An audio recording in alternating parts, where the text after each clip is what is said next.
Good morning. Welcome to Sewing Street. Nice, beautiful day today compared to yesterday.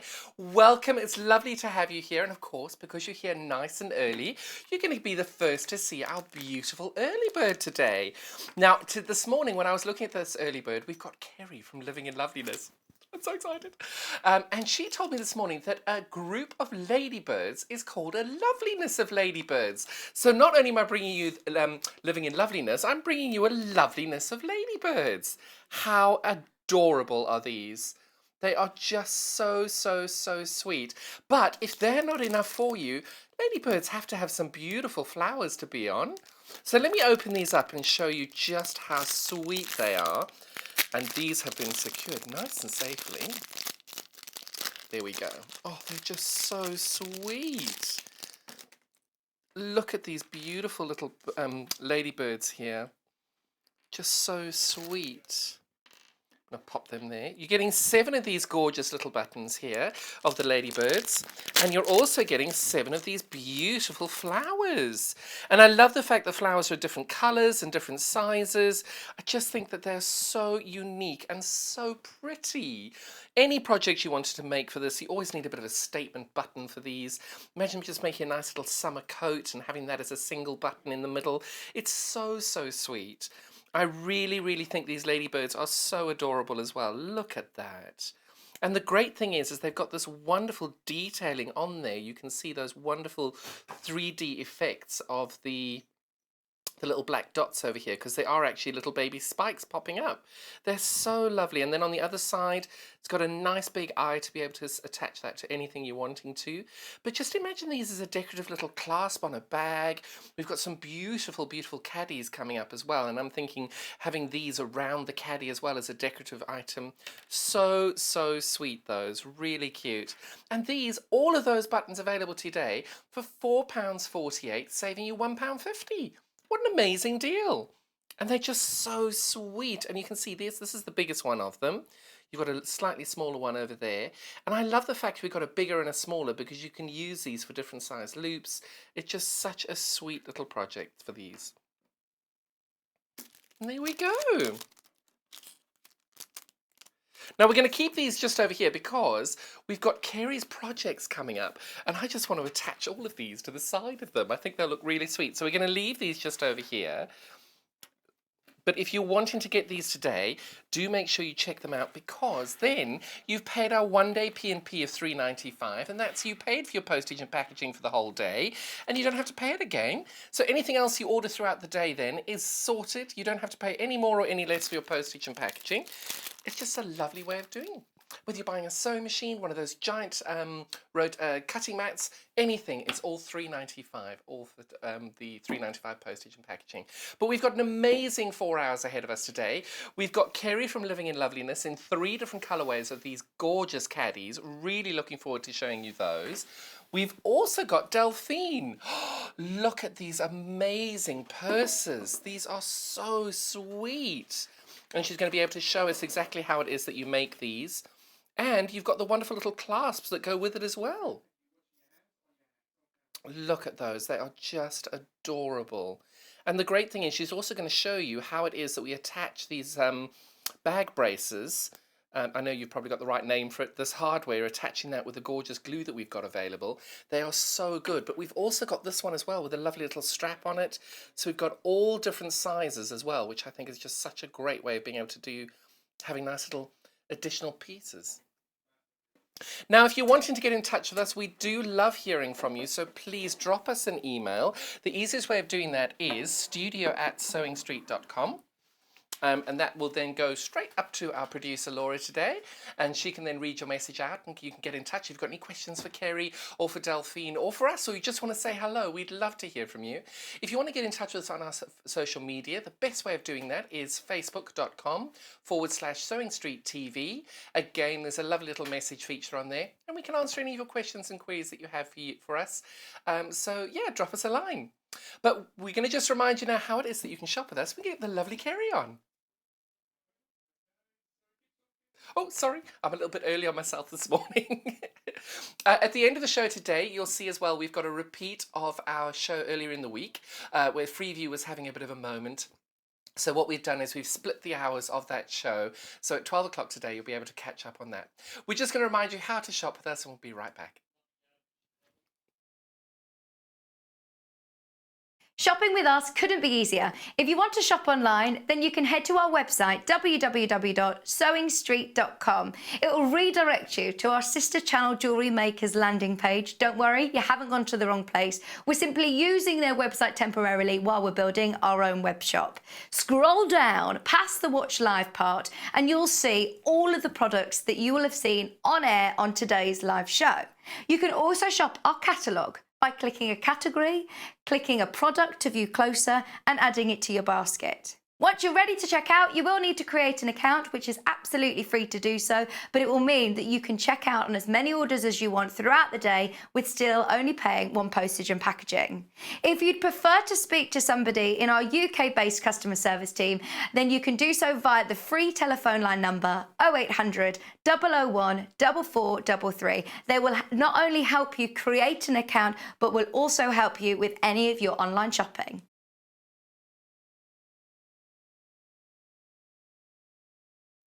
Welcome back. We've got Kerrie from Living in Loveliness. Hello, welcome. Lovely to have you. It's lovely to be here. And being back, it's great. It is. Now, it's you've been on a a few little weeks. holiday. We have. It's been good. wonderful. It's been great, hasn't We've it? had a lovely break. Good. Chance to recharge our batteries and start done. again. It's got to be done. Definitely. But you've come back with a bang. Look at all of these. We have. We've got lots of kits.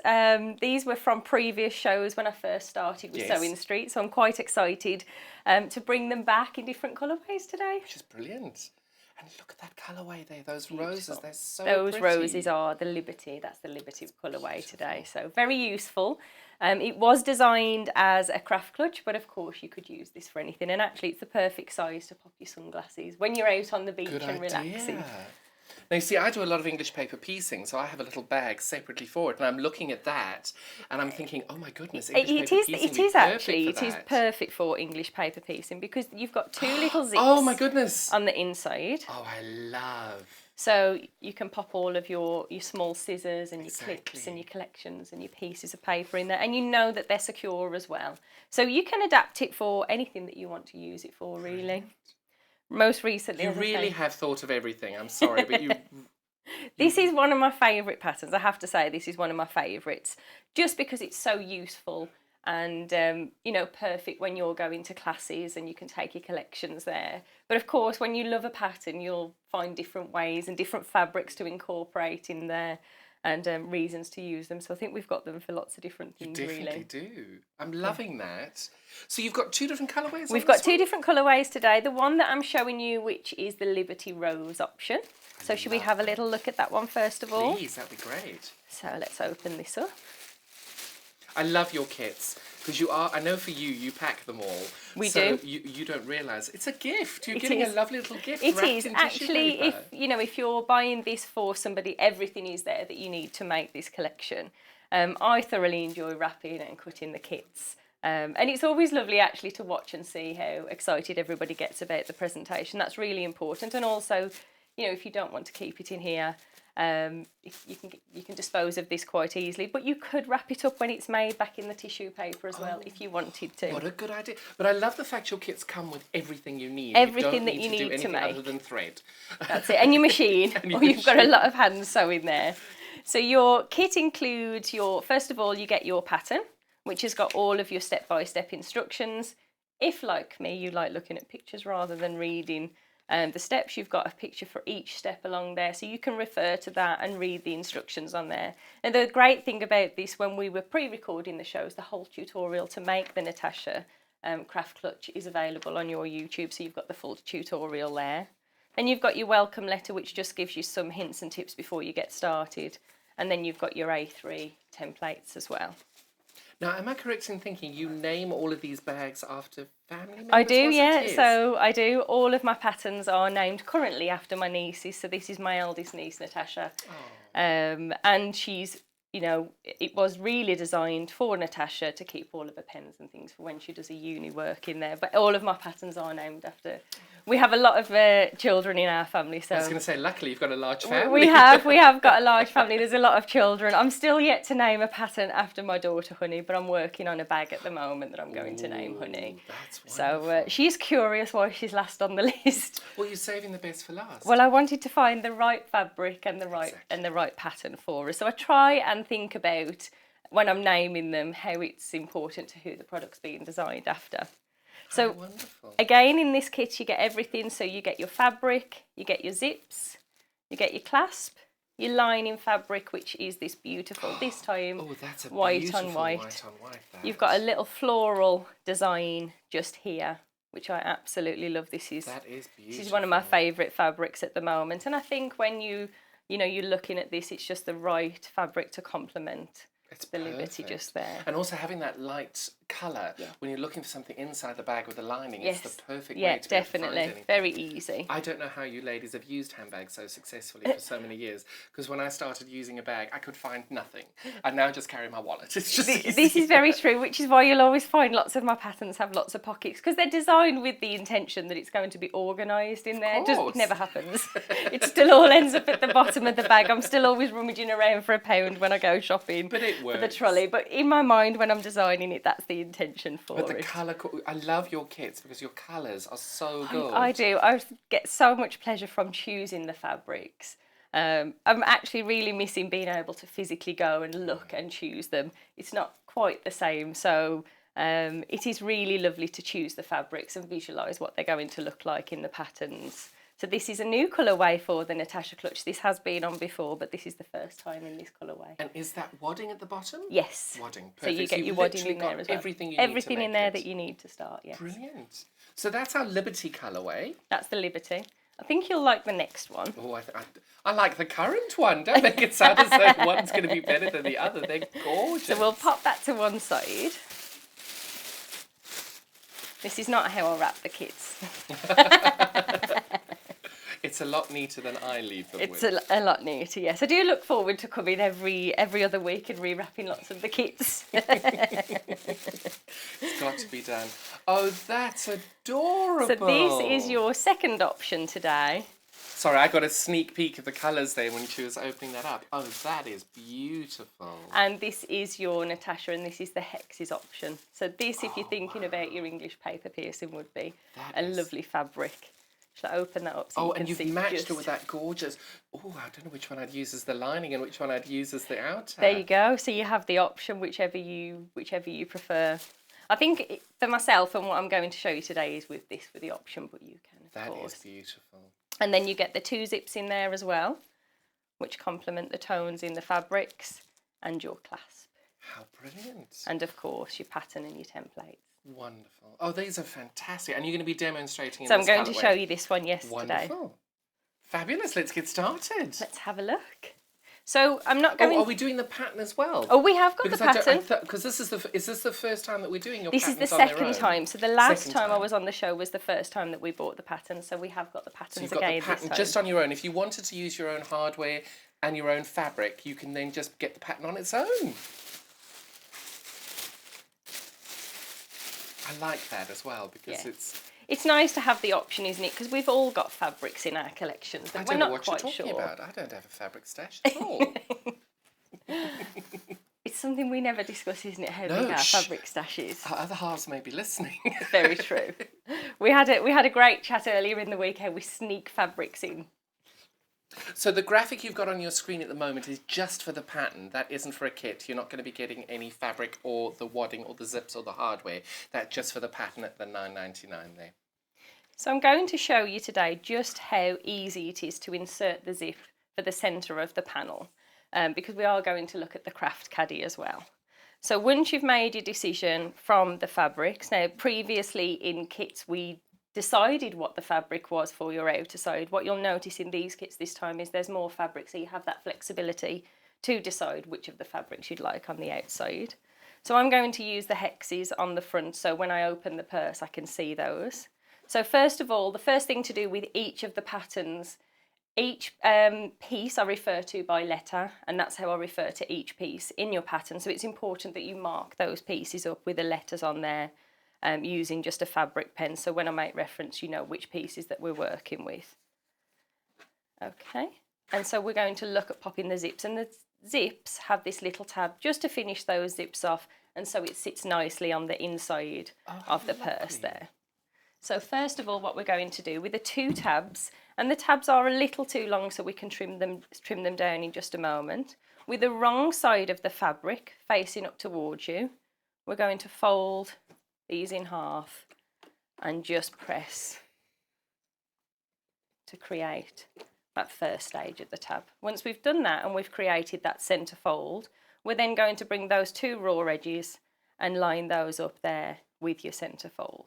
So you can do that in one little step there.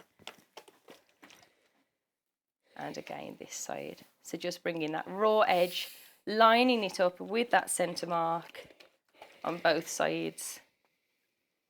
And you can absolutely finger press this. You've got a wonderful little roll and press as well, which works very well. Yes, absolutely. You've got one as well, don't you? I normally do really use good. that, yeah. There's so many wonderful gadgets and tools that are just invaluable if you've got those in your collection. Certainly for small pieces like this, they're perfect. So the next thing we're going to do is to just secure that little tab onto the end. So to do this, where the end of your zip finishes, naturally as you put the raw edge here of your zip and fold this across, it'll just encase that zip and just gives a nice little finish to that project. 1 pin is just enough just to secure that into place. And with your zip partly open, it's important here that you make sure these 2 plastic pieces are meeting, because we don't want any gaps in our zip. So again, just resting those onto the tab.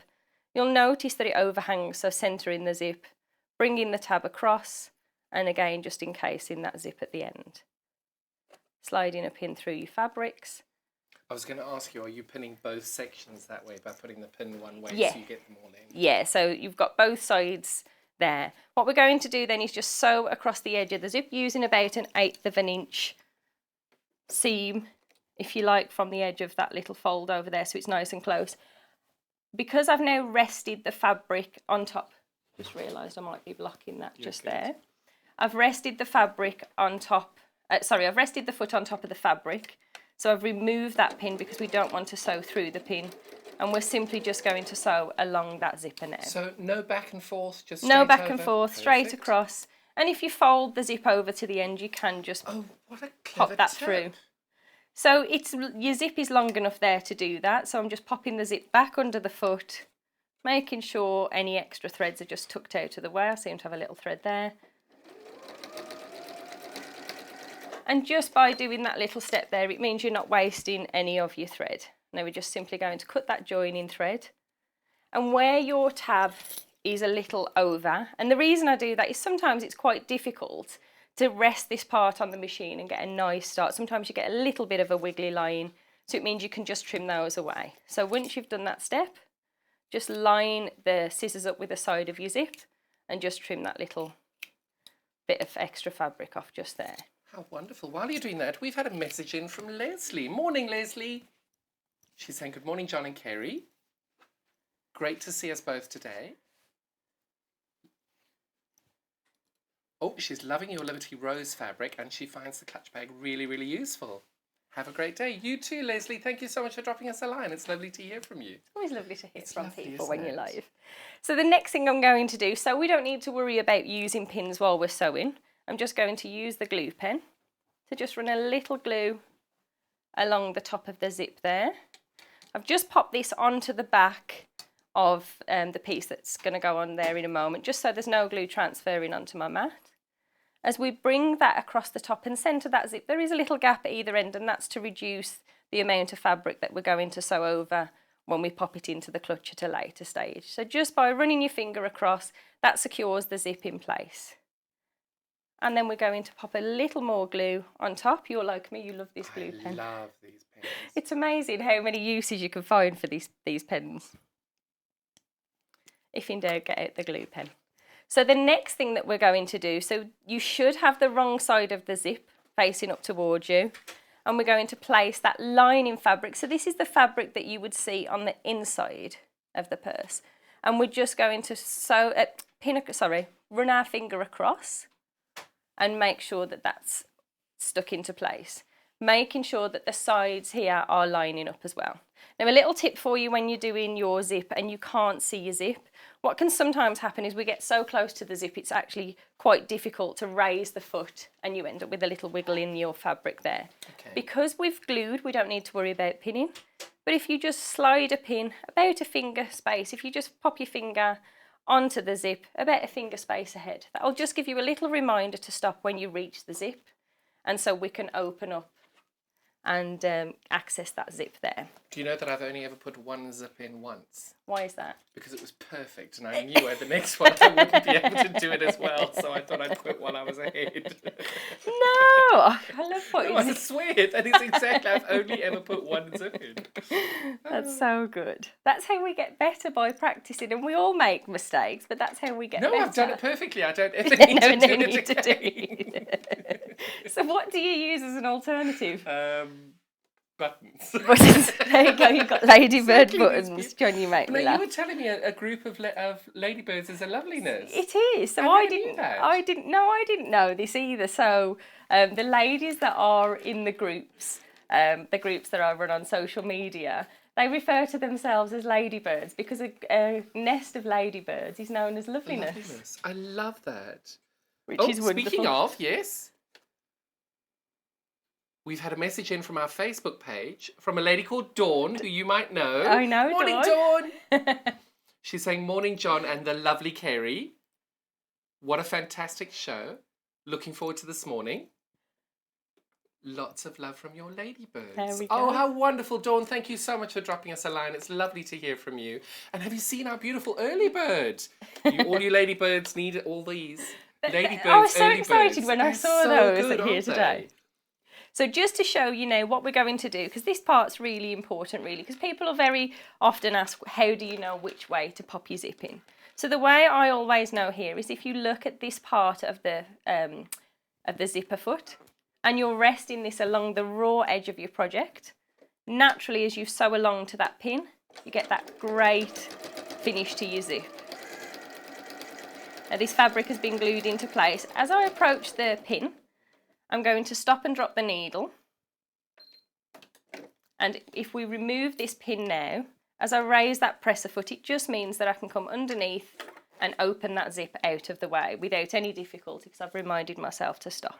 And then we're sewing just off the end of that zip. I really want to ask you how you learned to do that. Many wiggly lines on zips.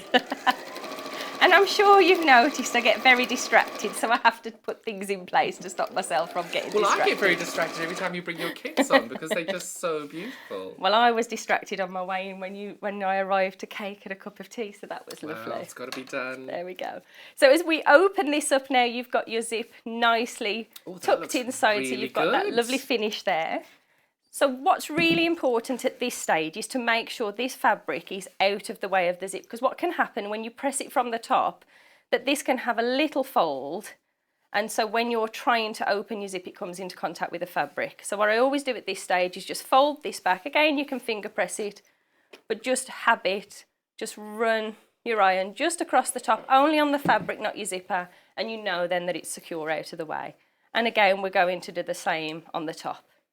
You'll know that this is pulled in the right place because it will come back into line with that batting as well and your fabric beneath there. So just by giving that a little press, it saves all the puckering of the fabric and just makes that sewing journey much more enjoyable. Again, just to secure those into place, we're going to slide just 3 pins through the fabric. You'll notice that I'm leaving the pins a good finger space back, so I haven't got to worry about removing these as I sew. I know. That's an interesting looking dishes pin. are amazing. And every time I come in, I always do round the floor to catch everything Oh, they up. And they the definitely bits of are. metal that get dropped. It's wonderful. We collect little things on our way. So we're going to move the zipper foot across this time. And again, we're resting this onto the fabric, onto the machine. This time, this side of the zipper foot is running along the zip this time. We can see our zip so we know where to stop this time. And then we're simply just going to sew across. I always tend to increase the stitch length on a zip when I'm doing the top of the zip as well. So I'm increasing Just on the that. top? Just on the top. Is that also because you're going through the wadding as well? Yes, yeah. So I've increased that there on this machine to 3.5. Now I can see I'm approaching that zip. I'm just going to stop, drop the needle, and as I turn this, as I raise that foot, it makes it easier for me to get into that zip and move that out of the way. By popping the needle in, it stops those wiggly lines on that zip as well. And we're simply going to continue across the top. If you're new to popping zips in and you want that nice straight line as well, if your machine allows it, I would definitely recommend at this stage just slowing your machine down so you're not shooting across there and having to worry. I felt like you were talking directly to me then. I need to see you put a zip in. I'll bring you the finished product. There next you time go. you're There in. you That'll go. be it. That would be wonderful. So on the next side, just to mention, we're popping a batting on the bottom. The fabric that you want to see on the top of your bag on top, which is my hexes, making sure all those are lined up. Just using the back of the lining fabric there again, just to rest. We're just going to pop a little strip of glue onto there. I only need a touch of glue. I'm quite heavy-handed with the glue, to be honest, but this glue does go quite far. And again, now this time it's really important that you're lining this section up here. There is a little gap. That'll be the fabrics that you're lining up there. That's the fabrics, yeah. So the raw edges of the fabrics here. And again, just leaving that underneath, making sure that you're not getting glue onto your sewing area and just running that glue across the top of the zip. Again, just making sure that you can see the wrong side of the zip. And this time, we're popping that lining fabric on top. And the thing that I love about working with the glue is that if it's not quite straight, as that isn't, you can just raise it. You can finagle it. That's the word. That's a new word today, I like it.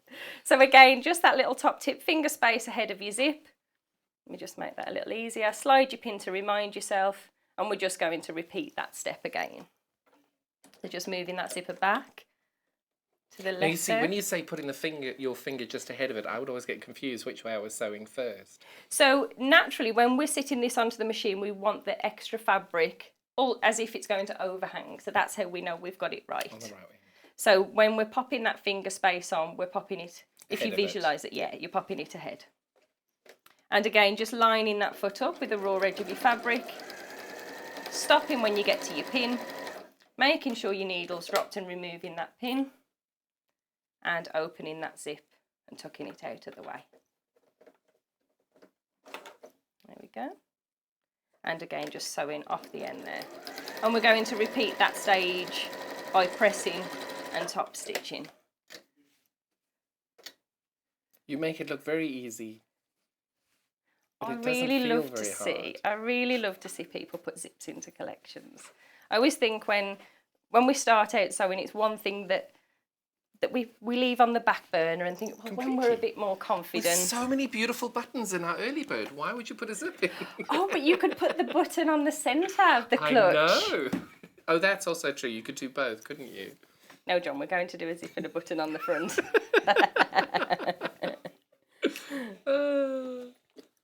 Now, if you'll visualise the pattern, how would you put a button on there to stop having to do that zip? You'd have to do a lot of... You know what I would do? I would ask my lovely Sylvia to do it for me.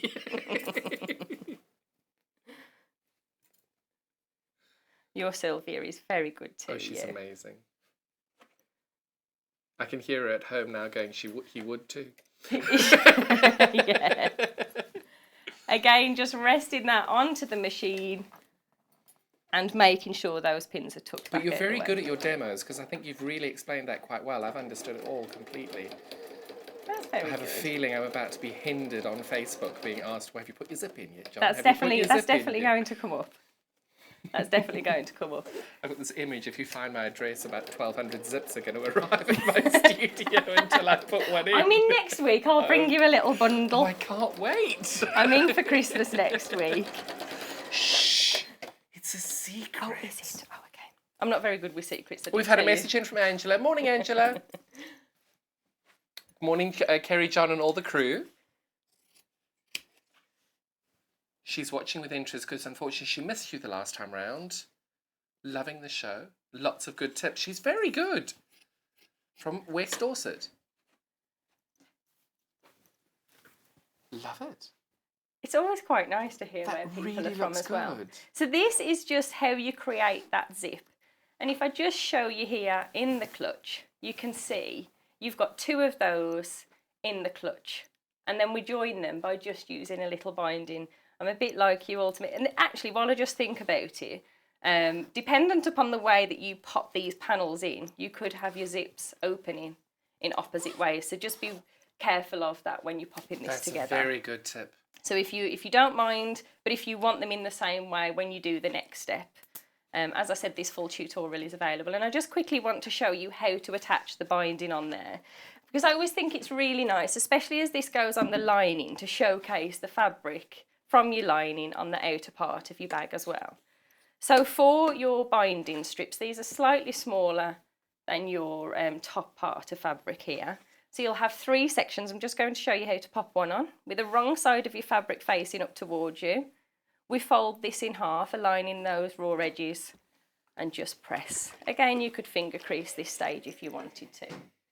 Now, what's really important here, when you're working with layers of fabric, sometimes you can have a little bit overhanging. So it's really important that you just take a moment and trim that excess away. And that prevents any gaps at a later stage. Would you ever use a 505 spray to help you keep everything together? Yeah, I do like working with 505. It's definitely the same as my glue pen. If there's a reason to use it, this is definitely a really helpful reason, especially when you're attaching that top fabric initially. And also, it just gives you that little extra tackiness to make sure everything absolutely. lines up beautifully. And sometimes when I'm making this, if I just refer back to this, if you've got 505 in your collection, when you're placing your pocket on top, you could spray a little or use your glue pen onto the back of the binding, which I'll show you in just a moment, to hold it into place while you do your zigzag stitches. Oh, that's very so I'm clever. definitely somebody I tell you, who those uses. Soline glue pens, I use them for everything now. So good. But I'd never thought of tacking them down for the binding. That is genius. It's really helpful. And when I do the caddy in a little while, I'll show you how I use that to attach the top binding as well. So I've just changed the foot back, just taken that zipper foot off, and I'm simply going to use the 1/4 inch seam here and sew along that raw edge. I think there's things in our sewing collections that we often think, oh, do I need it? But once you've got them, they're worth their weight in gold, aren't they? The 2 things that I love in my collection are the fabric pens and the glue pen. So we've got the binding now, and to get a nice finish on the binding, what we want to do is make sure we're showcasing as much of the binding on the front as we can. So with this flat in front of you, again, just press against that binding. We really want to make sure that this raw edge is pushed up. If your seam's not quite straight and you feel like it's going to overhang, again, you can just trim a little bit there. Make sure you're not cutting into your binding. I can just see by eye there that it's slightly over. So I'm just taking just that slither off. And as we fold this back on ourselves this time, what we want to make sure happens is this folded edge sits just beyond that stitch line there. And we know by doing that that we've got the same amount of fabric on the front and the back. And just give that a little press. Now what I've found doing this so many times, making this collection so many times, that this is definitely a part that I would recommend the glue. If you haven't got the glue, then you could certainly pin this. Or the wonder clips.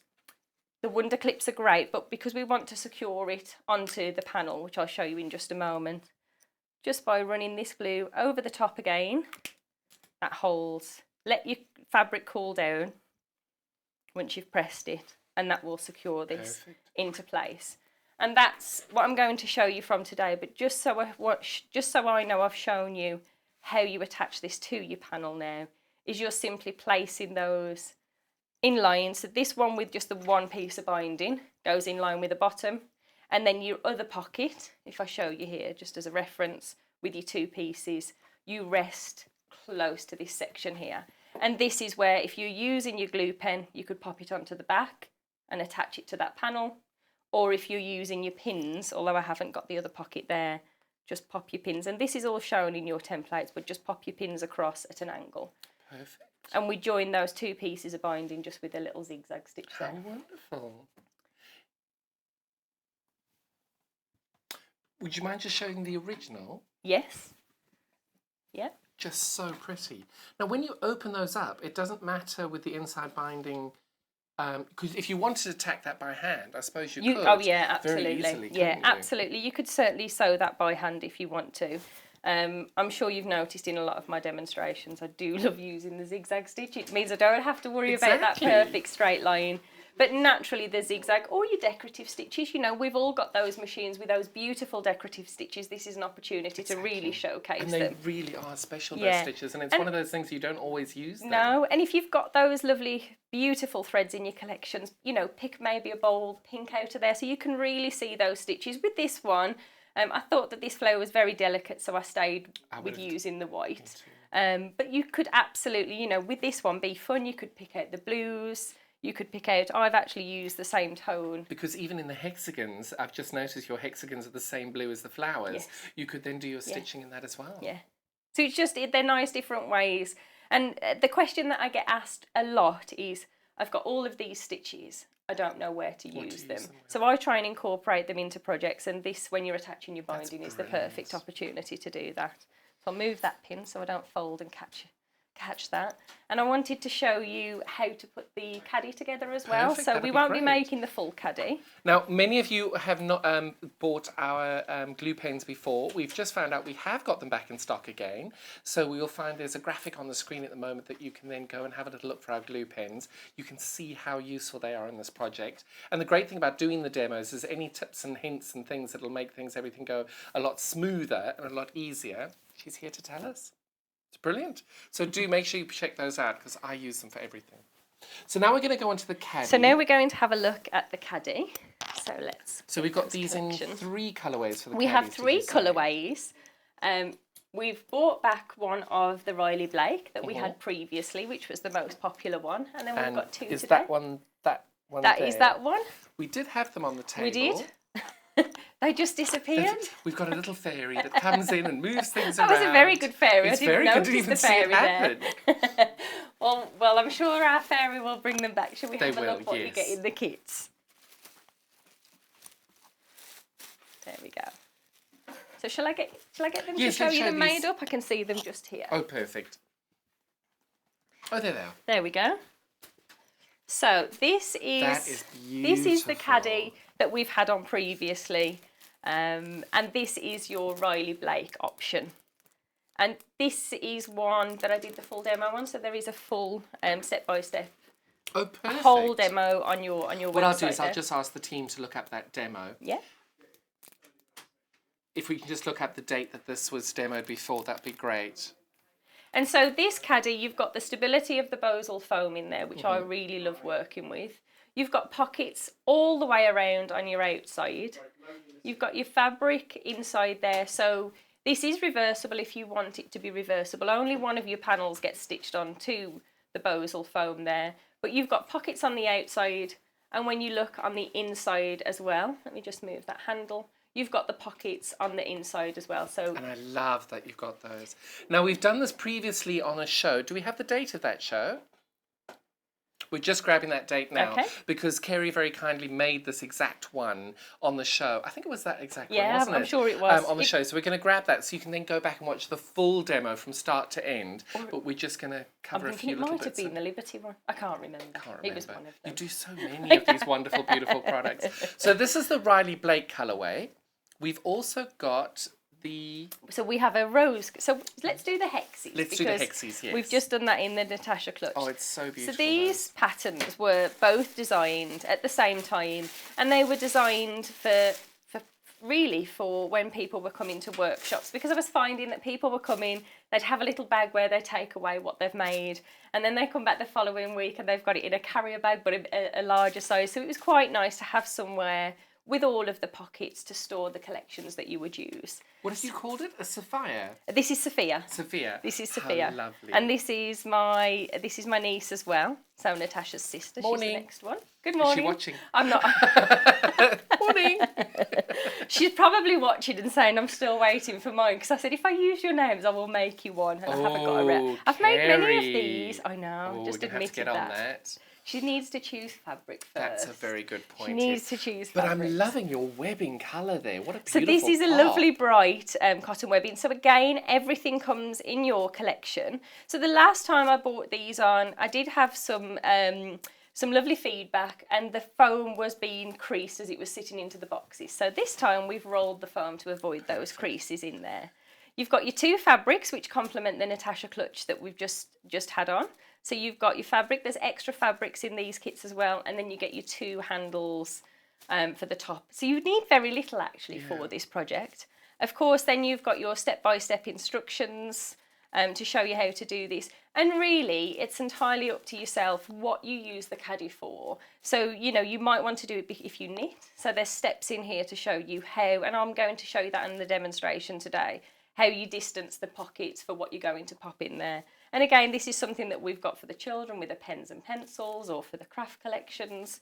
And most recently, I've noticed that I've got lots of notebooks, lots of to-do books. So I did bring this to show you. Are you leaving them with us? Hoping somebody else will do them for If I leave my to-do books, can you do all mine? I have 40 of my own.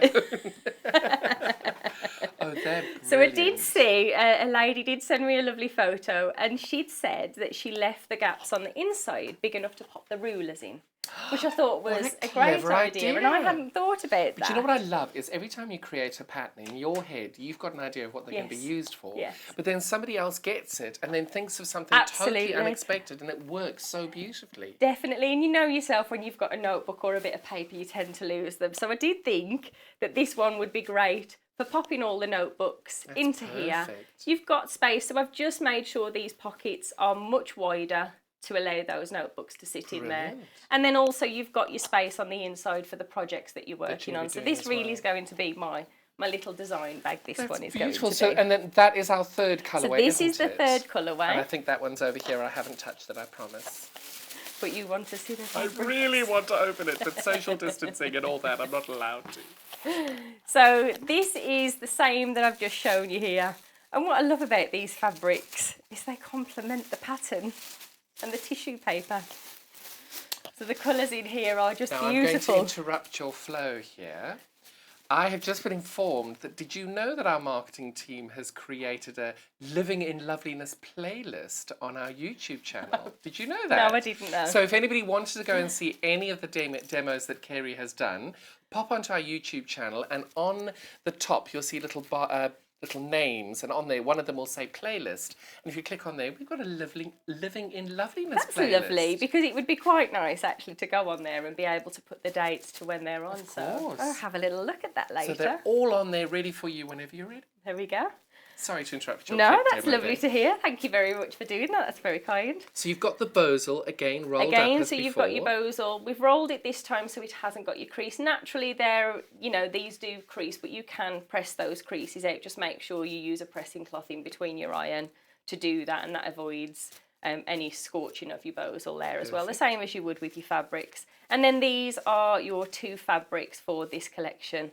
And this time we've got those light pink handles in here. And the fabrics, do you have enough to alternate? So if you wanted to do the pink and then the blue pockets, so this pattern, this is a lovely easy pattern actually, because you're simply repeating what you do on the outside with what you do on the inside. So again, because it's reversible, you can decide how to do this. Brilliant. Which fabric you want on the outside. Fabulous. Well, the last time we had this on the show, it was the 28th of May. So if you did want to have a look on the YouTube page, you can sort all of the videos by date, and the 28th of May is the when we had it.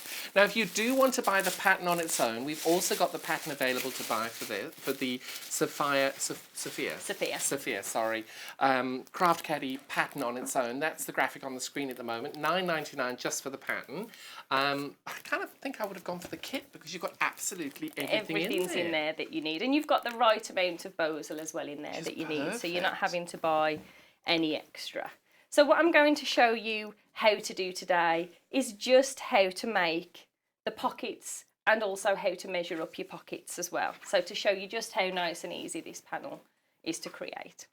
See, I just want to put our little early bird all the way around the binding over here. It's so They're good. so It's like a little sweet. signature layer. I was so excited when I came in because I didn't know that until a lady's messaged and let me That's know. So that's wonderful. wonderful. So with your binding, and you'll know your binding strip, you've got really for your outer fabrics and for your lining fabrics, you've got 3 different strips. You've got your main piece again. These will all be referred to as a letter. So you've got your main part, which is the main part of your bag. You've got your pocket, and then you've got your binding. And this little part here is definitely personal preference. I really like having the contrast so you can showcase both of your fabrics. The most difficult thing for me is choosing which is my favourite, whether it's in a kit or it's in a fat quarter bundle. So the design really allows you to showcase both of those fabrics. So the first strip that we're working with, now you do have 3 pieces of binding in your kit, in your pattern. It's important that you're working with a piece that's 30 inches. So you'll have 2 30 inches and 1 32. So just make sure you've got the right one. We're folding these in half to create that binding. I just think it's really nice to add binding to your pockets to really make those fabrics pop. So we're just pressing this in half. And we're going to pop this onto the raw edge of your fabric. Now there's no pattern direction on this kit here. So we're aligning this to the top of the pocket. And you can use your pins or your clips. I tend to find with binding it's a little faster using the clips. Me too. I do love the clips. I noticed you'd got lots of clips today as well. I don't know what you're talking about. So, Kerrie, you might not know this, but you are our very first guest that we have. We're trying something new today, and we're actually Facebook live feeding the show.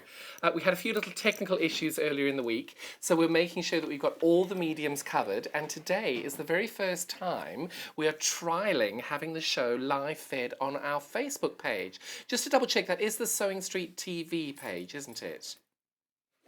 It's the Sewing Street TV page. So if you did go onto social media, facebook.com/Sewing Street TV, you should see me waving at you right now. So you are our very first guest on there, so congratulations. Thank you very much. That's a nice surprise. Exactly. And we're hoping going forward that not only will we be live on YouTube and on Freeview, but we should also then be live on Facebook as well. It's so exciting having all these different mediums. It really to do it on, is. isn't it? It really is. I really enjoy doing Oh my Facebook goodness, and Live. I'm hearing people are commenting on there as well. Oh, how wonderful. I don't think I've ever heard our producer quite so excited about anything.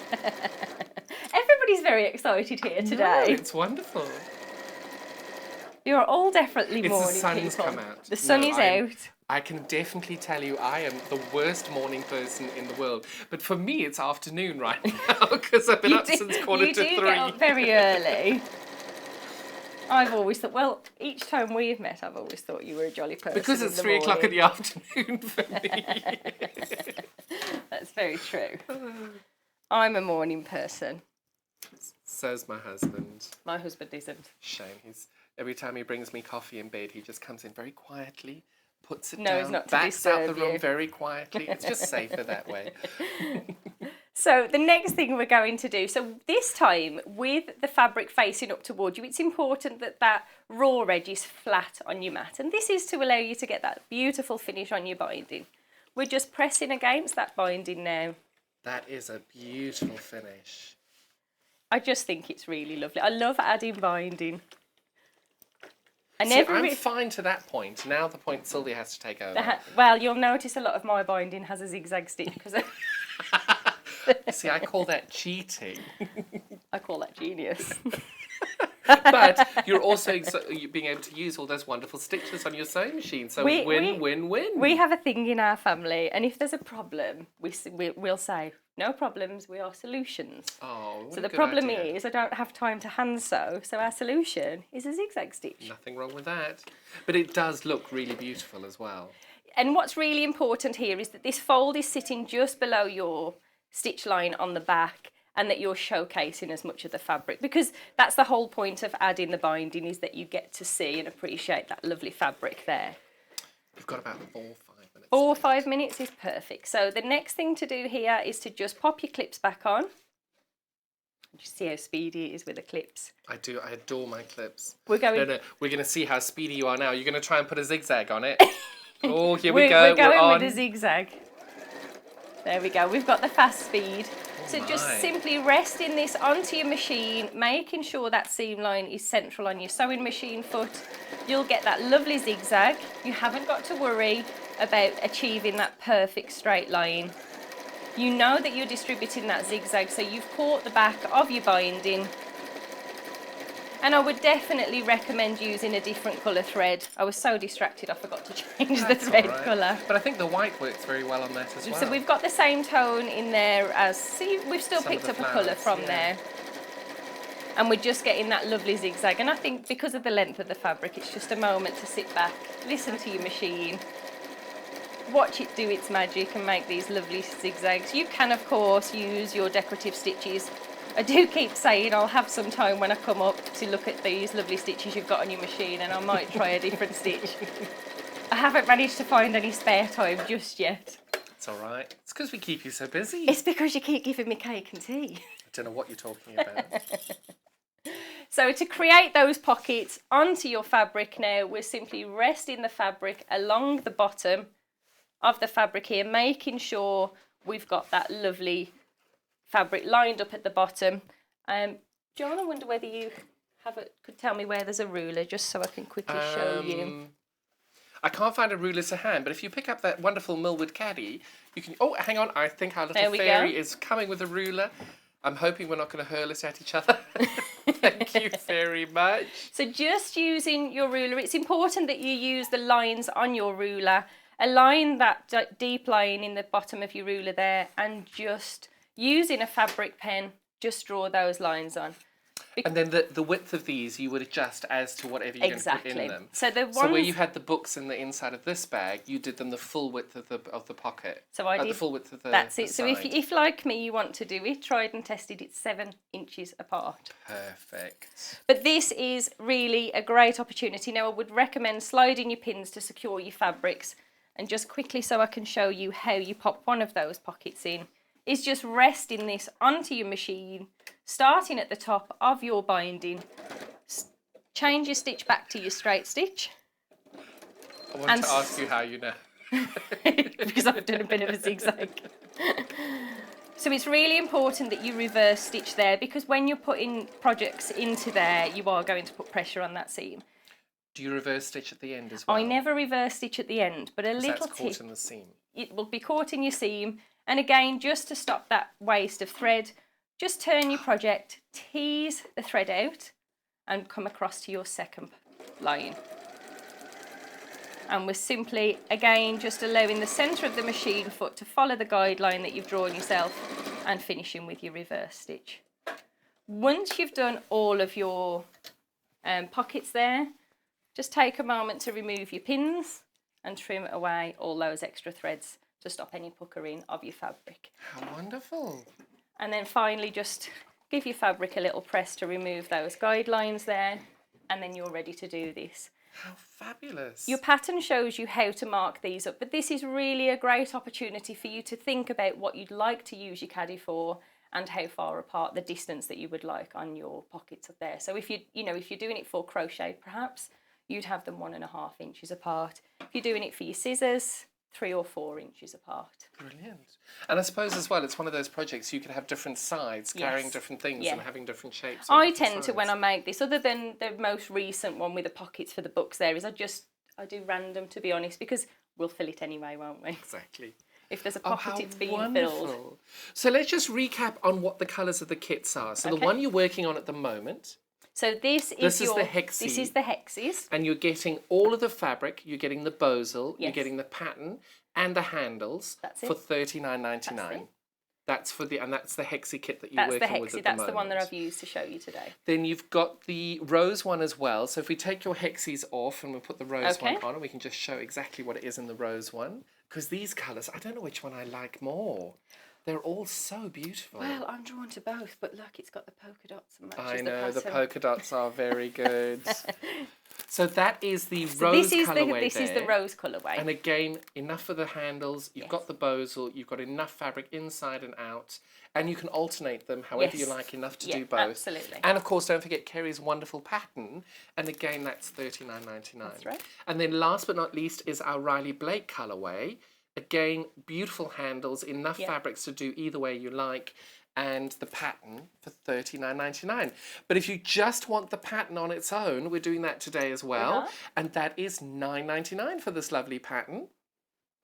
So that was our caddy. We also brought you today the Natasha Craft Clutch. Shall we have the kits? These, please. Yes. So this is your... Oh, sorry. The pattern... If you want the pattern for the caddy on its own as well. Because I have to say, at $9.99, that's a really good price point just to get the pattern.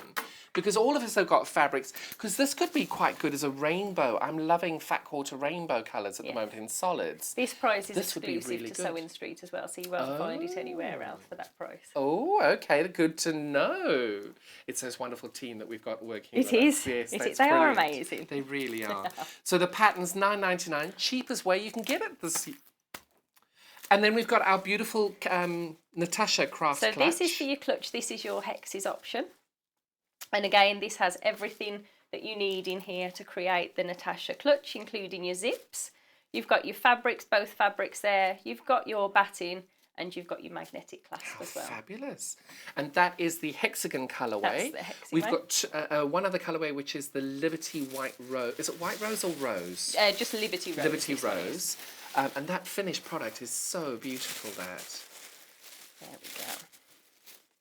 So again, you're getting the clasp, you're getting 2 zips, you're getting the wadding and the hardware, the clasp and the pattern, and that's $24.99. This one we've got a finished product as well for this kit in the Liberty Rose, and this is what it would look like when it finishes. This is when it's open with your lining fabric on the inside. But that white on white that you've chosen love white is on beautiful. White. It's very really rare good. that I put a plain white, although it's got your print on there on the inside, but I did think it complements the rose beautifully. It really does. It works very, very well.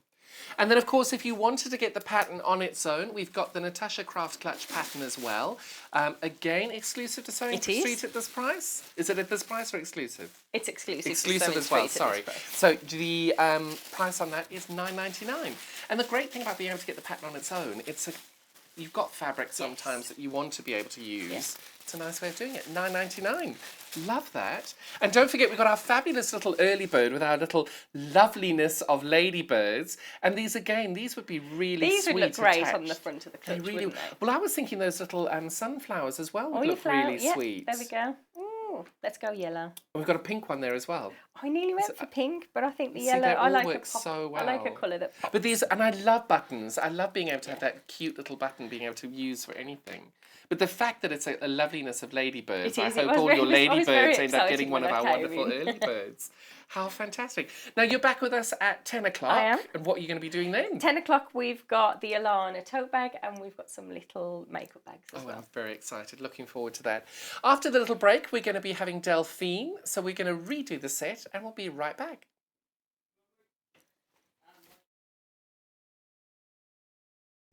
Hi, I'm Debbie Shaw, and as a professional sewer, I really know how important it is to use a high quality thread. Well, you think about it. You spend a lot of money on your sewing machine, you'll spend a lot of money on fabric, and you'll spend a lot of time sewing. So why let your thread let you down? I know a lot of our designers and customers prefer to use Aurifil thread. Now, this is a family business. It was established in 1983 and they're based just outside Milan in Italy. They produce superior quality threads for domestic and professional sewers alike, and they've achieved worldwide success with quilters, sewers, embroiderers and textile artists who all appreciate the versatility and the strength of these threads. It's all made from Egyptian cotton, which is grown just at the side of the River Nile, and Aurifil only use the long staple threads, which gives their thread that strength.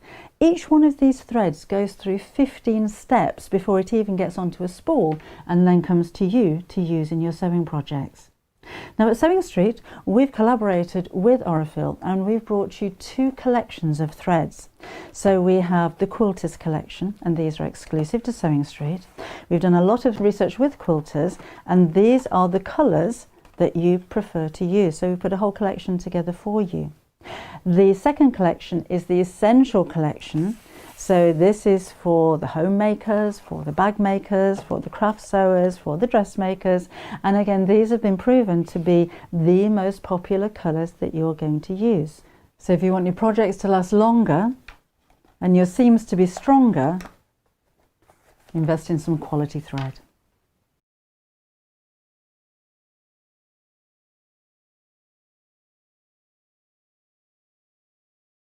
Shopping with us couldn't be easier. If you want to shop online, then you can head to our website, www.sewingstreet.com. It will redirect you to our sister channel Jewellery Makers landing page. Don't worry, you haven't gone to the wrong place. We're simply using their website temporarily while we're building our own web shop. Scroll down past the Watch Live part and you'll see all of the products that you will have seen on air on today's live show.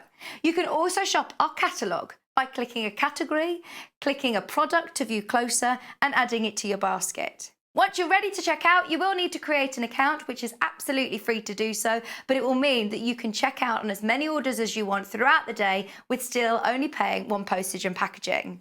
If you'd prefer to speak to somebody in our UK-based customer service team, then you can do so via the free telephone line number 0800 001 4433. They will not only help you create an account, but will also help you with any of your online shopping.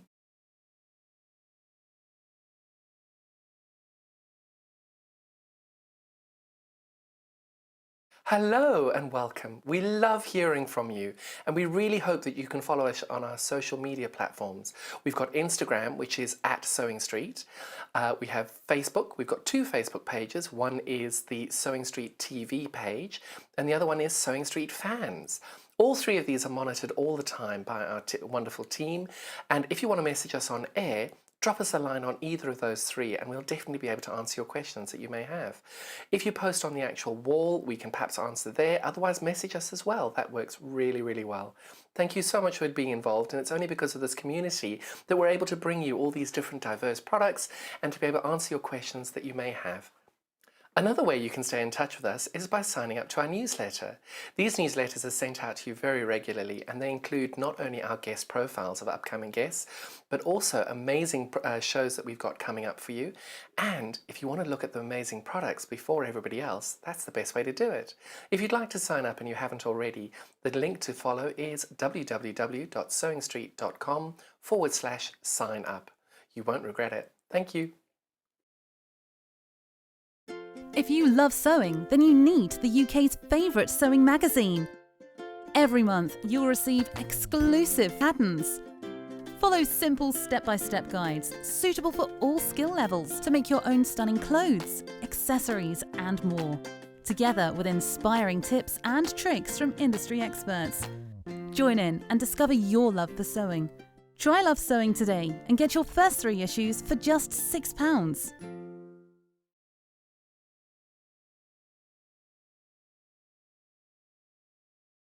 Hello? Sorry?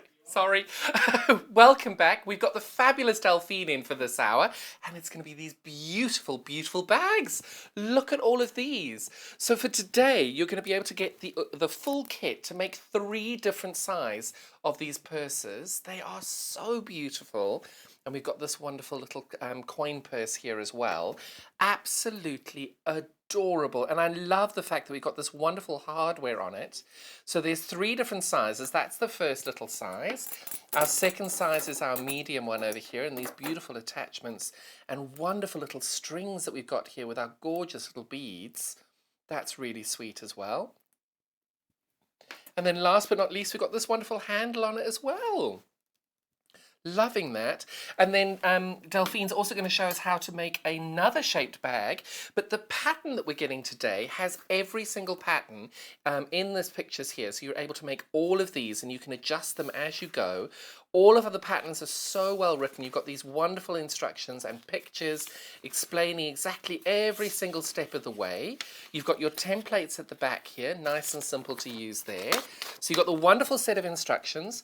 You're getting the 3 different sizes of clasps here. You've got the medium one there. We've got the smaller one, opens beautifully there. And then we've got the slightly larger one as well. You're getting these 3 clasps for that. But we're also getting this fabulous tilde fabric. We've got this beautiful tilde in purple. We've also got it in this gorgeous, gorgeous grey. I love that. But this, I think, might be my favourite in this collection. I'm going to open this one up so you can see just how much these fat quarters are size-wise. But look at that gorgeous, gorgeous fabric there. That's what the fat quarter looks like in its entirety. And this one's called Enchanted Garden. So that's how much fabric you're getting in each one of these fat quarters. It's so much fabric there. So those are the first 3 of the fat quarters. And then we have these beautiful complementary spots as well. We've got this in a lovely purple. And that's called White on Plum. We've got our white on emerald. And then we've also got our white spot on aqua. So you're getting 3 of our spot colorways. And we're getting 3 of our beautiful fabrics over here as well. The tilde fabrics there. So there's 6 fat quarters, the 3 clasps, and this fabulous set of instructions to be able to make all of those bags for $27.99. Such a great deal, that. And then we've got the clasps on their own. Sorry, that's what it was. We've got the clasps on their own as well. So if you've got your own fabric to be able to do that, we've got the clasps on their own as well. And they're really lovely clasps, these. Great size, and they've got a very strong opening there. So these 3 clasps. So not only are you getting the 3 clasps, you're also getting this wonderful set of instructions too for $12.99.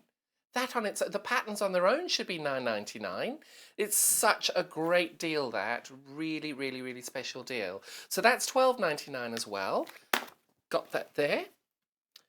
But now we've got the wonderful Delphine to show us how to make these wonderful bags. We're just going to remind you how it is you can shop with us while we get Delphine on.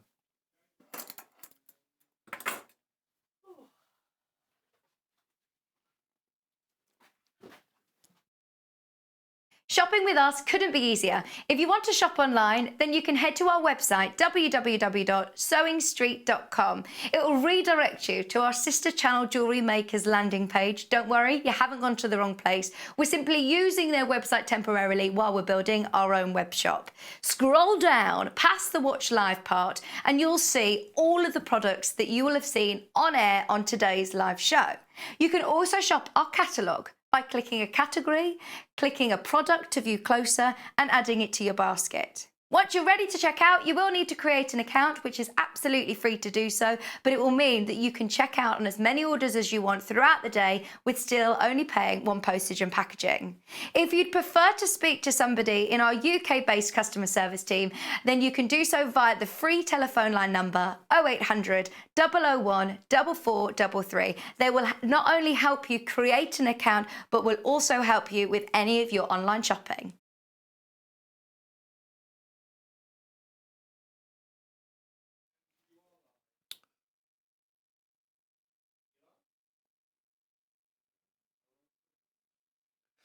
Welcome back, Delphine. It's so Hello. lovely to have you back today. Hi. How are you keeping? I'm very well. Good. Well. You're How are looking you? incredibly glamorous today. Am I? You Oh, are. I've You got look a bit of silky amazing. top on, and Oh, I've it's had my hair done. You my look roots all fabulous. done for the overhead.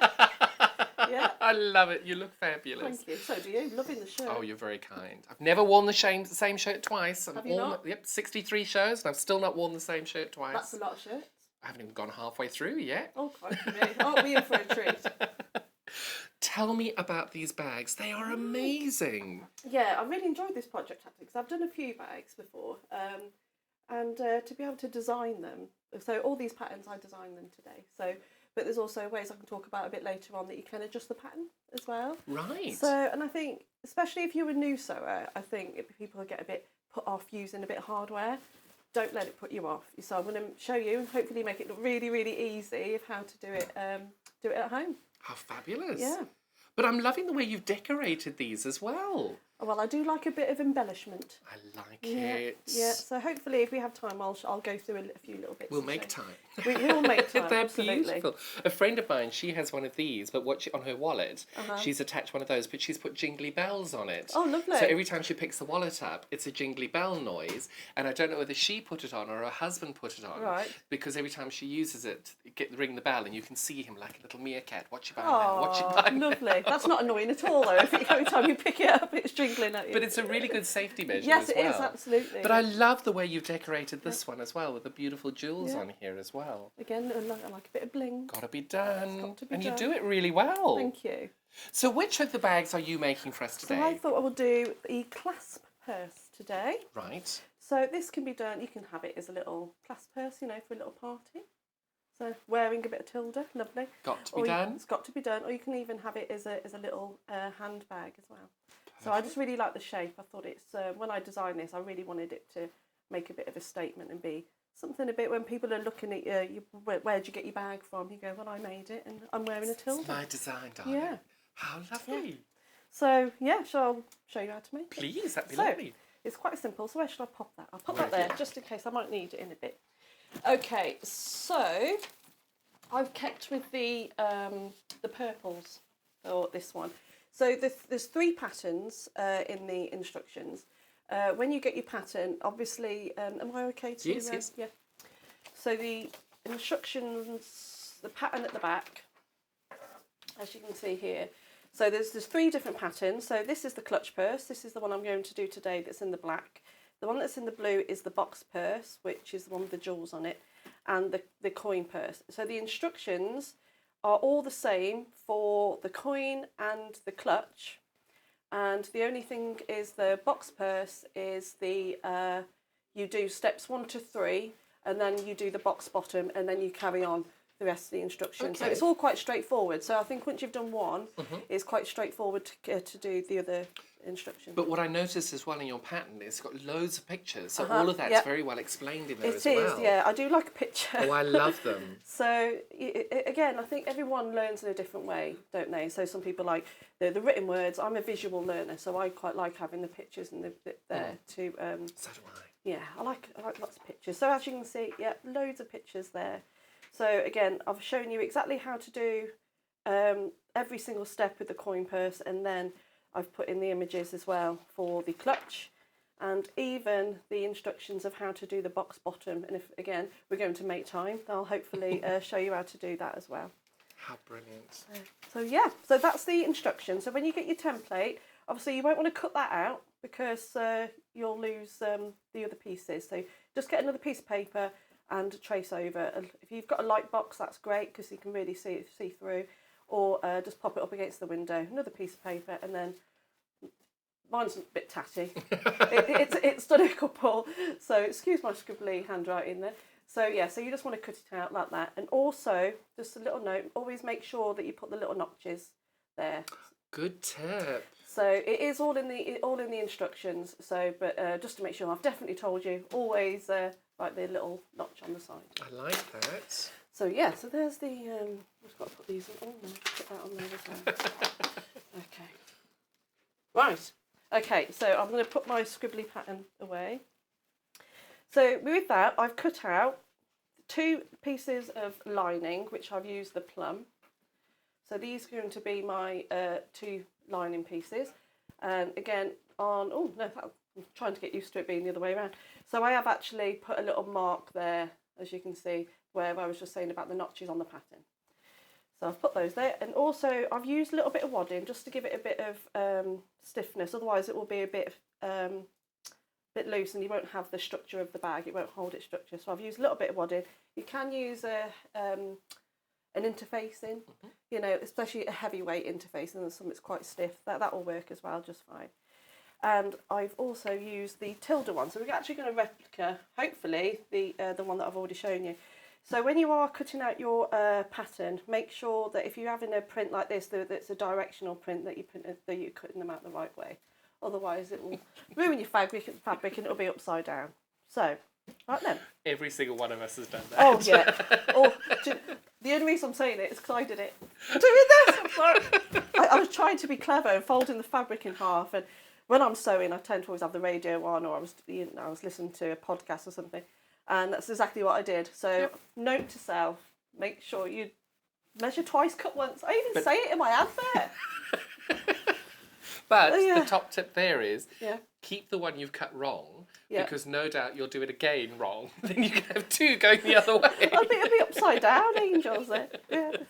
So with all your pieces, I'm going to lay the two of the bag pieces right sides together, and then I'm going to make a little sandwich with the wadding. Now are there notching marks on the front as well? Yeah, so I've just put them on the wadding. So the reason why I've put these two notches here is that I'm going to sew all around the bottom and back up, stopping here. So you want to leave all of this bit open. Perfect. So I'm going to do that both on this and the lining. So I'm just going to get sewing. Wonderful. Yeah. So if you are doing this at home, take your time, because you don't want things moving around. So you probably want to put a couple of pins or some of these clips. How amazing are these clips? I love them. They are. I don't think I'll use pins again now after using those. I'm so glad we've converted you. They are so brilliant. Definitely converted. 100%. Now, have you heard our news? We are live on Facebook today for the first time. So we're streaming on Facebook as well as YouTube. That's amazing. As well as Freeview. I'm so excited. We're taking over, aren't we? I know, it's wonderful. That's fantastic. So make sure you do a little back stitch as well, just so you don't want those stitches to come loose. So people are actually watching us on Facebook. I know, and I'm hearing they're commenting as we go as well. It's wonderful. Really? Lovely. This is where all those people are at work in their office, aren't they? And they've got it. Yeah. How many of you are actually doing that? A lot of places have banned having Facebook on in their work servers. They have, yeah. But I bet there's a few people that have skipped. Someone's found a loophole. Yeah, someone's just got their phone on 4G, haven't they? Right, so I'm just going around the bottom.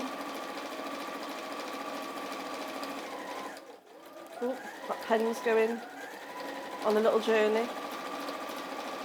We like a little journey. Yeah. So a little back stitch there. Take that up. Oh. There we are. Okay. So I'm just going to make sure I've got everything in there. Yes, it has. So again, I'm just going to do exactly and by the that same. you mean you're checking both sides to check both sides? Yes, sewn down. sorry, yes. I'm checking both sides to make sure that I've got all the layers of fabric. So you can also open it out as well and just have a quick check. Yeah, which I'm quite happy with that now. I'll trim that out. I'll trim that down in a moment. So I'll just do this. So again, you're going notch mark to notch mark down the bottom side on the lining as well. And leaving the top open. Yeah. So back in. And back stitch. Do you only do back stitch on the lining, or did you do it on the I did it on top the as well? on the top as well. Yeah. A back stitch top, front and on each side, left and right. Start and stop. That's the way. Start and stop. Thank you for helping me find my words. Well, you've had a long morning, haven't you? It's fine. I love it. So what time is you up this morning, John? 2:45. What time do you go to bed? Well, I try to go to bed at 8 o'clock, but I only got home from the studio at 9:30. Yeah, you had a bit of it was a day. Yeah, you had a day. So it was a day. So, and I've got to drive to London this afternoon as well. Oh, so. crikey. That's clocking up a few miles, isn't it? Yeah, And I'm just excited if I get 2 miles out of the car at the moment. you're still having problems. I don't wish to comment on that. Okay. Sore subject. Yes. Okay, so again, I've just checked that I've got both pieces of fabric. Yeah. So I'm going to leave that one. I feel like we need an espresso bar just here to get us all just get us through the going. morning. So I'm going to leave that one wrong side, inside out. Mm-hmm. So I'm just going to trim the any. We do have larger scissors if you'd I like. know. There's a whole collection of scissors just over there. I love those Janome ones. Crikey. Have These you are used them? No, but they're amazing. They're really good. They're really sharp. I have to say that I was quite, because they've got these micro I would say dermabrasion, but it's not that. But they've got these micro knives through it that have got the ability to cut it even stronger. Wow. But aren't they amazing? I'll tell you, one thing I do notice about these is because I've got a lot of different scissors at home where they go blunt. You know when those loved ones use them with paper and they go blunt? So a lot of my scissors are blunt, whereas this, you have to really squeeze them. Yep. Whereas these are just gliding through, aren't they? Well, see, for me, I love those because they've got a really big handle. Because I find that some of the scissors are quite hard to actually get your hand in them when you've got slightly larger hands. So then I think they're stunning. Lovely and sharp. So I'm going to... If you're interested in the scissors, search Janome on our website and the scissors will pop up. They're fabulous. So I'm now going to turn the lining piece right sides out. So I would normally give that a bit of a press. We do have the iron on. Oh, it is, isn't it? And I think the June tailor's down the side over there, or it's lying flat on the first layer. The ironing board thingy. Yeah. Ah, I'll find it in a minute. I can't see it. All right. Okay, so make sure you give it a nice good press and just push those seams. There we are. So then I'm going to open out the bag. So then I'm going to put it in. Thank you. Thank you, Karen. There you go. It's a good job I had my roots done. Putting my head underneath. So yeah, since that's on, let's give it a good press. We don't want to. And the iron is on. Yeah, we don't want to cut corners, do we? No. There we are. You see, because when I've always seen bag making, I've always assumed people have had to hand piece their bases on the linings. But this one you don't need to because you're putting it together totally differently. So I think there is different ways of making bags. I mean, this is just the way I do it. It works. Yeah. So obviously I've kept that one inside out, and then I've put the lining in. So the fabrics are now right sides together. So I'll just give you a quick look there. So you've got your wadding, your bag piece, and your lining. So this is where you really want to take your time, making sure that all those seams are lined up. Now, just over there, you can see we've got a little stiletto as well. That little pointy blue thing in the corner. Yeah. That is really handy. And you might want to use that ironing stick as well. And then you can They're push really them out. good because you can actually These press bits. them into that section if Oh, you need really? to. Because those are heat resistant, which is such a great little tool. Posh, isn't it? But it just works so well. Because Because your wadding, you should be able to iron your wadding there. Yeah. It shouldn't cause a problem with that. So you No, can it easily shouldn't. then be able to push that all nice and neatly in together. Why didn't I have one of these at home? Well, you can. They're I on can our now. website. I think that one's called an ironing finger and the other one's called a stiletto. When you said stiletto, I was looking for a shoe. It's been a very long morning I was like, for I've got you. no idea what you saying. Okay, so I'm just going to use some of these clips to clip this all in place. So when you line up the lining and the front of the bag, these are the two seams that you want to make sure match. So the ones on the side there. There we are. I'll just quickly do this. There we are. A couple more. Have I got any more? Oh, I'll use a couple of bits. Oh, no, I've got one there. There's a whole bag of them there. Oh, yeah. Lovely. I feel terrible. I'm just sitting here like I'm in my studio pointing and someone else is going to do everything. I'll just match that seam up there. So where you had your marking lines, your registration marks, those are all now lined up perfectly. Those are all lined up perfectly, yeah. So, and also, I know this is a heat-resistant friction pen. Is it going to work? So what you need to do now is just to mark out 2 to 3 inch gap at the top. So what we're going to do, the reason why I've done that is because that's going to be our little pocket, so to turn the whole bag the right way around. So I'm going to sew from this point here, down, back up, and then all the way around back here. Make sure you're leaving this bit open, because that's how we're going to turn it the right sides out. Perfect. Okay, so I'm going in. Also, another little tip, when you're sewing, I tend to sew it down that way underneath the sewing machine. So that way you try and keep it nice and flat and it stops it puckering. Perfect. Because I suppose the good thing about that is you've always got that on this side of your needle. Is that which side? Yes, you would. Yeah. Because I know some people's throats of their machines are quite small. Yeah. They might not get that all the way through. So it just makes it a little bit easy. And also, I mean, I'm quite a fast sewer. I tend to, foot to the floor and just go for it. But this is the one bit of sewing. Take your time. You know, There's no rush. there's no rush, no. And if you have got a speed adjuster on your machine, if you can bring it down just a little bit, like I say, I've got the habit of just putting my foot So straight instead to of the floor. 1,600 stitches per second, you can do maybe 1,000. Yeah, just take it down just a tad. And again, you also, because we are going to turn it the right sides out, make sure you just do a little back stitch on there as well. So when you are going down, try and keep your needle in as well, so when you turn it round. So when you're going around, but this is the point where you want those two seams to meet. This is where you need to really take your time. Now, with the one thing you might not have used before, with the stiletto, the one that's closest to me, you've actually got a little rubber foot on the top of that where you can actually hold everything in position and move it with it. If you, I don't know whether that would help you, but if you see the little the grey edge of that, you can actually hold everything together, line it all up, and put that down as a pressure point and follow it through with it. If you, because they're a phenomenal tool, that they really are. It's not just for pointing. Everything. I don't know about everything. But it's just, I find when you've got a tool that I really enjoy and enjoy using, I just then go and play with it and see if there are other ways of being able to help my sewing experience. Well, there you go. I didn't know that. I have to have a look into those. I've not used one of those before. They're available on our website. I'll send you the link if you don't have it. I shall be having a look. So I'm just going across the top now on the one side. This is a very quiet machine. It's good, isn't it? I think that's the 550 one today, is it? Just check in that you've got all of those pieces, all the different fabrics, that you've caught them all up.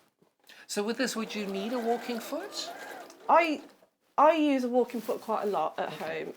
To be honest, my walking foot very rarely comes off my machine unless I'm putting a free motion, open-toed foot on. Yep. Or if I want to be really precise with a 1/4 inch seam, then obviously I'll change my foot then. But obviously you're using a lot of layers of fabric, so ideally, yes. Sorry, that was a very long way for me getting No, back I think it's good. I speak Delphine now, so I understand completely. So yeah, I go on a bit of a tangent, don't I? You're all right. But that machine is really, really lovely, and we've still got the 550 in stock, actually. So if you have a little look on our website and type in Elna 550, you'll be able to find that on the website. It's a lovely little machine. So I'm nearly done now. Put that foot down. So I'm just coming back to where I put those little marks. Back stitch, and there we are. So I've taken that off. So using my little scissors, I'm just going to trim off any loose threads there. Just have a quick check, especially on your registration points. Just making sure that that's all done. So I'm just going to quickly just go over that little bit there, just to make sure it's definitely secure. Because that's, I mean, don't worry about also being too tidy at this point either, because the thing is, once it's in the clasp, you won't see it really. But also, this is the wrong side of the fabric, so as long as you're neat on the other side, it'll come through fine. So there we are. Just pick that down, move that over. Now, having never made a clutch bag like this before, it seems to be coming together quite quickly. Yeah, really quick project, really quick. And you know, and I know we've got Christmas shows next week, but I'm so excited. But this is what lovely presents, aren't they? Is. Really, It really nice is. gifts, and also, you know, you pay a lot of money for a clutch bag, and you know, matching, you know, bits and pieces. What I love with this as well, not only are we offering it with the fabric, but we're also offering it with just the clasps and the pattern. Yeah. Which I think is such a great price point on that as well. I know, but look at this tilde. I love tilde. So I'm just turning the whole thing now. Right sides out. And now I'm going to put the whole bit of the lining back inside. So this is where you just have a bit of a fiddle with it. Okay. So I'm just going to push the lining through using my new little friend over here. See, I'd be using the finger. Would you? Not that one. Because it's got a flatter edge and you get a smoother edge. So this is the finger, that's the stiletto. Yep. Right. Yeah. Because the good thing is that see how much better that corner came out when you did that. It did, yeah. Sorry, but it's much easier than when you I find a think. tool that works really well, I want to make sure I share it Use with it. everybody. There we are. So it's already coming together quite nicely. There we are. So this is where I'll definitely use a smaller Yes. one. So I'm now going back in with the line into the lining. If you haven't got one of these, then the end of a spoon, a chopstick, pencil, Coffee anything. stirrer. A coffee stirrer, yeah. You can never find a coffee stirrer when you need one. There we are. Is this the first time we've offered your pattern with just the clasps? I think, yes, It's such a good deal. I'm really pleased with that. my first time on purses Is it really? today. They're Yeah. fabulous. No pressure, Delphine. And, of course, your first time you're live on Facebook as well. I'm hearing it's know. going really, really well. We've got a lot of interaction on it, which is great. There was lots of comments. And, Lots. Oh, fab. I'll have to have a look when I get home. There we are. So again, I am taking my time because I don't want to push too hard, so I don't want any of my stitches to come loose. There we are. But this is the point where it's actually worth taking your time and just Yeah. making sure you get it right. And also, this is where you need your iron. Give it a really good press. So I'm quite happy that that lining's pushed in there. Like I said, all the tops, you won't see those anyway because they'll be in the clasp. But with that ironing finger now, if you are struggling to get a corner out, you can use that to push Yeah. the point out as you iron as Yeah, you go. they've pushed them out really well actually. So I'm now going to give the whole thing a really good press. Again, I don't usually have steam in my iron. You may want to rotate But- that first one. Yeah, but I do when I'm doing with the bags. Oh, really? Yeah, because it does give it a bit of helping hand. Do you use steam when you're quilting? Very rarely. Yeah, same. Only when I've made a few adjustments that weren't meant to be there. Right. Okay. And then I put some steam on it and stretch it until stretch it won't it out, stretch yeah. anymore. Yes. Which is not the way to do it. So I'll give that a really good press. It's a good tool, It an looks iron. isn't it? lovely, that. It's coming well, coming together really quickly, really well. There we are. I'll tidy that bit up in a second. We've got about 20 minutes left with you. Oh, loads Plenty of time. time. So, what I would do now, if obviously if we had a bit more time, that little opening there. Again, you're not going to see this anyway because that's going to be in your class. But what I do, just do a little ladder stitch or a slip stitch, or you can even use a machine and just top stitch that so it's just closed a bit, so it's like that one. So just so it's nice and tidy. Now, if anybody does have any questions for Delphine while she's doing this, it's her first day with bags as well. Any questions, please drop us a message. Drop us a message on the Facebook Live, even if you'd like, in the comments section. Our producer's watching that right now. Otherwise, drop us an email at studio@sewingstreet.com. Okay, so let's put the clasp on. Yeah. I'm excited. So before you put your clasp on, what I would do first is just have a little bit of a play, because once you've got the glue in there, you haven't got an awful lot of time to get going. So have a bit of a practice run, just making sure that that bottom edge fits. You know, to just have a bit of a, slot it all into place. What if it doesn't? Squeeze it in, it will go in, trust me. Okay. A little friendly persuasion. A little bit of persuasion, yeah. So, but it will go in. So yeah, I'm quite happy that will go in, because you're also going to need a screwdriver as well. So yeah, this is where you're going to need a small screwdriver. Sorry about the rustling. And your glue. Now, we have got this Gooseman glue. It's called HT2. This is available on our website as well. And this, it seems to last for ages, Yeah. these. They're really good. Well, this one has done all of those, all of the bags I've made, and I've still got plenty left. That's brilliant.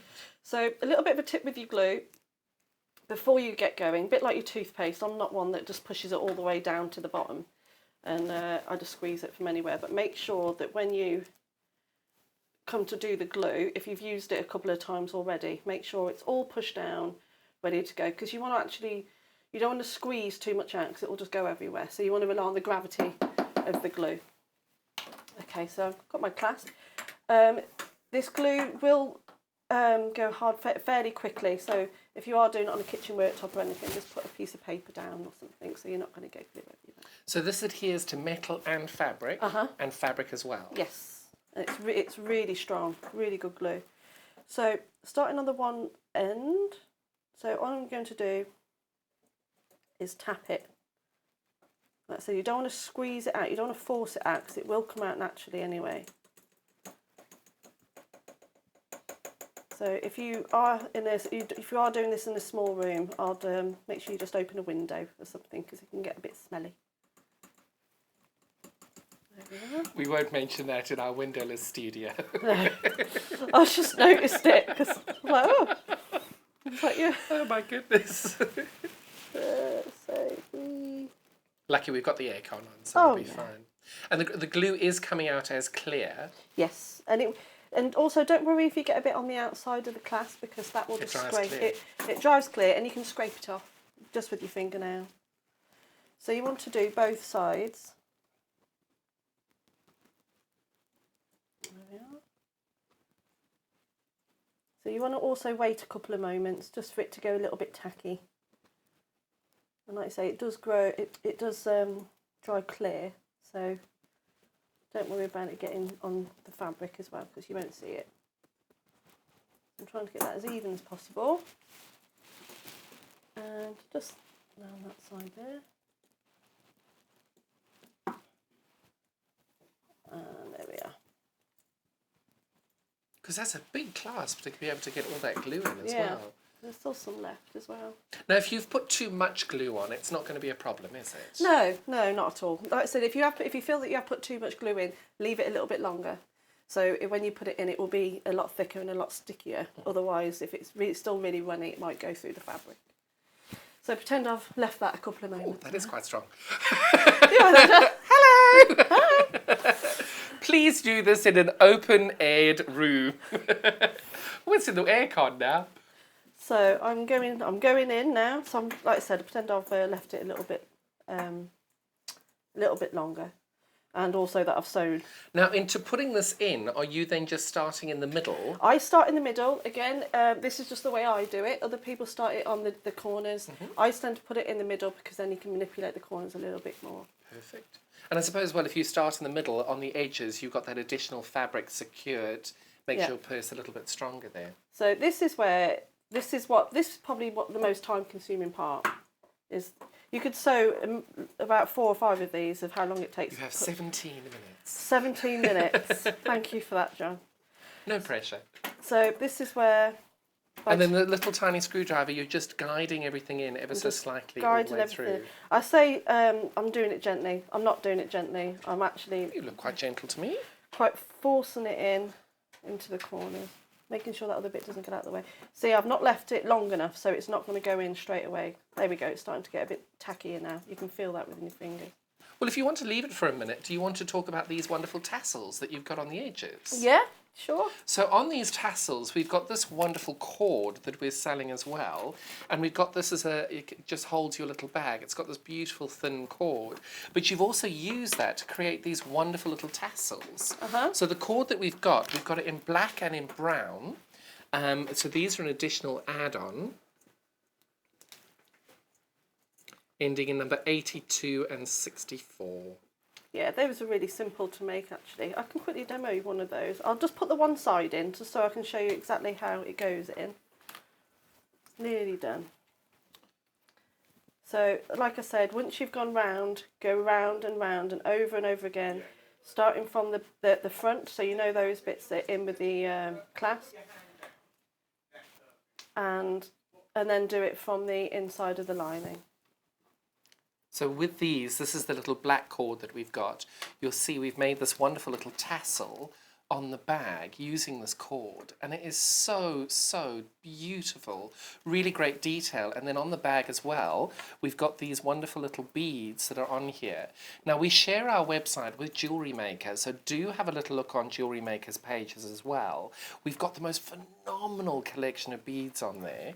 We've also got that, this is how we did our little bag handle. And again, we've used some beautiful little... Got some beautiful little beading on there as well.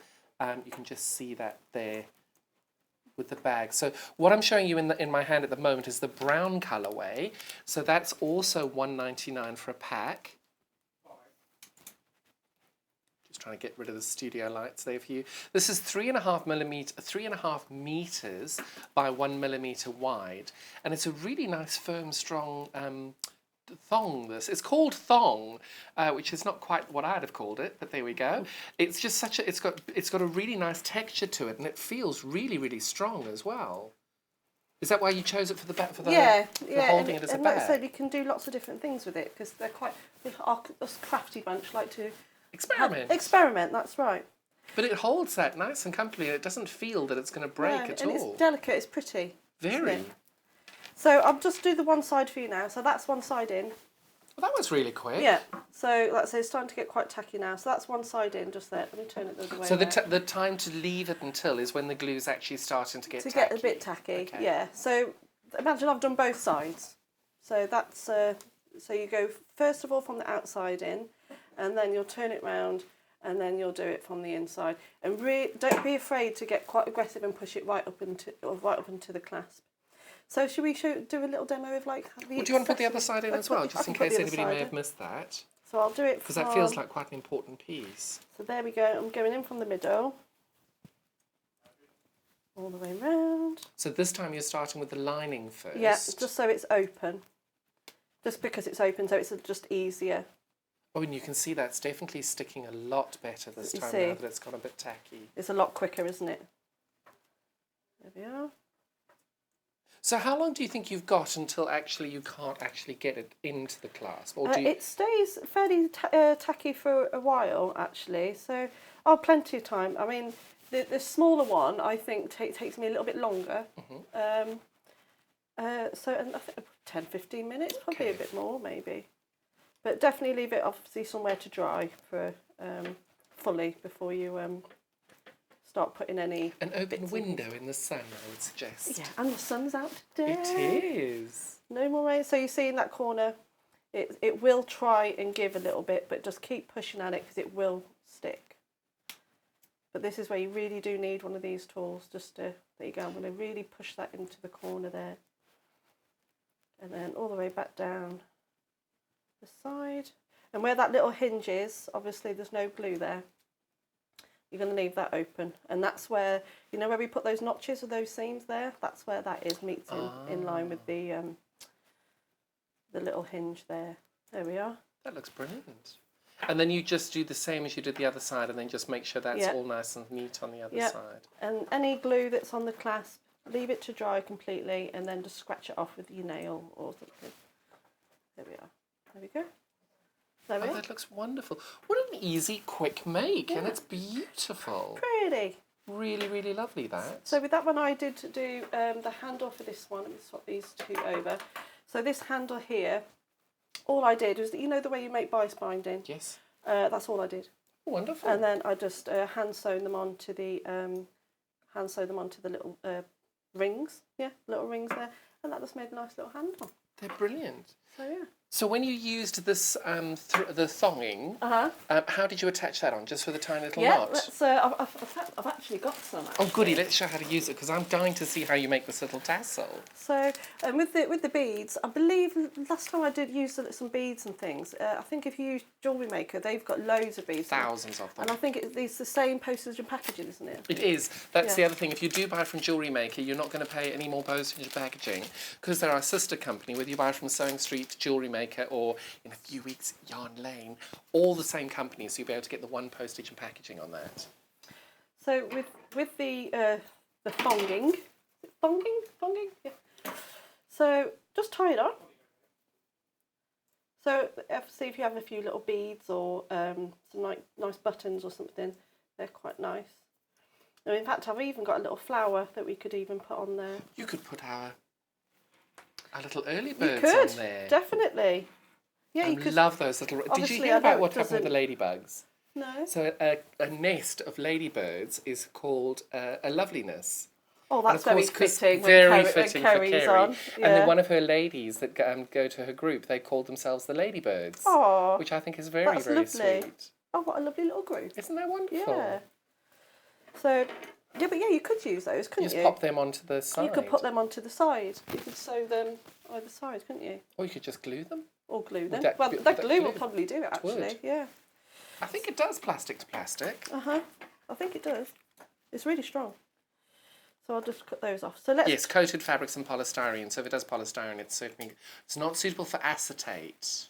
There we go. There we go. Depends whether it's got acetate on the button. So I'll also show you how to do the little tassel. Really easy. Now the tassels I'm very intrigued with. So depending on how long you want your tassel. I mean, this is really long. You get 3.5 metres. 3.5 metres. That is a lot. So I just tend to go... It doesn't have to all be the same size. Give it a bit of character. But even if it's not, you can trim it down to the same size after. Yeah. So I'm just... What's the word for this? You know when like you're tidying up your wires, like putting your hairdryer away or your hair straighteners? No? Well, no, you wouldn't. I'm going to go with no. So tidy, yeah. So just creating a few rings with the volume. So imagine I've done that with quite a few metres, and then at the top, I'm just going to wind it around, round and round and round and round and round. And then you would tie that off or use a little bit of glue. Which would you prefer? I tied it off because which one did I do it on? That one. Yeah, on that one. Yes, you did tie it off. I'm looking at you doing it here. So obviously at home I'd be a bit tidier. And then you just cut the loops. And then just trim it off. That's very effective. And then you can put it on your bag. Put a little beads around it, or like you say, a few buttons. Brilliant. Or another thing you can do. Where's my little flower? There we are. You can put a little flower. Oh, how wonderful. Yeah, so you can make a little Oh, flower. our little buttons would definitely work with those. Those little sunflower buttons in the middle of that. That would look really pretty. That would look very adorable. So yeah, that would look really nice, wouldn't it? And there's so, like I said, there's so much fabric because fat quarters, like you say It's a earlier lot. on, it's a lot of fabric. So, and if you think some of these purses are only quite small, so you're going to get a lot. So you'll have loads of time to do those. You'd end up having to get a lot more clasps. You Which would. is great. So I'm just going to quickly show you how to do the boxed bottom. Have I got time? Yes, please. Which is the one with the tassel on. So I'm just going to show you how to do that. So imagine this is the template. So I'm just going to quickly... So say if this was the template to do the boxed one. Imagine I've got my little notches there. I'm just going to sew down, across and back up. So like I said earlier on, the purse, all the same instructions apart from step 3 on the box purse. You just have to do this extra step. Perfect. And these are all in the pattern, and you've All got in the the pattern. pictures there explaining how you're doing it as well. So we're going down and across. Forgive me, I'm not done this very tidy, but it'll be fine. Stop at the corner, and I'll just go so far up. And that'll do. Oh, hello. Keep forgetting. Okay, so I've gone all the way around. So you'll put your hand in there, and you're going to open out the seams. So you can use an iron if you wish, but I just go with the feel. So what you want to do is line up that side seam and that bottom seam, and have a bit of a feel for it. You won't want to put a pin in there. I feel that that's about right. You'd give it a bit of a press, and then with the pattern, you'd mark in 1 inch from the tip and 1 inch on the corner, and you'll draw a line straight down there. And what you'll do, you'll sew right over that line. So pretend I've done all that. I'm just going to go back to the machine, sewing over my imaginary line. And again, make sure you backstitch on these because you don't want it all to come undone and all your money falling out of your purse. There we are. And I'm just going to do that again on the other side. So go in, open out the seams,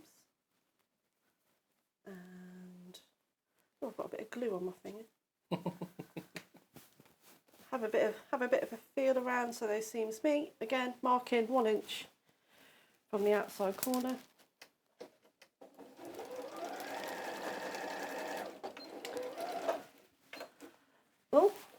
Oh dear, there we are. Okay, so like I said, I have just done that by feel. Hook or by crook. Yeah. That looks great though. So And you then- do trim everything off then? Yep, you trim everything off as close to the stitches as possible, but obviously not through them. So about 1/4 inch? Yeah, 1/8 you inch? could probably go a little bit closer, yeah. Because so when you turn it round, you get the right side out, they're nice and pointy.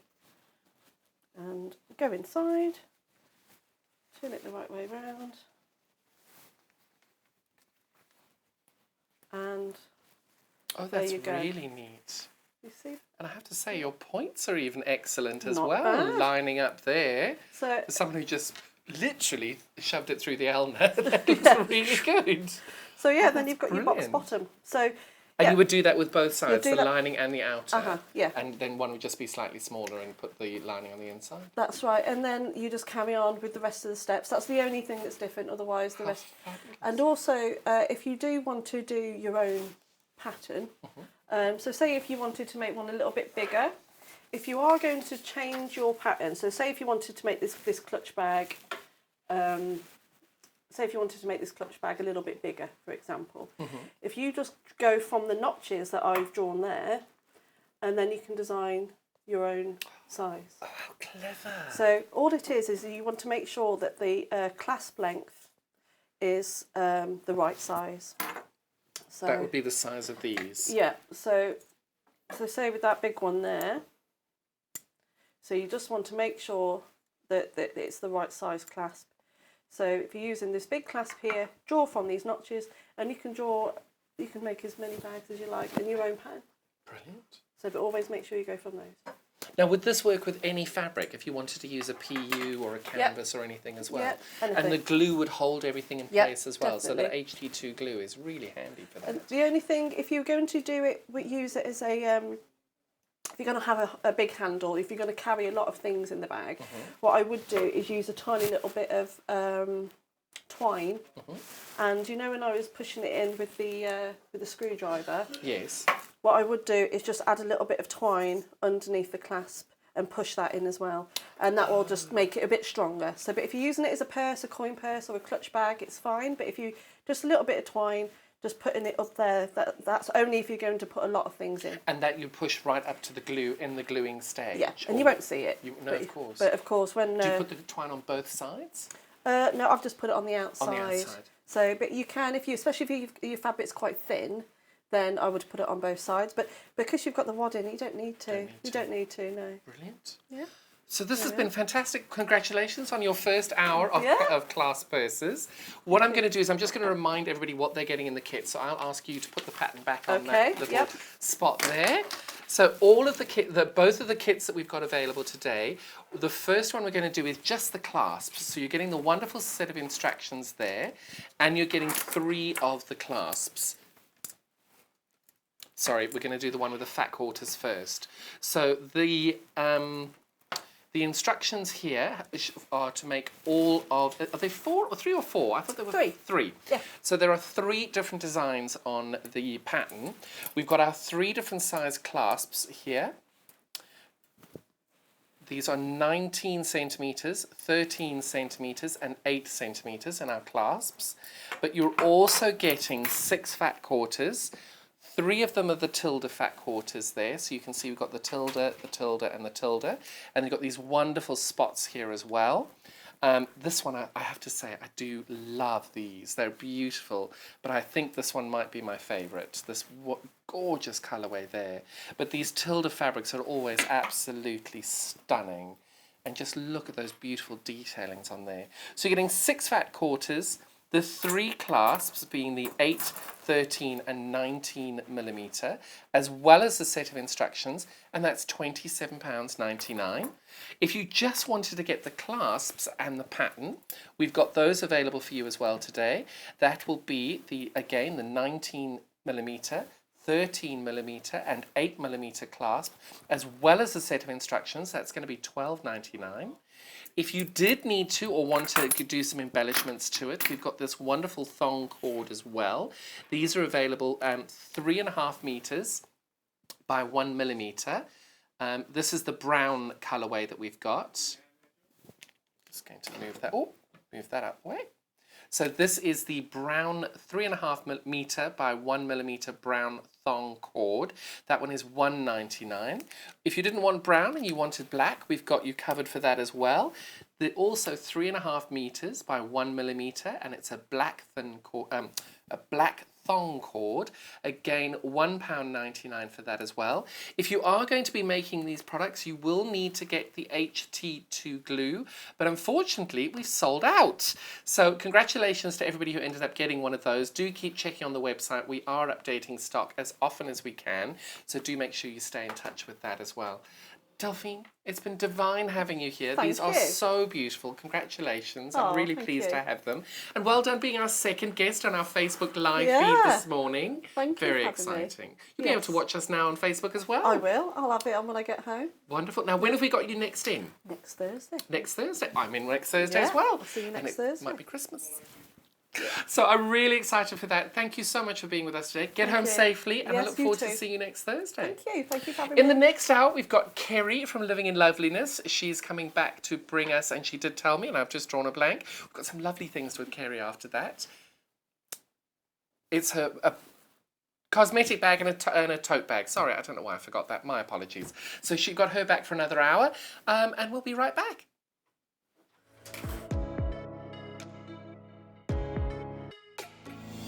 Hi, I'm Rosie Wells. My name's Poppy and I'm a nutritional therapist. Hi, I'm Ruth Lynette and I can't wait to join you all on the brand new Gemporia Lifestyle channel. If you're a fan of primal living, you're going to adore what's around the corner. What is lifestyle? Lifestyle is healthy habits. Feeling good, it's about looking great, Making sure that we're taking good care of ourselves inside. and it's about the life that you lead and the home that you live in. All of this is why I'm so excited. We've got the most wonderful team. Homeware deals and primal deals under one roof on one channel. I can't wait to share this brand new channel with you. So we'll see you soon on Gemporia Lifestyle. Gemporia Lifestyle, coming soon to Freeview Channel 74 and gemporia.com.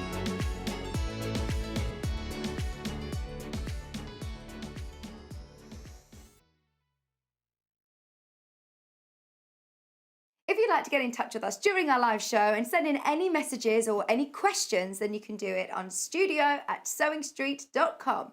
Alternatively, you can message us on our official Facebook page.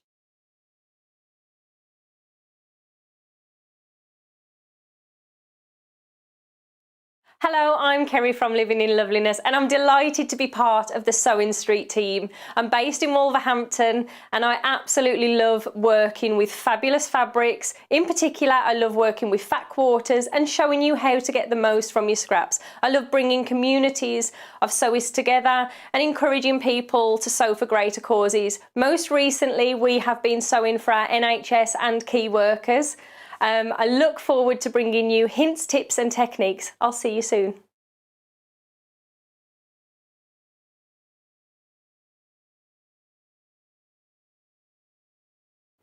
Hello everyone, my name's Cara Ackerman and I'm absolutely delighted to be here at Sewing Street. I actually originated from Hertfordshire, then went down to Hampshire and then it ended up in the East Midlands. I've been in the East Midlands for about 40 years now, which seems crazy, but 36 of those I actually worked with DMC Creative World, which was wonderful. I really, really enjoyed that. And then I decided to go freelance and that's how I got introduced to Sewing Street. I love doing anything to do with textiles, so embroidery, cross stitch, patchwork, done a bit of quilting, bag making, toy making, oh goodness, there's loads and loads of things. What I love doing is just trying something new, and I think one of the tips is don't be frightened of trying something new. You always learn from it, and you know, don't be scared of making mistakes either. We all learn from the mistakes that we make. little bit about me that you might not know and that's a bit of a surprise.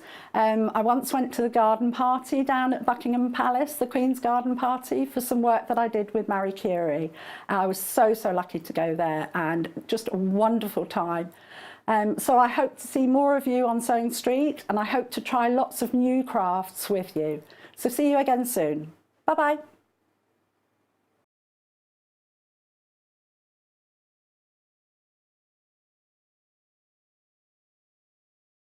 Would you like to take part in our weekly competition? If you do, then all you have to do is head to the Sewing Street fan page group on Facebook. Post your picture of your make. Myself, Debbie Shaw and John Cole Morgan love looking at all of your makes every week. We pick our favourite and announce the winner every Friday live on the show. Happy sewing and good luck.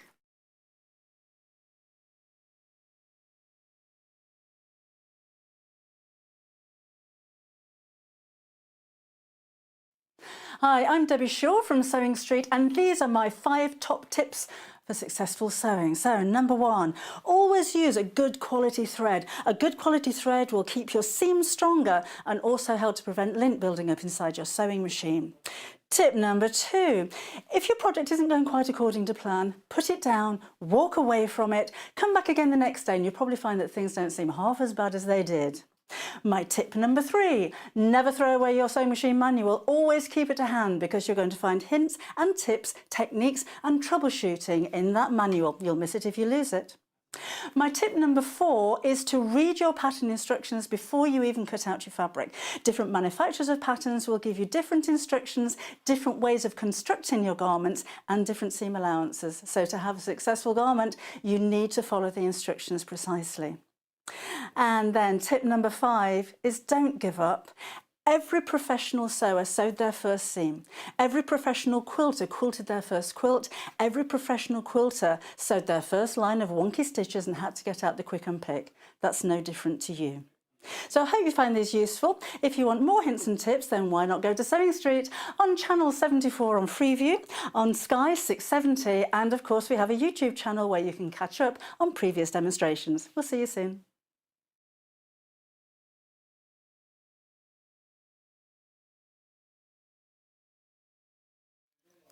I feel like I'm a ladybird. It's the wonderful Kerrie from Living in Loveliness. So lovely to have you back. And I'm so excited about these wonderful items. We have lots. That tote is gorgeous. It is. Now, what you want to show me first? What is your first kit that we're going to bring me today? The first kit that we've got is the Phoebe cosmetic bag. And that's this one. That's this one. So this sweet. is just a really cute small cosmetic bag. We all need them for different things, whether it's for, you know, keeping your passport nice and close in your bag, or whether it's for your makeup. And I wanted to just put something on there. I really like seeing pleats in a project. They're lovely. I think it really just gives it a little bit of something extra. And it matches your dress. And when it matches my dress. That wasn't planned at all. Oh no, not at all. I must go out now afterwards because I've got a clutch in a dress. I must go out. Well, that thonging cord that we had on earlier, you can make yourself a nice little tassel out of that as well. Oh, that's really. It was a really good little cord, that. Really good. Love that. So now you've got what? You've got 2 colourways. So we've got 2 colourways this time. So this colourway is one of them. This is one of them. Let's see. Liberty. This is the Liberty. They're both Liberty. Oh goodness. Let's have a little look. So we've got the Liberty Pink, which is the one that you're holding in your hand, and the one that I have here. Oh, it's beautiful. That matches the dress.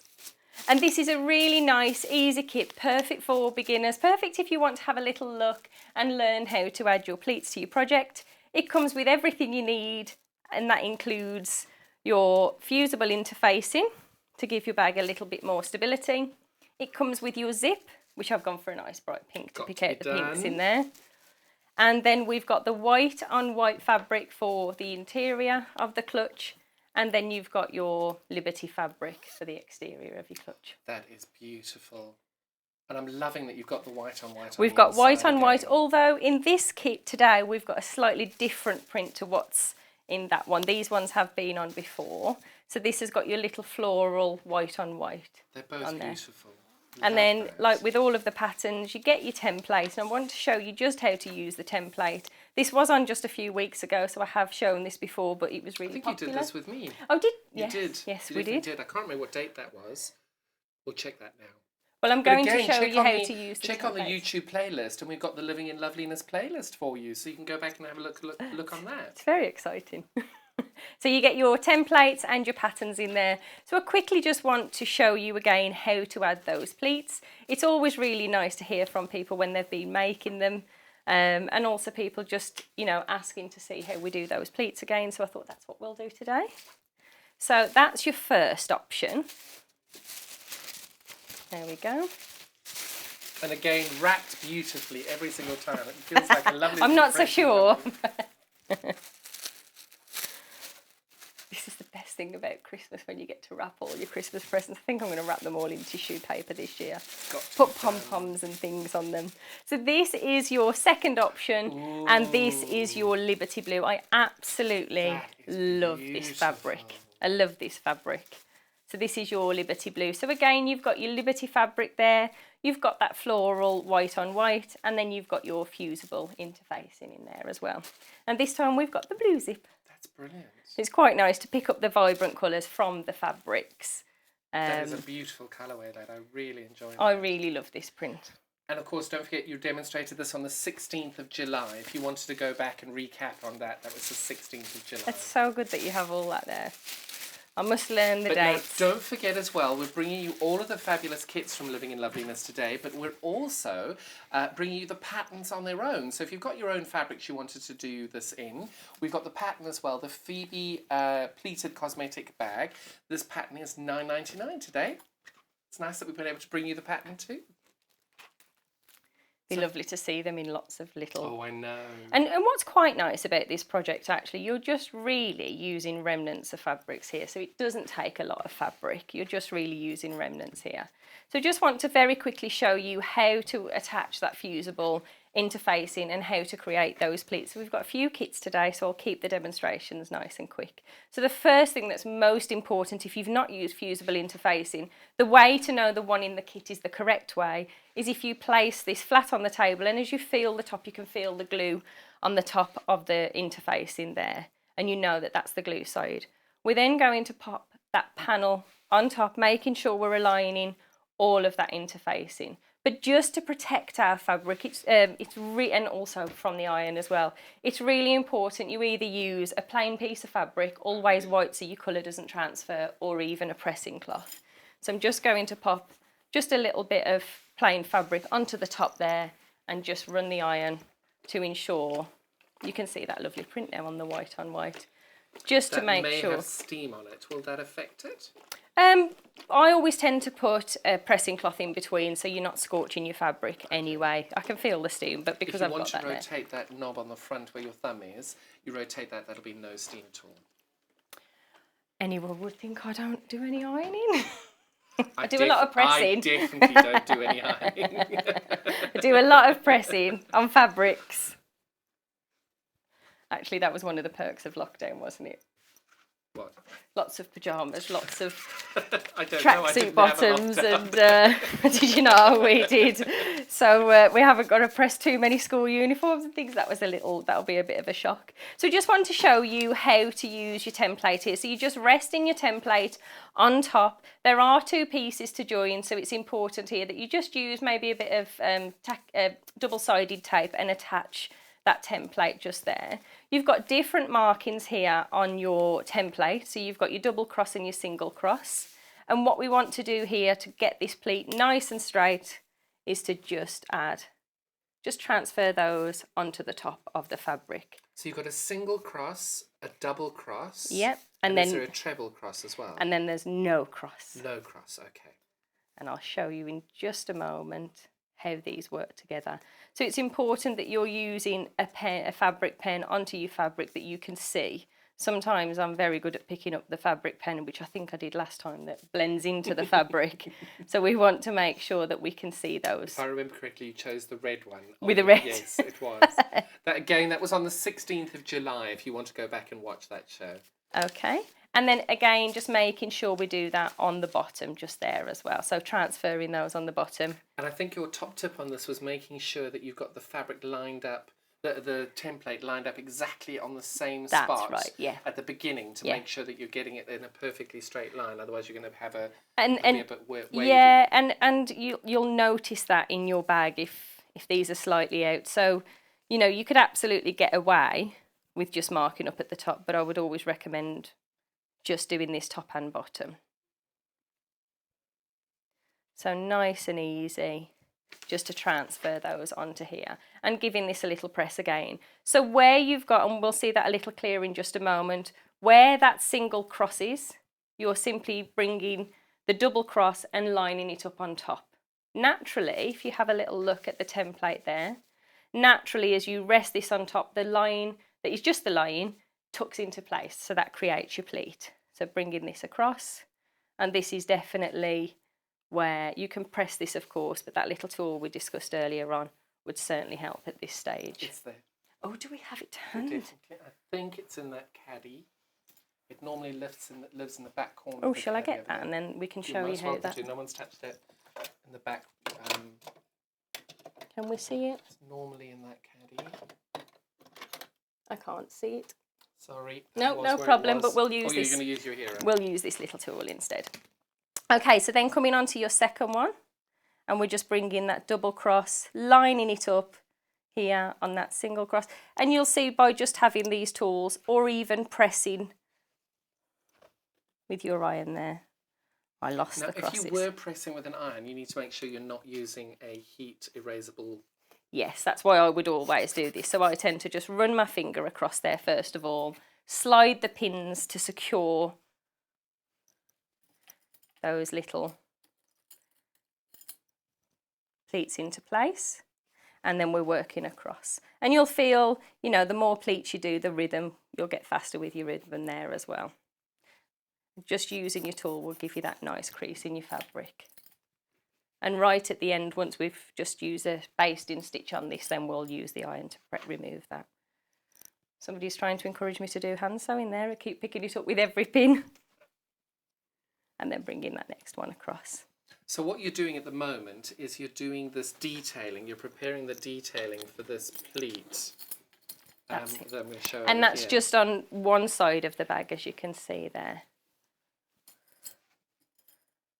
Now, in the previous hour that I was on, I did show you a little a sneaky way to pop your zips in. So although we're not going to pop the zip in today, I would again definitely recommend using that glue to secure that zip into place. Perfect.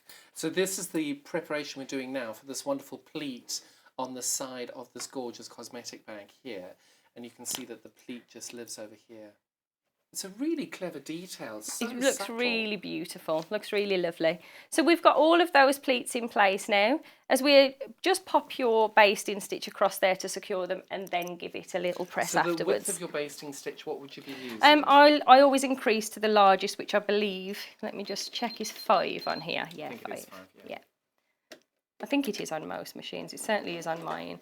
And then for the basting stitch here, the pins are far enough back, but if you feel like you're going to come into contact with those pins, try and leave them a good finger space back, then you haven't got to worry about those pleats coming open. And we're only sewing just to the end.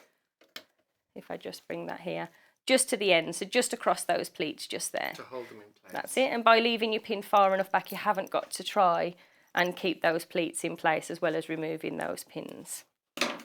And again, on the other side, just repeating that step there just to secure these in place.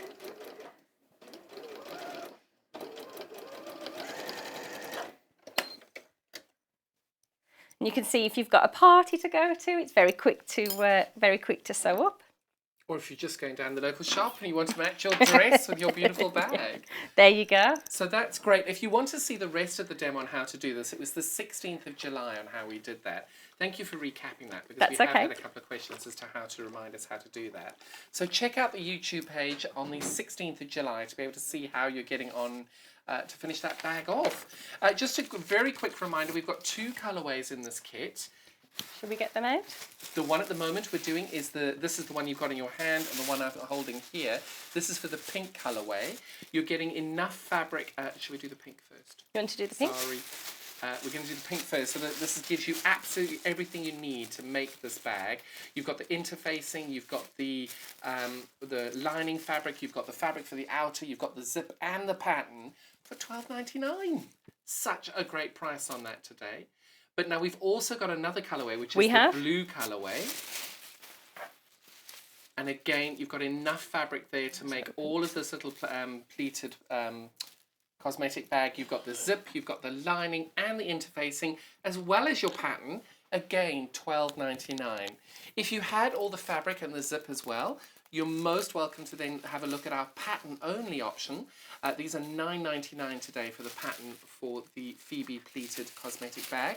And again, $9.99. Really great price point. Now the next one you're going to make for us, what are you going to give us next? So next, we do the free motion bag? Shall we do the...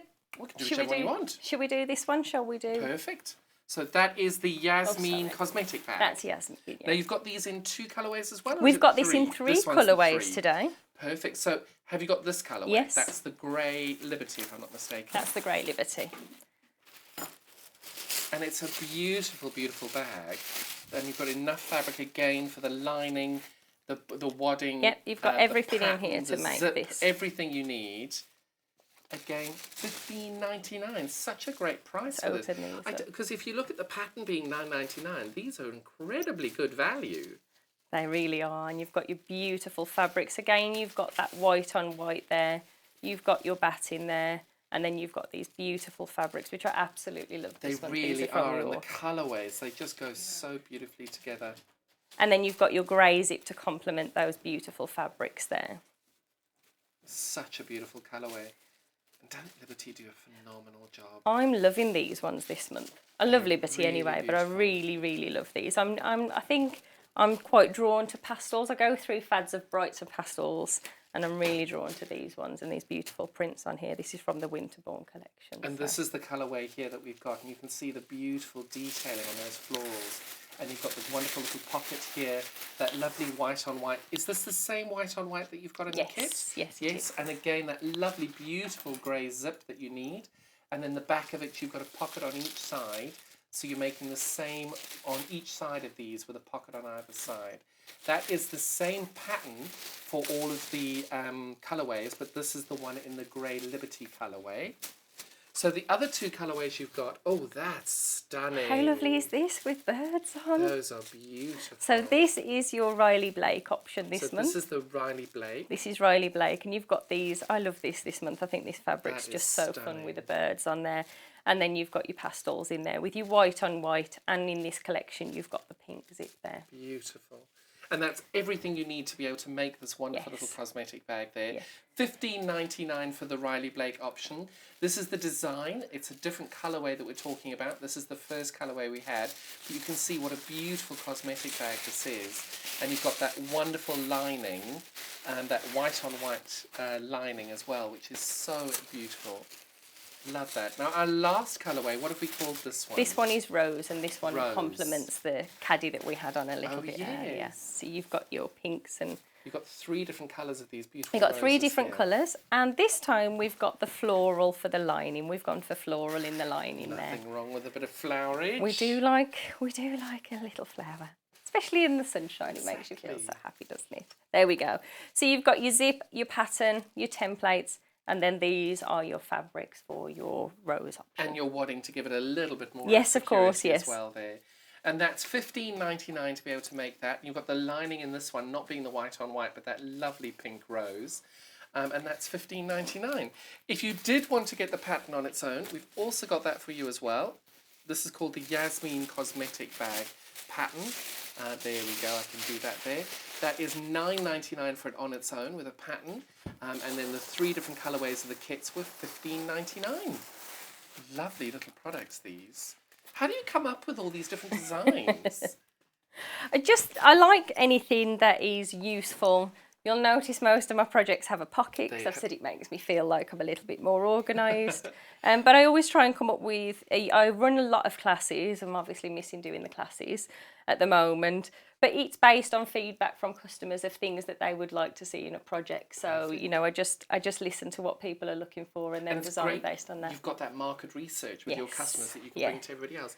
Now you're going to do a little demo for us. This is the Riley Blake option you're demoing. This is the Riley Blake with those beautiful birds. Lovely, they really are sweet. They're very cute. Again, I think this was on last month, the same day as we had the pleated cosmetic so again, bag. that'll be the 16th of July. If you wanted to watch this back, that'll be on the 16th of July.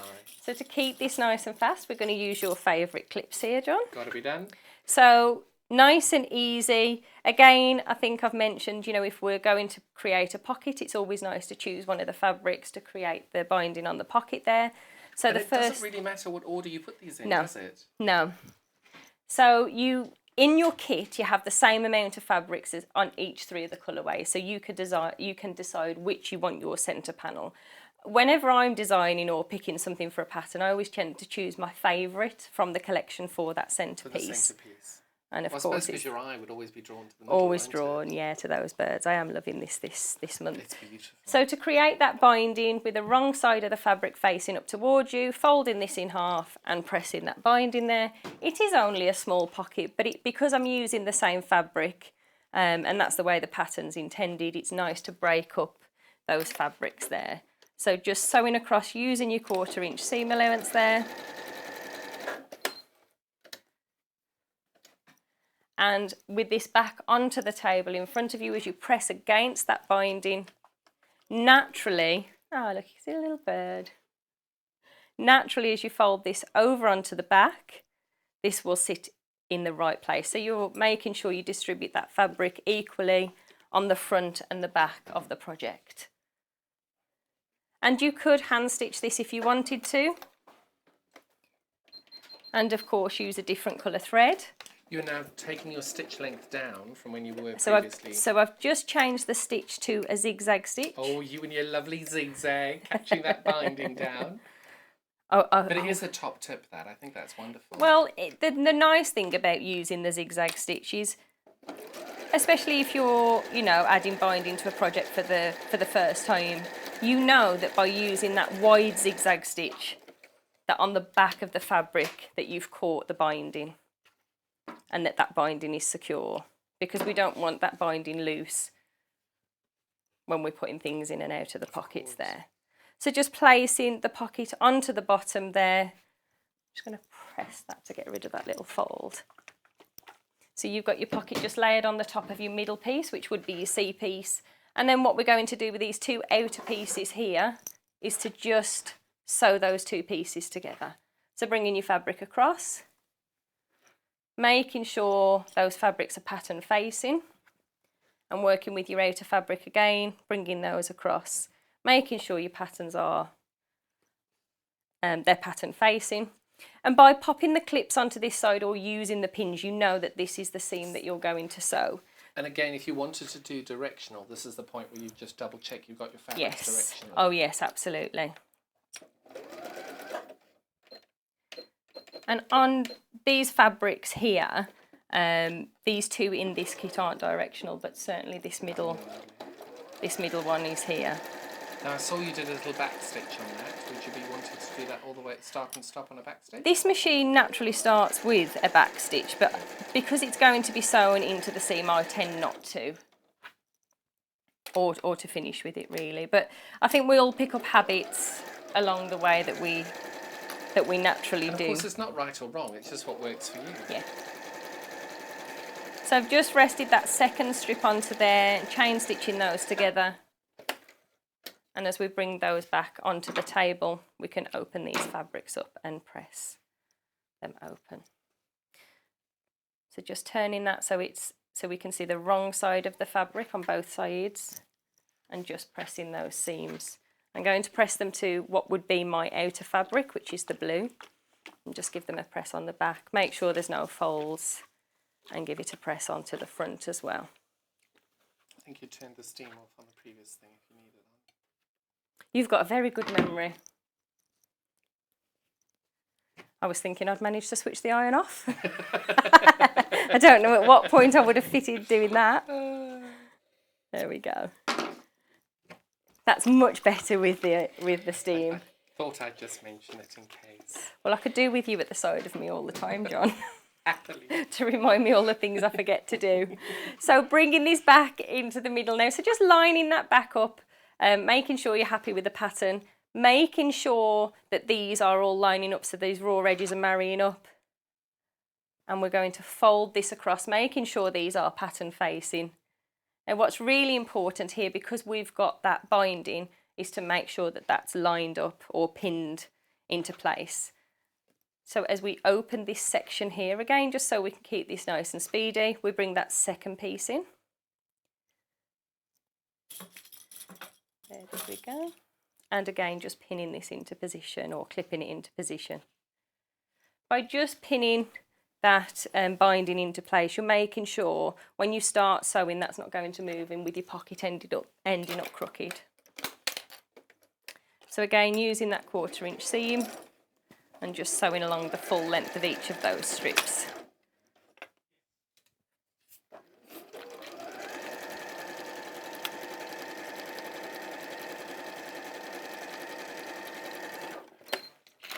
And as we turn this over, we just want to make sure we've opened up this panel, that it's not going to get caught in the underneath the fabric here or underneath the foot. Making sure this is flat on the machine, because at this point it's very easy for that to get caught up in the project. And we've all done it. We all have. We've all done it. At this point, would you also make sure that your little pocket is covered in that section? Yes, yeah. Would you do a double back stitch over where the pocket is to secure that seam? I tend not to, but you could certainly do that. Yeah, absolutely. There's no reason why you don't. I tend not to. So beautiful. But what's quite nice, isn't it lovely, this fabric? Really I do love beautiful. this fabric this month. Thing is as well, I don't know how you do it. You have got such a great eye for the colours that you use. They're just so warm and inviting. They're beautiful. Oh, you have a great skill for it. It's great. I really like fabrics that when you look at them, they make you feel happy. These are but definitely... all of your projects do. You've not brought one thing on that I've looked at and gone, maybe not so much.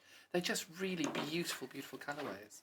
I think we've all, you know, the thing that's interesting really is when I choose the fabric, sometimes people say, make sure you don't choose what you like, think about what other people might like. But I think these are, you know, this I think is my favourite Riley Blake one with the birds on there.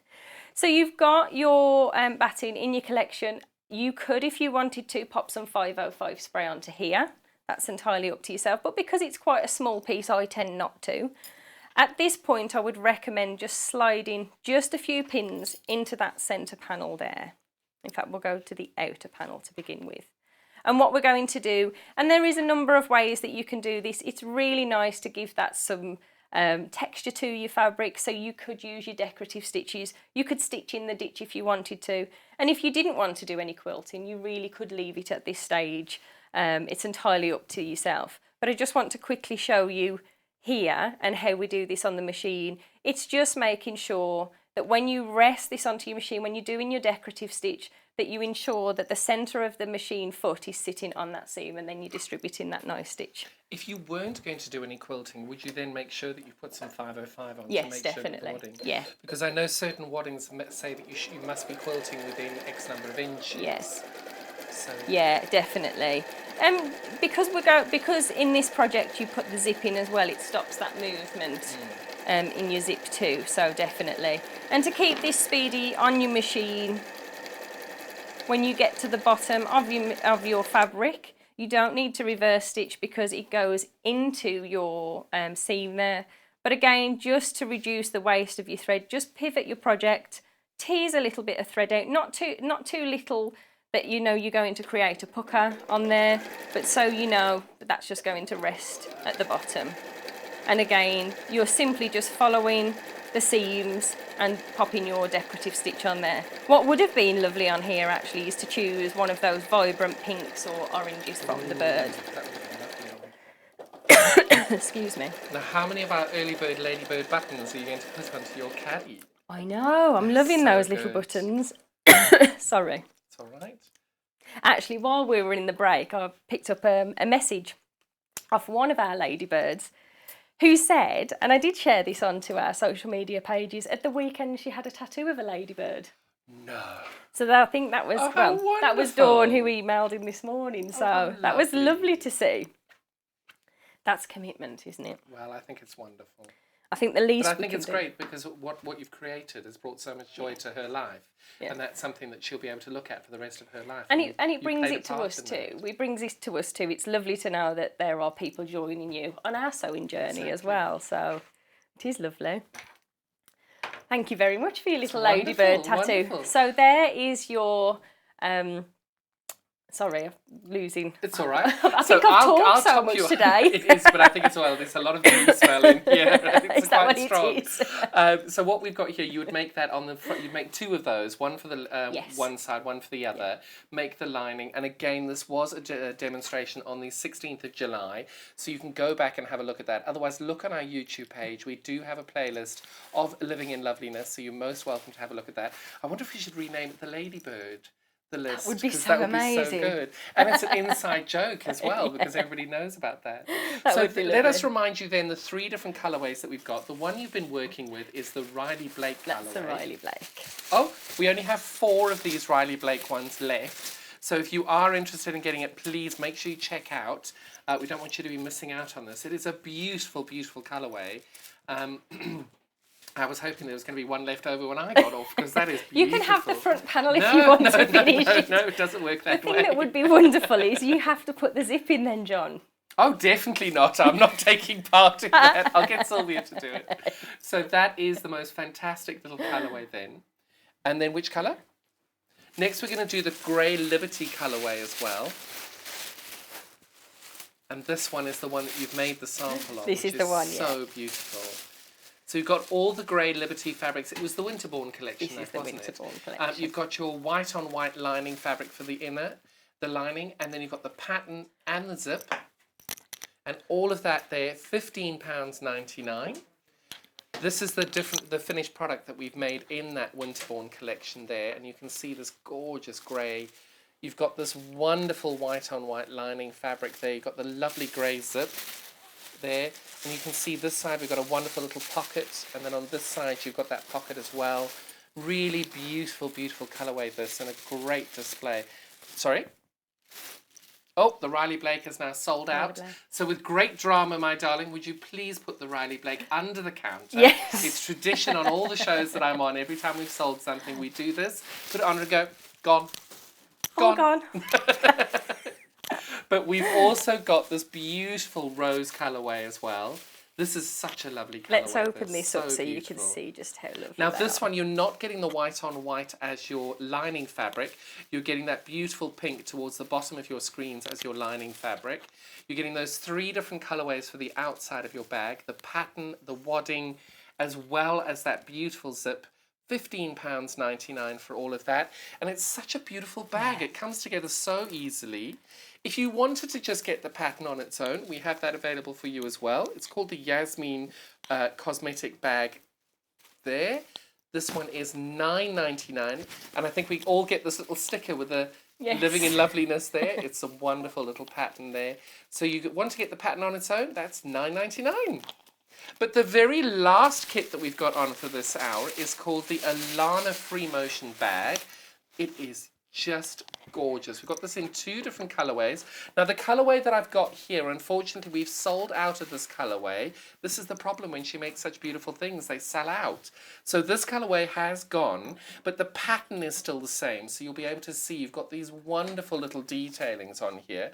Now we haven't got them on the back, but you could put them on the back if you want to. You could put them on the back if you wanted to. Got a gorgeous set of handles to be able to hold them, lovely webbing handles. So do you want to talk us through the 2 colourways that you do have for the Alana? I was getting ahead of myself then. I was ready to jump I didn't in. like to say, But these are beautiful. It's all about the beautiful sewing, kits. isn't it? It's all about the sewing. So which one are we doing first? The Riley Blake? So we had this on when I was here last time. So we've bought the Riley Blake option back. I believe this sold out while we were live last time. So we've got the Riley Blake back. And this comes with your plain fabric. You've got your batting there. You've got your beautiful geometric mink fabric. And you've got your floral in the coral, which I think is just Stunning. absolutely lovely. And then you've got your white on white in the fabric as well. So the white on white, is that your lining? That's for the white on white is It's for the the top outer. section. Perfect, Yeah. because I just noticed with the two whites, I Yeah. just wanted to double check.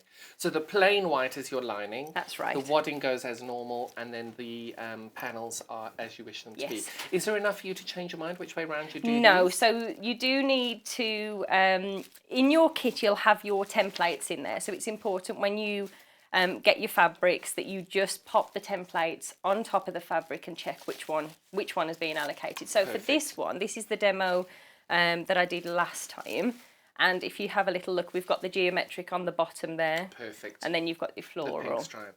I just like to ask because it's also important. I think people Yeah, want to know really which way round they're important, going to yeah, go. definitely. So this one's going to have the green on the bottom, it. the pink in the middle stripe there, and you'll have all the little embellishment pieces there of the felt. You've got the white on white for the top, and you've got the plain white for the centre.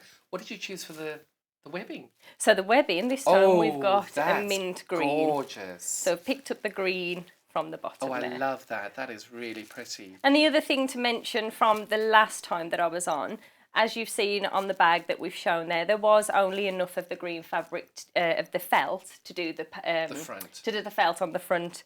But with lovely feedback, people want to do the pattern on the back as well. So you've got enough in your felt so you can repeat the pattern Fabulous. onto the back. Oh, that's great.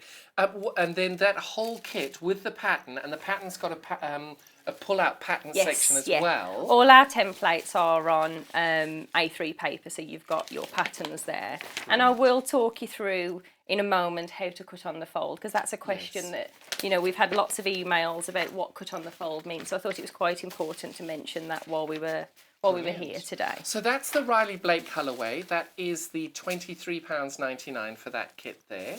The next colourway we've got, I'm guessing it's going to be a beautiful Liberty. It is Liberty. A beautiful Liberty colourway here.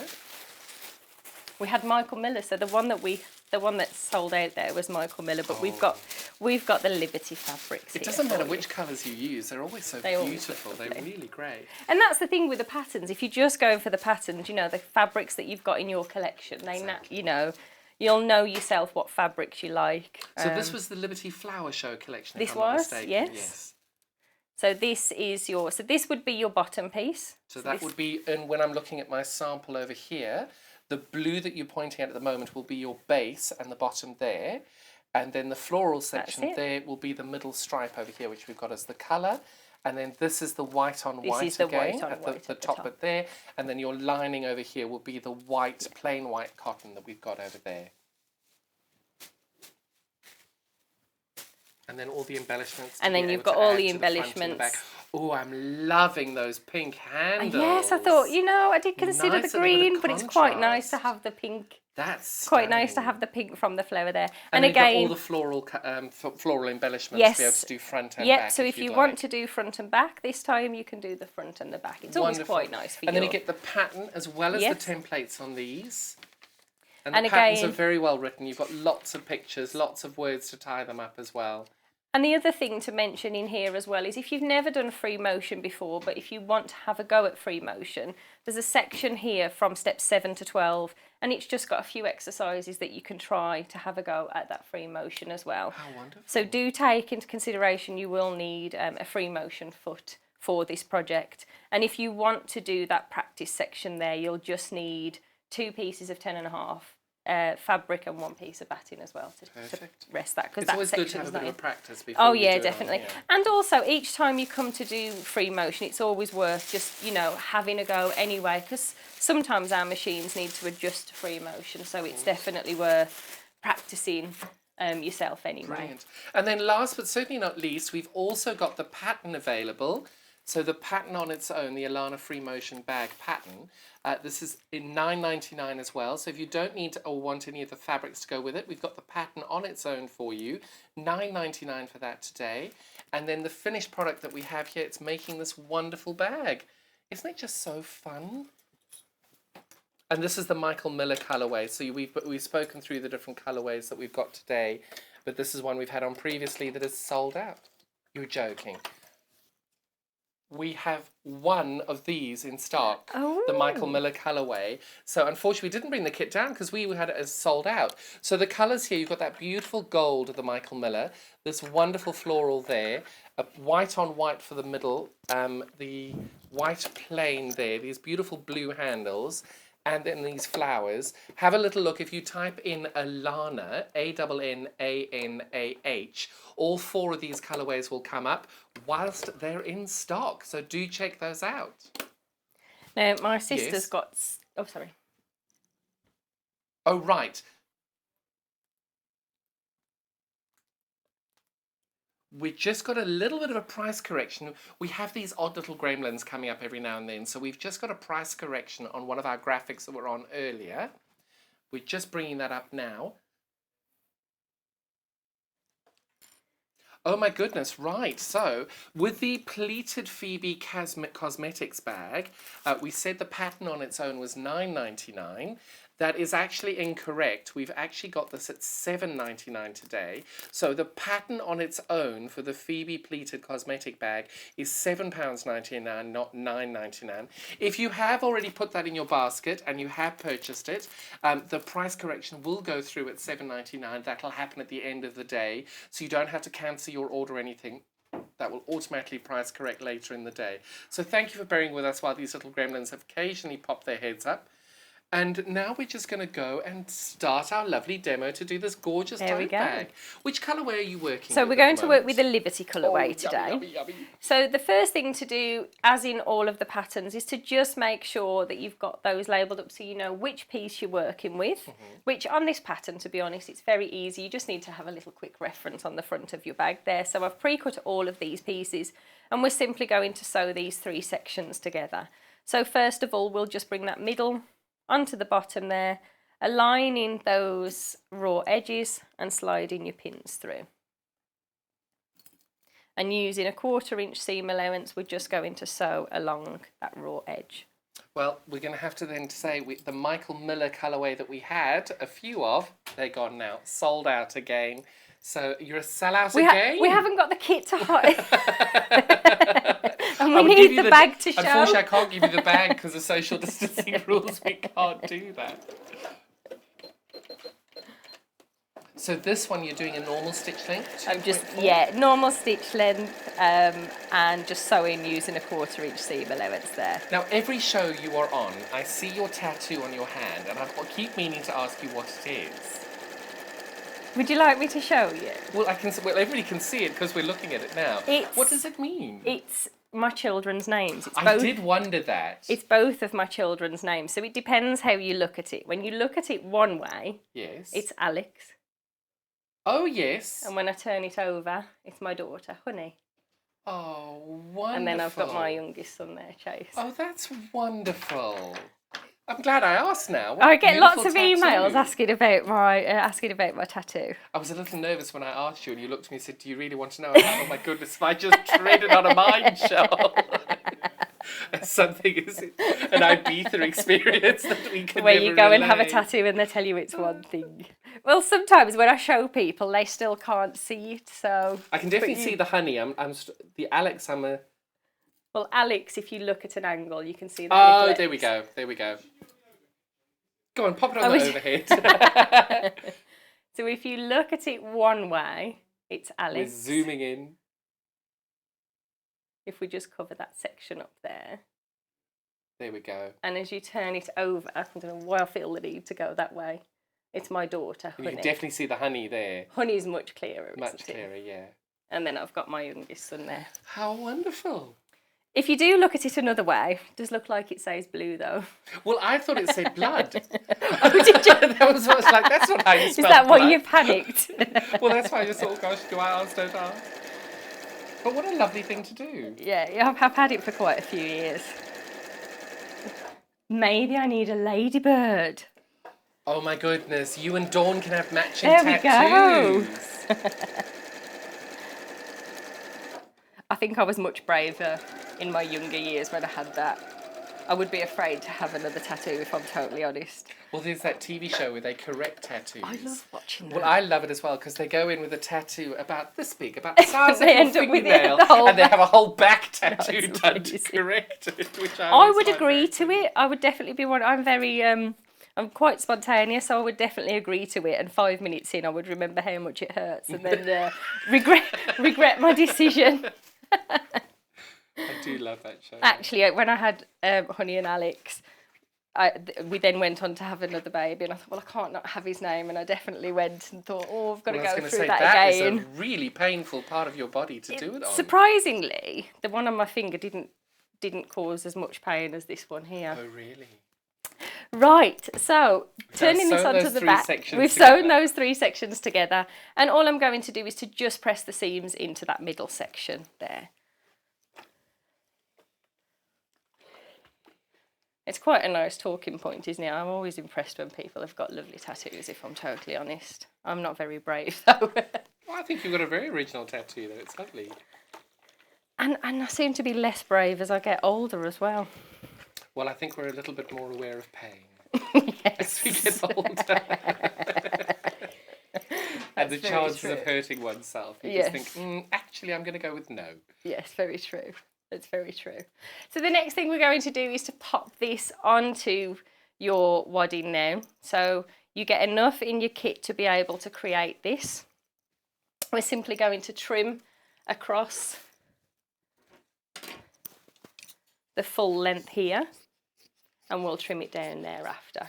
Now this section here, in the pattern, we've just got the free motion. But if you're, if you really enjoy free motion or you really enjoy quilting, I've seen some lovely photos on your social media page where people have done some beautiful stippling on there and all kinds of things. But to keep this nice and simple, we're just going to sew a line in the sewing machine foot to the seam line and just pop some straight lines along here. I have an embroidery machine, and I do wonder, I was looking at this and thinking, goodness, I could do some embroidery along there. Yeah. Because there are some incredible embroidery patterns. Yeah. You do some really beautiful free motion as well on your quilts. It keeps me busy. Does it keep you out of trouble? That's why I sew a lot. Definitely wouldn't. With the lovely ladies that I'm always hanging around with, they get me into more trouble than my other friends do. It's wonderful. It's wonderful. It is wonderful. That is the great thing about running your workshops. I don't know who's the more corrupting influence, them or me. They say it's me and I say it's them. There you go. There you go. I believe them. No, I'm very, very lucky with my That's the thing that I'm definitely missing the most is running the classes and having that face-to-face interaction. I love watching the pride people feel when they've created a project, whether it's a small project or a quilt. And just to keep this nice and easy today, so I've just popped a straight line across there, the same as I did on here. If I just show you this one here, I've repeated that on my pattern along that bottom seam. But we really want to have a little look how to create this lovely flower. And I'm afraid I've just dropped my flower on the floor, so I just need to pick that up. She's just popping down to the basement to go. That was a very fast visit to the basement. So in your kit, as I said, this time you'll have enough felt to be able to create on the front of the bag as you do on the back.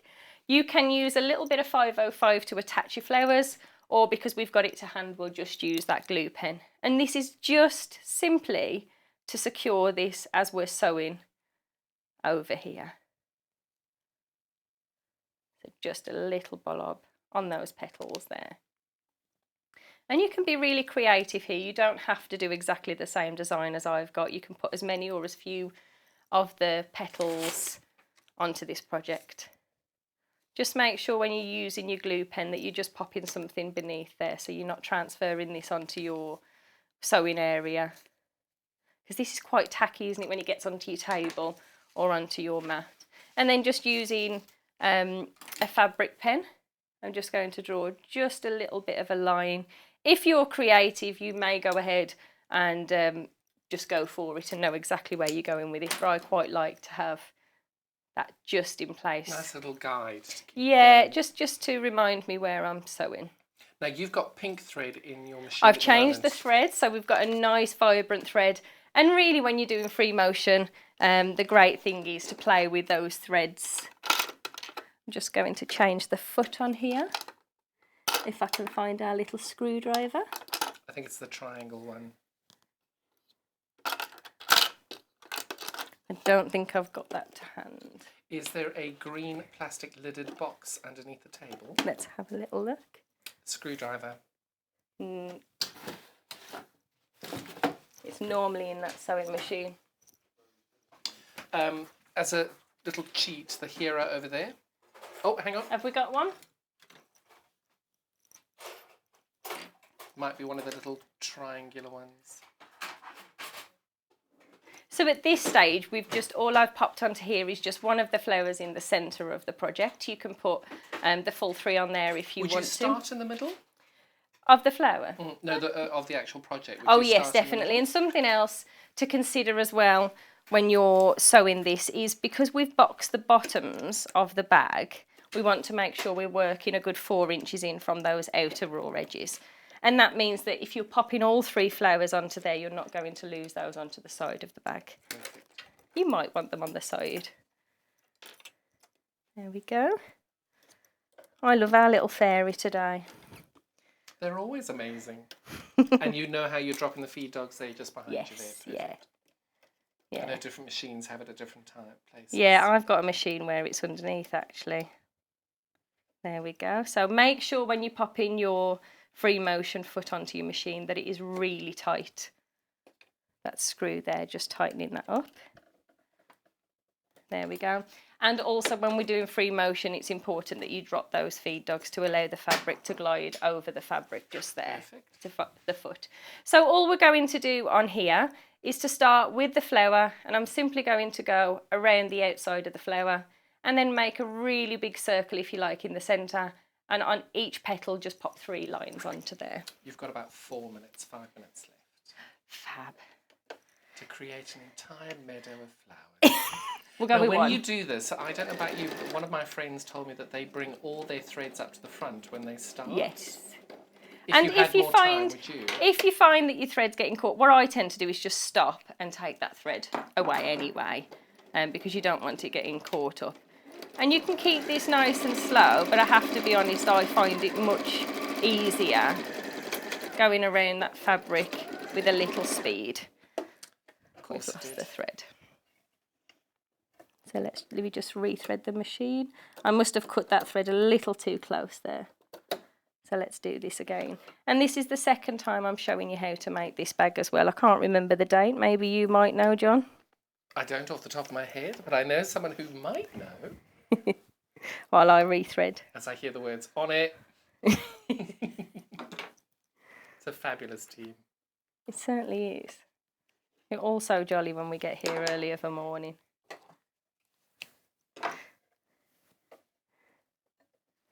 So I somehow managed to tangle up the thread there in the eye of the needle. So we'll just start that little section again. There we go. I do find if you're using your needle threader, it's easier doing it with your foot up. Yes, I could have because definitely done that, couldn't I? The tension plates are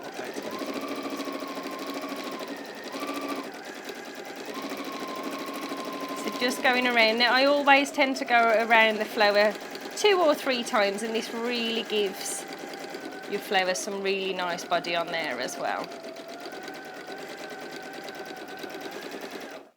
And when I say go at speed, maybe a little. But I personally do think that going faster with your free motion, it does work a lot better. The great thing as well is you completely zone out, don't you, while you're doing this as well. But I have a very firm rule if I'm free motion. If your shoulders are anywhere near your ears, you're doing it wrong, stop. And it gives you really awful backache if you're... It really does. You need to keep your... Back need to be straight, nice and relaxed. Back straight, shoulders back, and down. And just have fun, it's only thread. Exactly, that's very true. But I do find free motion a lot of fun. And I think it's really good to do when you're a beginner as well, when you're not so, not so fixed on doing your straight lines. So your last demo where you did this was the 30th of July. July was a busy month for you. It was.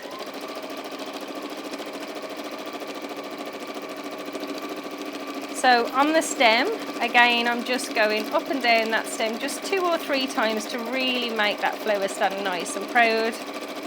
And you could certainly go all the way to the end of the bag if you wanted to, but I just tend to do it there on those 2 sections. We almost lost our little petal. And because we've popped that little bit of glue onto the petal, it just holds that into place. So again, you do make it look very, very easy, I won't deny. But I'm looking at you going, wow. Do you know, this moment is so enjoyable because, you know, when we're cutting and packing the kits, it's very busy, it's very fast. This is just so relaxing. And your shoulders are down while you're doing it as well. But you know what I mean, when you're getting up, when you're getting so frustrated with it. I think when I first started doing it, and driving in the dark used to give me really bad shoulder aches. That's quite a tangent. But now I'm confident with doing both, and I get no achy shoulders on there. And you can see how beautiful that is. And the great thing here, what I love, is you didn't follow your line. You used it as a guide, and it still looks very, very good. Because just above that leaf there with your right hand, you can see the little the line that you drew initially. Yeah. You didn't touch it, but it still looks fab. So it's the line you're drawing is more of a guide. It's just to give you, you know, I always say think about it as you sat nav, really. It just gives you an idea of where you're going. And certainly, you know, if you're new to sewing as well, or certainly new to free motion, it's just that peace of mind that you've got something there. And I particularly love free motion with applique because you've got your guidelines and you haven't got to worry about drawing those on. So you'll see a lot of my free motion I always tend to have 2 or 3 elements on it. Yeah. That's fantastic. So let's just remind ourselves what we have as our kits for this this bag. The Michael Miller has sold out. Michael Miller has sadly sold out. All of these bags here are going to be the style of the bag that we're doing, but we've got them in 3 different colourways that we've still got stock of. We'll just double check the stock as we go along. The first colourway we have here is the Liberty Flower Show collection. So if you do get that, you're going to be having your blue at the base, the floral here in the middle, and then your white on white there. Then in the inside of the bag, you'll be using the plain white fabric for the lining of your bag, and you'll have these bright pink handles for the colourway there. And we're just going to go to Kerrie now to have a look and see what those all look like. Okay, so there's your fabrics. There's your 2 Liberty. This is the ones that I've been demonstrating with today. This time in the kit, we've got lots of extra felt there for those extra petals. Just be mindful, your handles, you'll just maybe need to trim those down a little bit, but they're the perfect size for your little tote bag. So that's the Liberty. And then we had the Riley Blake colourway as well. But now each one of these kits has got enough fabric to make the bag, make the lining. You've got the wadding, you've got the handles, you've got the instructions. You've got absolutely everything you need to do in order to make this lovely bag. And this is in the Riley Blake colourway. So this one, we've got the green stripe as the base of the bag. Then our next layer will be the pink Riley Blake fabric there. So the green stripe would be the bottom section. That would be the green stripe there. Then this would be the pink section. Your white on white fabric here, and then your lining would be the plain white fabric over there. You've got a beautiful dark green, emeraldy green handle selection there, and enough felt to be able to make these flowers on this side of the bag as well as on the other. So that's a great way of being able to do that. So we'll just remind ourselves of the colours here. Okay, so you've got your white on white for your top panel. We've got that beautiful coral flower for the centre panel. And then we've got this lovely geometric teal colour, I would say that is, for the bottom as well. It's really, I love this. And then, of course, you've got the pattern and you've got the templates there. And all of that is coming in at £23.99. Those are the 2 colourways that we had. The Michael Miller one has already sold out. If you did want to buy the pattern on its own, we've also got the pattern available for you here for the Alana Free Motion bag. And that one is coming in at $9.99. It's nice to be able to get the patterns on their own. I think that's a really nice way of being able to do it too. Because we all do have these fabulous fabrics that we want to be able to do something with. We're not quite sure what. That's a really lovely way of doing that. So that was our tote bag that we had. We've also had our wonderful cosmetic bags. We're going to get you, testing you there, getting all your bundles together. This is, yes, I know. So we've it's like got a sea of blue. It is. We've got our wonderful grey Liberty fabric bundle here. So this is to make this wonderful cosmetics bag here. And the three different, we've got 3 colourways on that one. This is the grey Liberty fabric. You've got the grey zip, the white on white for the lining and the wadding, as well as the instructions and the templates.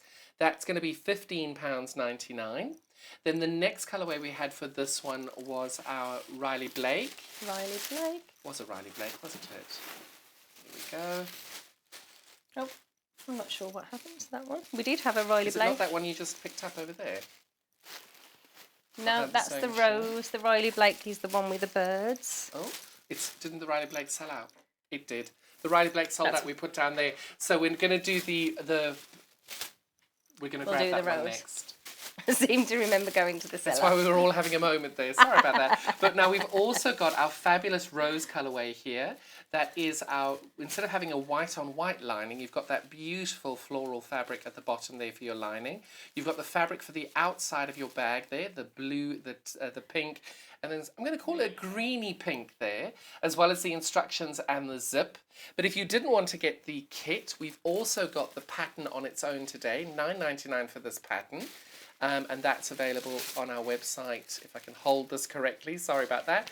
That is the Yasmin cosmetic bag there for $9.99. Then last but certainly not least, we've got our wonderful pleated cosmetic bag. We've got this in the Liberty colourway here with this wonderful, beautiful pleat over here. This has got the fabric, the zip, the interfacing, and this is the pink Liberty bundle that we've got here. And that is $12.99 for all of the products you need to make this beautiful pleated bag. I almost said tweeted bag then, sorry. So that is the bundle that Kerrie's got in front of her there with that beautiful pink zip, the fabric, the outer fabric, the white on white and the interfacing. Then the blue of the blue Liberty is directly beneath that one, so we can show you that very quickly. We've got the same fabric, set up there. We've got the white on white, the blue Liberty, the interfacing, the instructions and the templates. That's going to be $12.99. And then we have a price correction for you on the pattern on its own. This is going to be $7.99 for this pattern on its own. It may say $9.99 on the website, not on our graphics here, excuse me, but it is actually $7.99. So what a wonderful hour. Kerrie, thank you so much for bringing all of this in. When have we next got you? Is it a secret? Oh, yes. Next Thursday. So we'll see. I'll be with you next Thursday. So look forward to that. We're just going to take a few moments and take the set down. Kerrie, thank you so much for being with us today. It was an absolute joy. Love having you in. Check out the Living in Loveliness section on our webpage as well. Loads of other products we haven't been able to bring you today. And we'll be right back after we clear the set.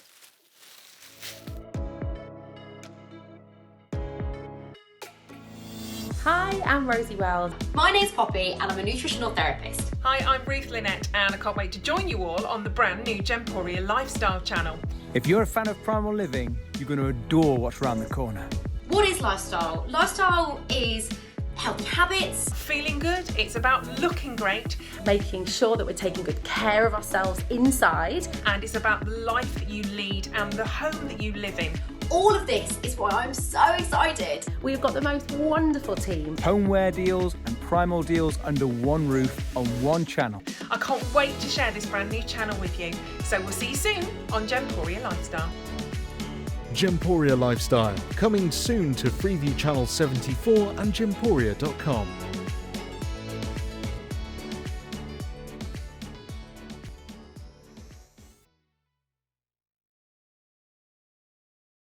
If you'd like to get in touch with us during our live show and send in any messages or any questions, then you can do it on studio@sewingstreet.com.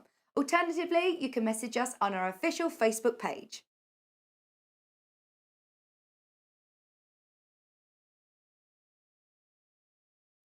Hello, I'm Kerrie from Living in Loveliness and I'm delighted to be part of the Sewing Street team. I'm based in Wolverhampton and I absolutely love working with fabulous fabrics. In particular, I love working with fat quarters and showing you how to get the most from your scraps. I love bringing communities of sewists together and encouraging people to sew for greater causes. Most recently, we have been sewing for our NHS and key workers. I look forward to bringing you hints, tips and techniques. I'll see you soon.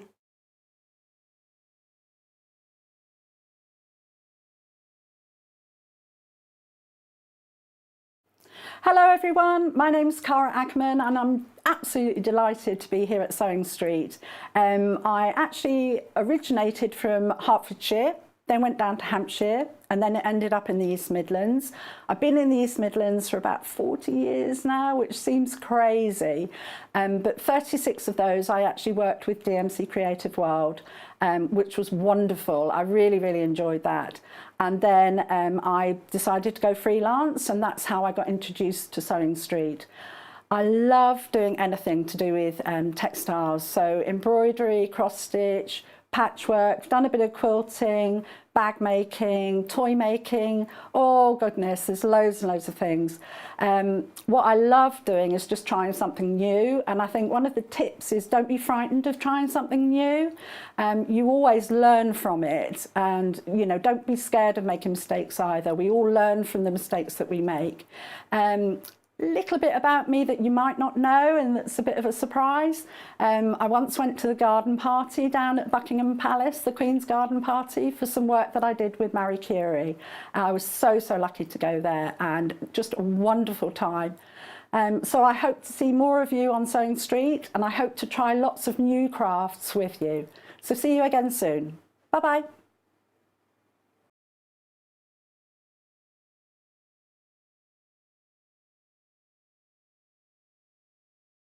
Would you like to take part in our weekly competition? If you do, then all you have to do is head to the Sewing Street fan page group on Facebook. Post your picture of your make. Myself, Debbie Shaw and John Cole Morgan love looking at all of your makes every week. We pick our favourite and announce the winner every Friday live on the show. Happy sewing and good luck.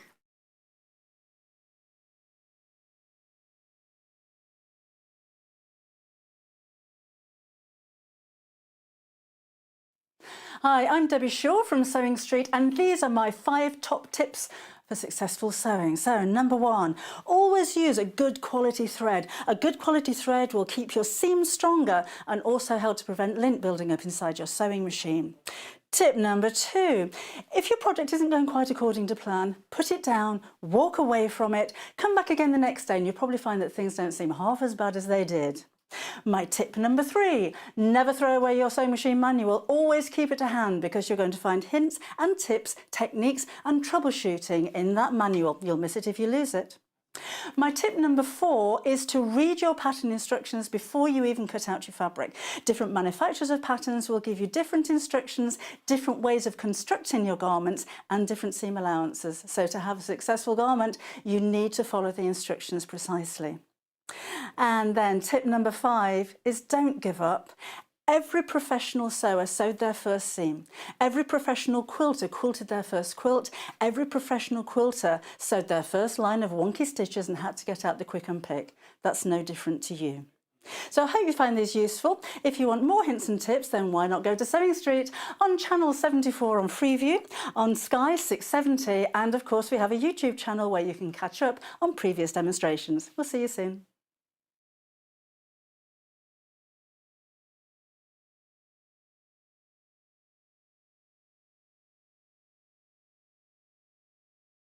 Shopping with us couldn't be easier. If you want to shop online, then you can head to our website, www.sewingstreet.com. It will redirect you to our sister channel Jewellery Makers landing page. Don't worry, you haven't gone to the wrong place. We're simply using their website temporarily while we're building our own web shop. Scroll down past the Watch Live part and you'll see all of the products that you will have seen on air on today's live show.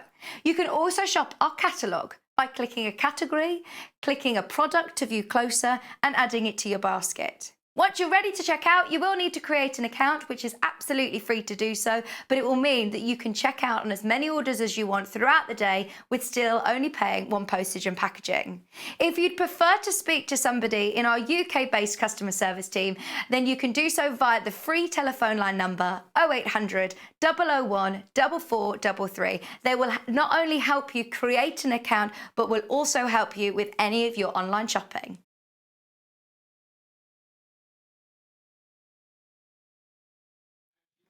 Welcome back. Wasn't that an amazing couple of hours there? Absolutely love having two guests. Really, really great couple of hours. Great demos. But now I have to bring you some of the most beautiful, beautiful fabrics we've ever had in.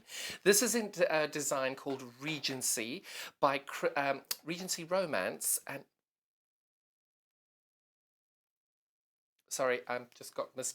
Right, let's start that again. Christopher Wilson Tate has designed this incredible design. It's called Regency Romance. It's for a company called Moda. Many of you may not know who Christopher Wilson Tate is. He runs an incredible antique shop dealing only in quilts. He started that when he was 16 years old. So he's been doing it for a little while. I won't say exactly how many years. You can Google it and have a look. But the fabrics are just so beautiful. And each of these fabrics has come from a design. He had an antique quilt into his shop a couple of years ago, and what he's done is he then created these fabrics as a homage to that quilt that he's had in his shop. And the quilt is absolutely beautiful. I think we have an image of that quilt as well now. So we're going to get that up for you in a few moments. But these are some of the fabrics in his collection that we've been able to bring you today. And they are just so beautiful. These are available by the half metre for most of them. It's also available by a bundle. So let me show you each one of these. So we'll first start off with the bundle. So the bundle's got all of these that we've shown you here. We've got 8 different fabrics here, all half metre. And let me just show you each one of these individually, because the fabrics have got such beautiful depth and the colours and the design is just so, so special.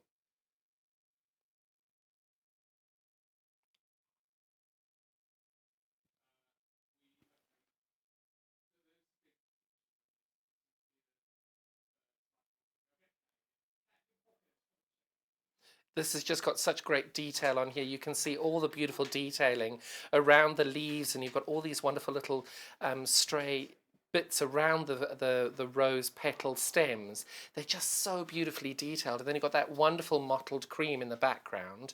It's just exceptional. So that's the Regency Romance there by Christopher Wilson Tate, the first one in our wonderful collection that we've got for you today. That is also available by the half metre, but we'll come back to that. The next colourway we have is this beautiful blue.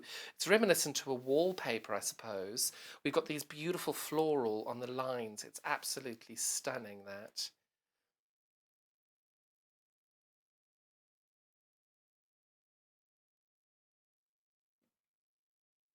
Love that. And the detailing here is so reminiscent to that really Regency period with gorgeous wallpapers which were done on silks and things like that, which is the inspiration of how Christopher designed all of this, going back to the age as to how things were back then in these beautiful stately homes and things. And you can just tell the detailing on these fabrics is so exquisite, and it's just so gentle and subtle. This one I think is called Georgina. I'm here, it's reading over the side here on the selvage. It's called Georgina. Beautiful colourway, that.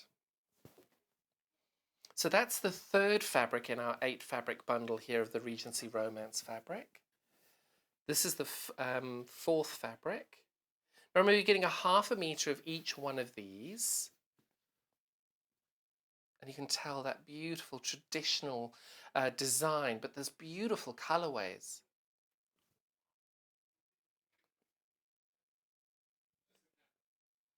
And you can see this is such a beautiful, beautiful colourway there. And then that's the 4th colour in the bundle, the 4th fabric in this bundle of 8. Then we've got this gorgeous, I don't know whether we'd call this a salmon or a... it's just beautiful, a dusty pink coral colour. Beautiful. And again, we've got that wonderful little detail here of this motif. Loving that one. So that's our 5th fabric in this bundle.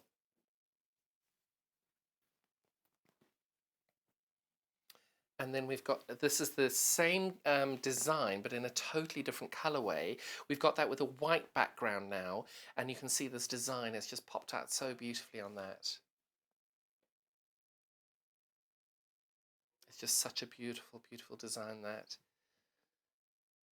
That's our 6th colorway in this beautiful bundle here that we've got. And then our 7th. This one's very special as well. And what I love about these detailings is that they're so delicate and the fabric is just so soft. It's just got that wonderful, wonderful feel to it as well. And of course, I do think we've saved the best for last in this little bundle. This is without question my absolute favorite fabric in this bundle. Now this piece of fabric you cannot get any other way than in this bundle, and that is a disappointment because look how absolutely exquisite this piece of fabric is. It is one of the most beautiful pieces, I think, in this entire collection, and the level of detailing you've got on these beautiful flowers here, and the lining, the shading of it, it's just so absolutely delicious, and it feels so luxurious. And the colorway of it is just spectacular. Absolutely stunning. Now this fabric we can only get in this 4-meter bundle. You're getting a 1/2 meter of each piece. And what I'll do is I'll just show you how much a 1/2 meter is of each one. So each one of those 8 pieces, that is how much you're going to get with them. Now when you do buy one of our mega bundles like this, these fabrics are already pre-cut. So if you did buy 2 of them, they would come to you cut as 1/2 meter pieces because these are already pre-cut as a bundle. If you were buying it rather by a 1/2 meter, that would be a different story. Then they can cut that then as multiple units as one piece. But for the bundles that we do stock, that's only going to be available there by 1/2 meter pieces then. So let me just give you a quick recap of what all 8 of these fabrics look like. And £58.99 for that entire bundle there, and it's just so, so beautiful. We do also have these by the 1/2 meter. Unfortunately, this last fabric that I showed you is not available by the 1/2 meter. So we'll start at the very beginning and I'll show you each one of these. These are available by the 1/2 meter. So this one ends in 05. Just double checking we're getting the right graphic for you. And just look how beautiful this fabric is. Love that. And it's got such a beautiful, beautiful colorway there with those beautiful roses. That's available by the 1/2 meter. So when you buy things by the 1/2 meter with us, you can then get that as multiple units. So if you bought 2 of these units, you would then get that as a 1 meter piece. That wouldn't come to you cut as 2 1/2 meters.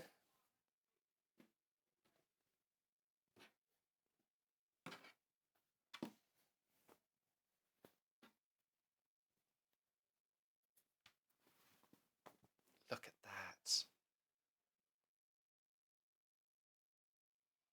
And it's got such a beautiful color, this. It's not in your face, it's not glaring out at you, it's just got that beautiful subtle luxury to it. This is great for cushions. Perhaps you want to do it for bindings or highlighting of a bag. Or it's just so, so beautiful, this fabric. That's £7.49 by the 1/2 meter. Remember, all of the products that we're selling by the 1/2 meter, you would then be able to get these as multiple pieces, multiple units, and be cut to you as one piece. So the third fabric we have available for you by the 1/2 meter is this one, ending in 74. Again, that beautiful soft delicateness of it. The fabrics are just so lovely. £7.49 for the 1/2 meter on that. Lovely.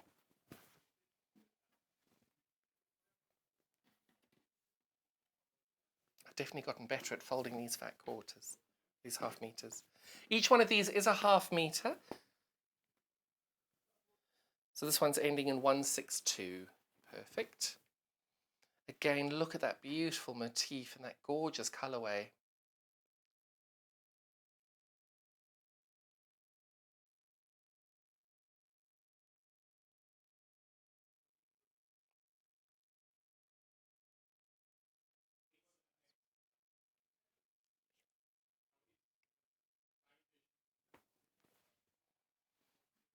So if anybody hasn't met Christopher Wilson Tate or looked him up before, he has a fantastic antique quilt shop in North London. It's definitely worth a look because the treasure trove of quilts that he's got in his studio, it's absolutely incredible. And since he was 17 years old, he's gone and found antique quilts and sold them on. And it's just incredible what he's got available and what he sells. Absolutely stunning. This one ends in number 97. And what I love is how the colours change when you go through, because this is the same colourway as the previous fabric, but just how different they look in all the different colours. It's extraordinary. This is the Moda in Rose, and this is £7.49 for a half metre.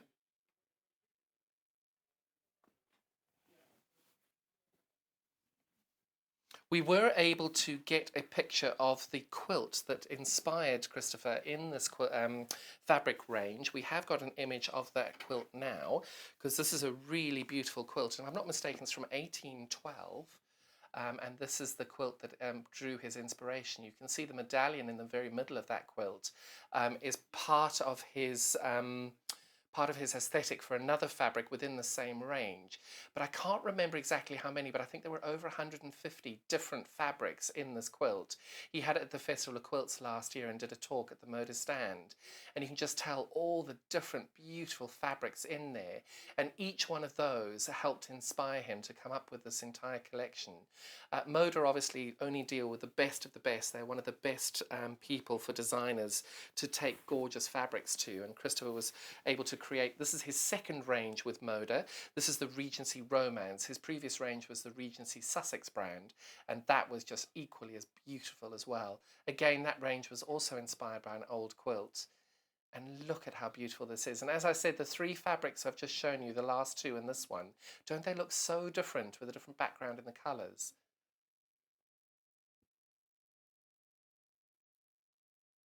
Oh goodness, and now the mega bundle I've shown you earlier, it's proving incredibly popular this morning. So if you are interested in getting one, a little bit of a stock warning, there are only 2 left of these. So please, if you have got it in a basket, I'm hearing one is in a basket, do check out as you go. We don't want you to be losing out as you go through the whole process there. And then last but not least, this is the last of the fabrics you can get on your own in this. This ends in number 165. Oh, it's already on there. This is the Moda in Pink Floral Stems fabric, half a metre there, £7.49 for the half metre. So if you did order multiple units on this, this would come to you as a single piece. So if you ordered 3, it would come to you as a metre and a half piece.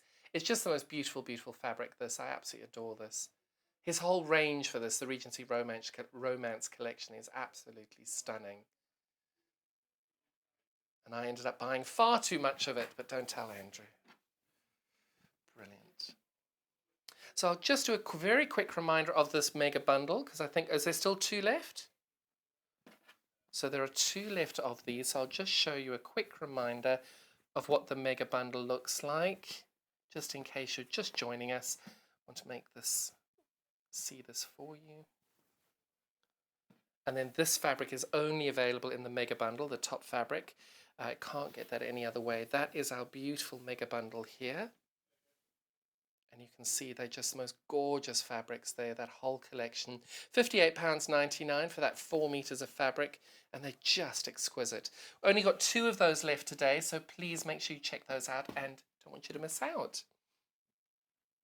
Now we're going to do May Morris fabric. So we've got a wonderful collection here. A little bit of history about it. We've all heard of William Morris. He does those incredible strawberry thief designs. He's got all these incredible designs with the V&A.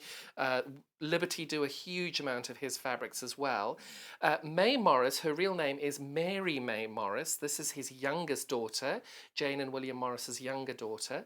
Her fabric range, she was an embroideress, and in the 1800s, in the arts and craft movement, she was an embroideress, and she has then taken on his design ethos and then carried this process on. And then this range is made from their original collection in conjunction with Moda to create some of the most beautiful fabrics. They are absolutely stunning. And the colorways that they've chosen, it's just exquisite. So let me show you what each one of these look like. This I do think is I can't decide if this is my favorite or my second favorite fabric in this collection. This one ends in 179. The detailing on this is just absolutely exquisite. I'm very much a stack and whack person, so I cut all my... So these are all available by the half meter. So I do a lot of stack and wax, and I've actually bought this in 2 colorways to do a stack and whack out of, and you'll be able to then have all of the repeats to be able to do it. And it is absolutely exquisite, this fabric, and it works very, very well on that process. So this is available by the half meter. If you did want to know, let me get you what the repeat on this was. If anybody was interested in doing a stack and whack, this has got a 7.5-inch repeat. I call it an 8-inch repeat. So you would need 1.5 meters of this if you were going to do a stack and whack on it. You'd need 8 at least. So that's our first fabric by May Morris today. And I want to call her Mary May Morris, but she was known as May Morris throughout her life. And this is just beautiful. This one's in 182. It's just so beautiful, this.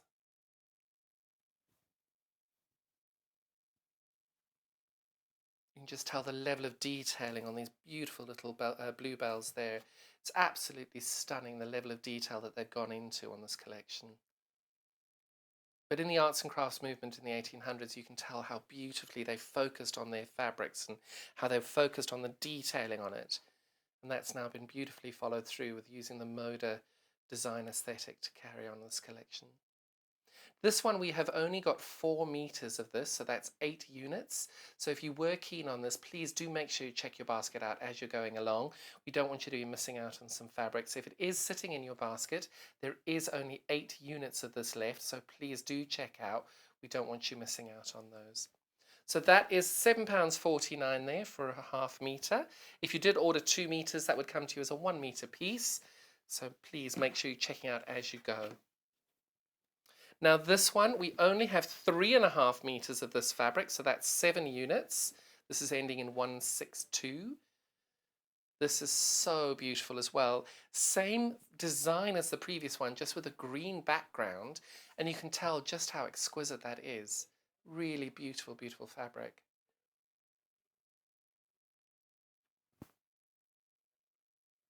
And the great thing is having the lighter green, perhaps if they'd used a blue, it wouldn't have worked quite so well. I think it's a really beautiful colour combination, this.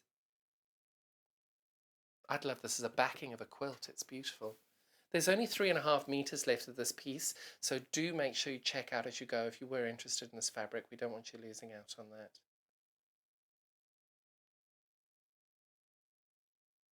Now, I do think my favourite colourway in this collection is the ebony, which is coming up now. And I adore these fabrics. They're so beautiful. But I do think this works so well in the ebony, which is what we've got next. You can see what I mean. It just absolutely pops off this fabric. It's so beautiful.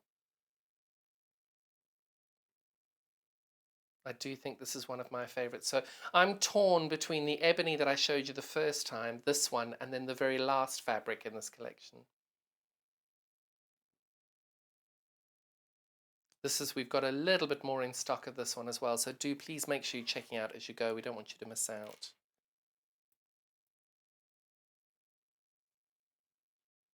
You can tell the level of detail they've gone on to. Each and every leaf has got more and more detailing on it. It's brilliant.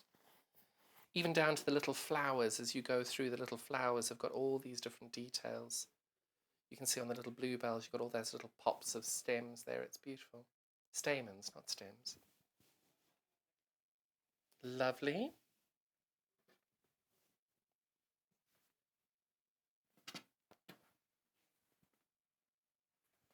Now this one these have all been proving so popular this morning. This is now, we've only got 3 meters of this one. So we've only got 6 units of this. I'm looking at this and thinking this would be such a great addition for bag makers, doing that little sort of pop of really beautiful colours. Or as binding, I think this would make a beautiful, beautiful binding on a quilt as well. You can just tell that level of detail. We've got that background image just in the background there in the red. You can tell that level of detail just in the background is incredible. And then you've got that beautiful tulip in the front. Or they're lilies. I think they're actually lilies. Nope, it says tulip on the wall, so it's not lilies. Love that. So that's a beautiful, beautiful colourway there. £7.49 for the half metre. Again, we had only 3 of these in stock, 3 meters of these in stock. And all of these fabrics are held, the copyright to them all are held by the V&A, and Moda worked together with the V&A to create all of these wonderful collections in the May Morris collection here.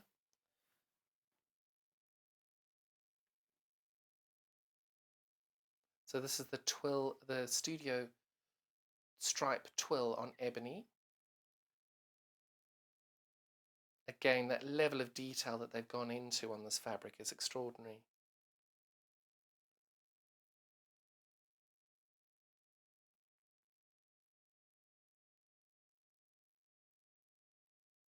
But I think the next fabric we've got coming up, that I don't think you will ever see a fabric that's got better detailing on than this one.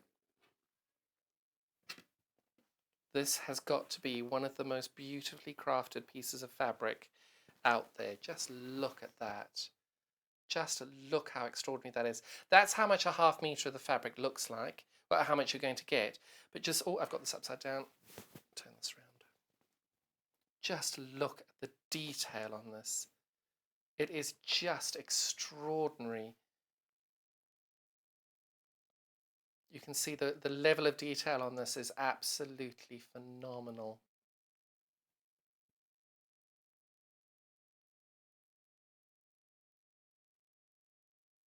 Everywhere you look, there's something more extraordinary to look at. It's just filled with different aspects of it. They're extraordinary.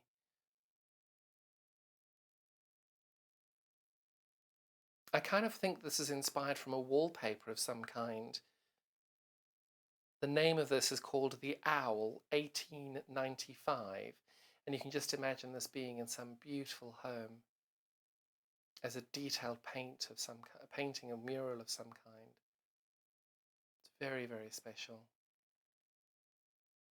So £7.49 for the half metre for that one. We've also got this in a different colourway, which is absolutely sublime. You know how I love my blue fabrics. This one is just beautiful. You can see the level of detailing on here again. So we'll just fold this out completely so you can see just how much you're getting and what the design looks like. And the way that they've used this ever so subtle blue and how they've changed all the different blues throughout this. And on the selvage, there are 14 different blues that they've used to make this print. Now this one, I know it sounds like a lot. We only have 28 units of this left. That's 14 meters. And I know that sounds like a lot for one person, but you can imagine we've got so many wonderful customers who are able to support us with this. This is just the most beautiful, beautiful fabric.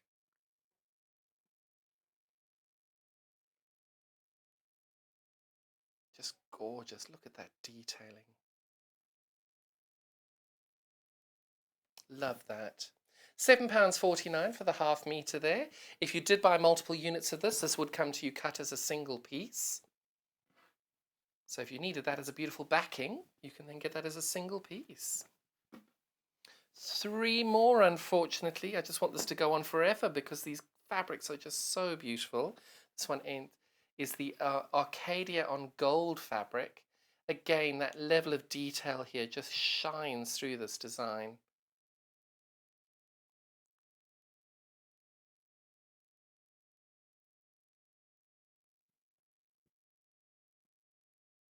Loving that. This I did think would be a beautiful binding as well, for framing a beautiful quilt in this fabric, in this gorgeous gold, I think would be exceptional.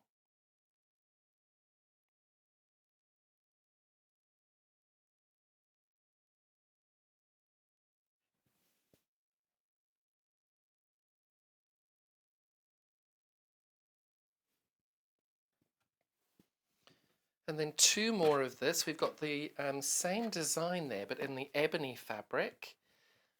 And you can just tell this one's as beautiful as the last. It's just so different, with a different background and a different colorway. Doesn't that just look like a winter's night there? It's just gorgeous.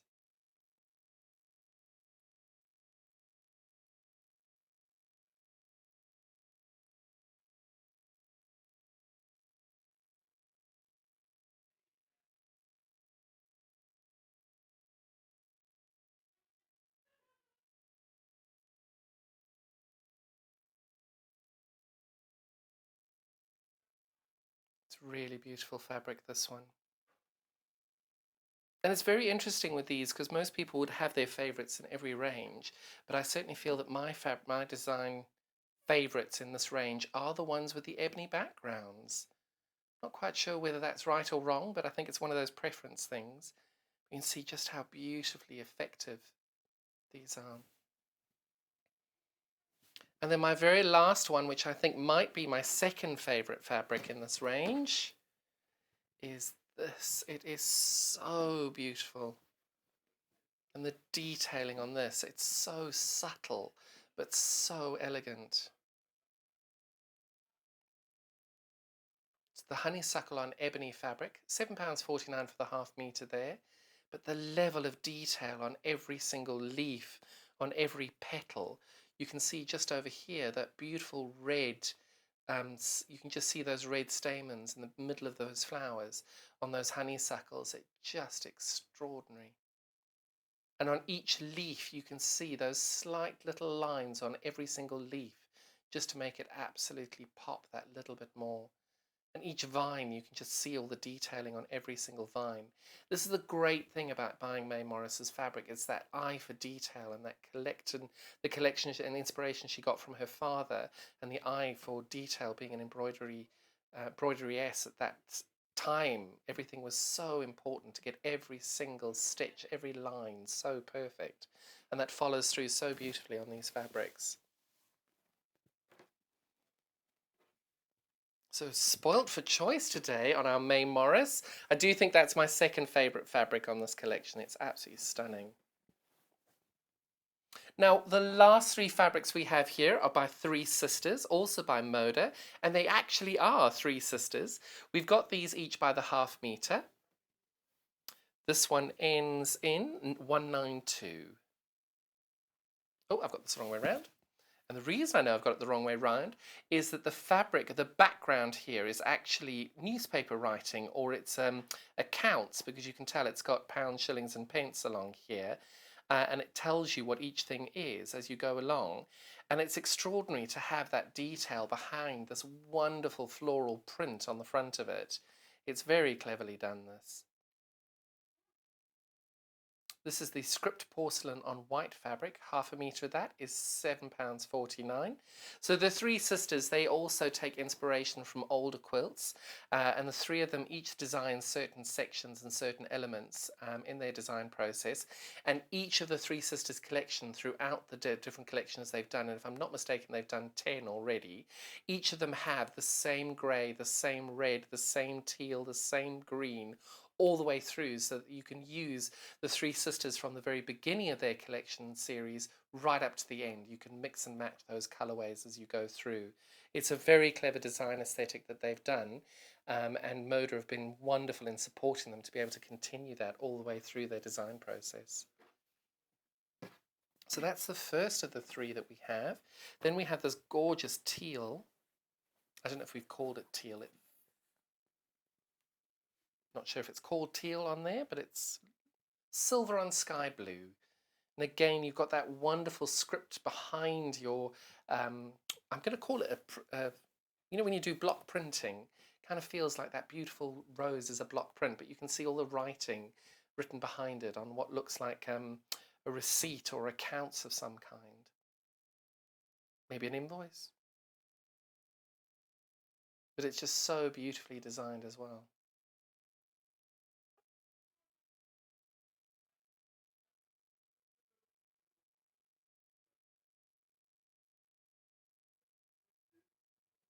And then we have one more of the Three Sisters collection available. Now this I do think in my personal favourite of the Three Sisters range for this collection. This is her Romantic Blooms porcelain on natural fabric. You can just tell how absolutely stunning this is. Again, that level of detail on every single petal, on every flower, on every leaf. It's that eye for detail that just makes these designs so special. Moda's got such a great aesthetic with that.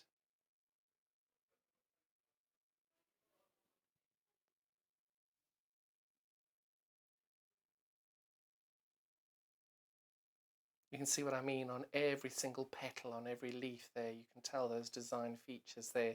Just those tiny little dots on each and every one. It just changes the design ever so slightly and kind of elevates it a bit.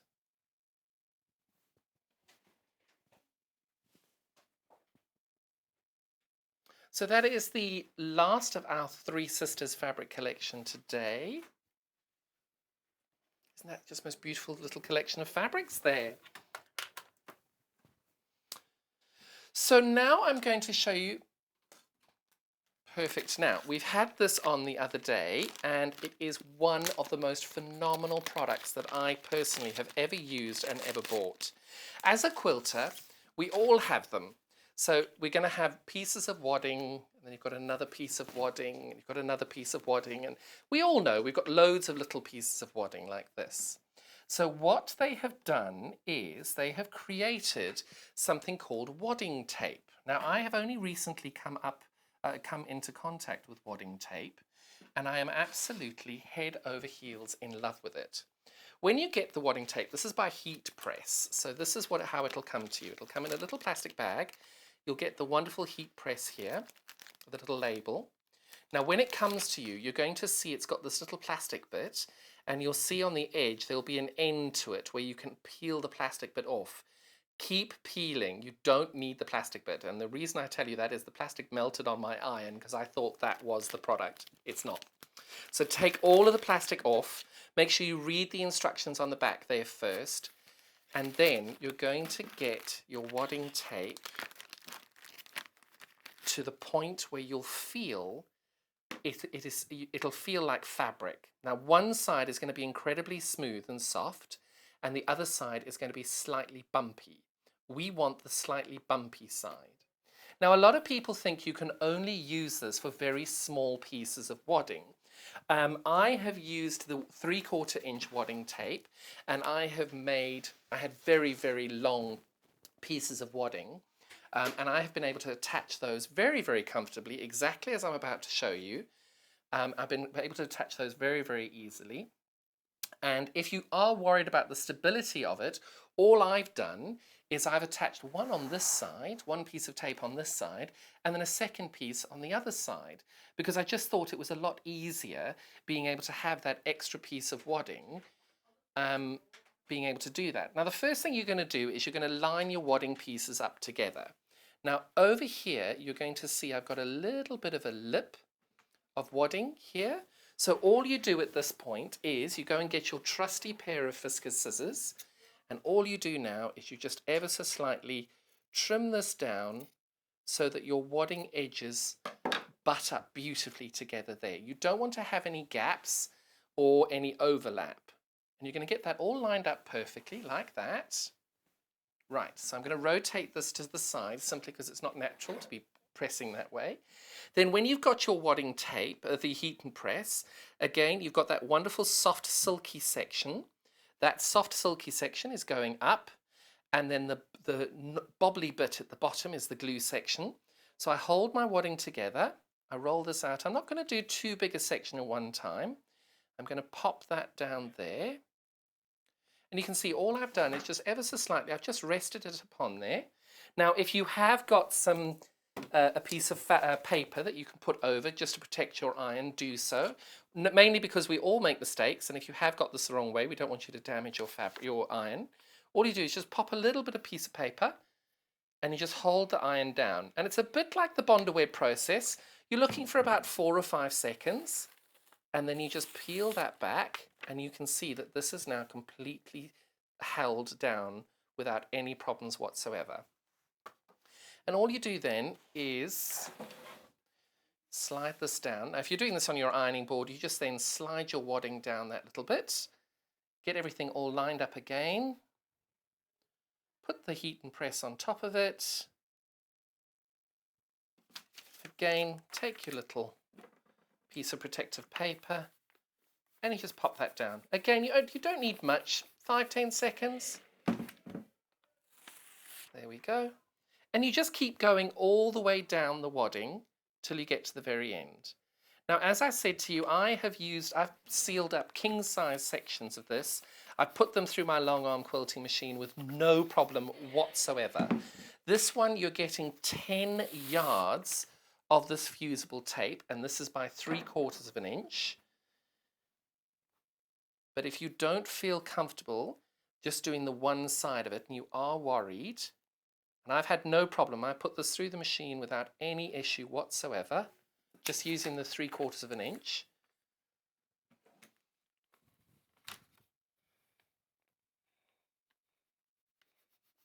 And that is simply all you need to do. And then what I'm going to do is I just trim this as I get towards the edge. You'll see I'm not taking it to the very edge, just a little bit before it. And again, just put that little piece of paper down and I press that down. And now you've got, and I'll just hold this up by one piece, you can see the piece is now completely held together. That's now one piece of wadding. If you are nervous and you want to, all you do now, you just turn that round, and you can see I've got a little bit of an overlap here. I trim away the little overlap. All you do is exactly the same thing again. You feel your fabric for the bumpy side. You attach the bumpy side to your fabric. When you're doing this time, it's a lot easier because you've already lined everything up. You don't need to worry. And you can use this without using a piece of fabric in between. I just don't use it for very long. I just gently take the fabric over the iron over it. I do turn the steam off usually. And then you apply that all the way down.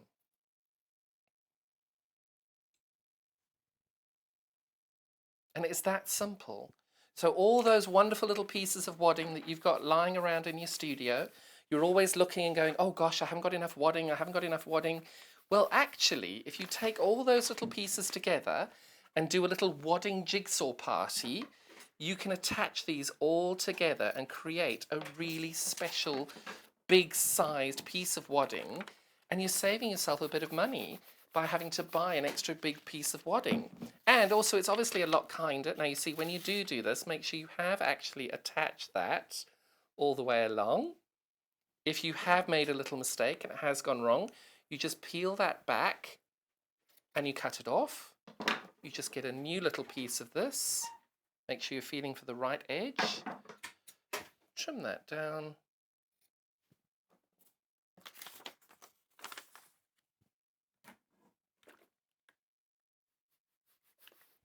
And there we go. If you are nervous about doing longer pieces, you then just do both sides. And you just keep adding to it. So I've got a larger piece here.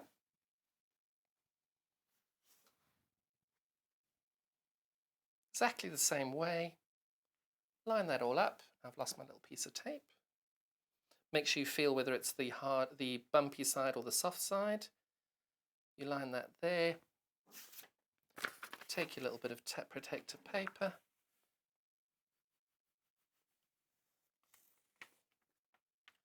And you're just extending the life of your little bits of what we usually call scrap, where now, when you've got those 3 little pieces, you're able to then attach these and use this to be able to do a quilt very, very comfortably. When you do a zigzag or you do attach them, you normally end up with a ridge, and you can feel it through the quilts. But the great thing about this product is when you do run your finger over it, it feels really soft and silky. There isn't sometimes when you put a tape on there, you can actually feel that there's a tape in between it. I struggled to find where the join was on the last fabric when I did mine with the quilts the first time I used it. And it is just so easy to use, and you don't feel it at all in between the process. I'm now going to just make my life easier because I know it's going to be about that long. Trim that off, and then all I do now is, as I go along, I just attach the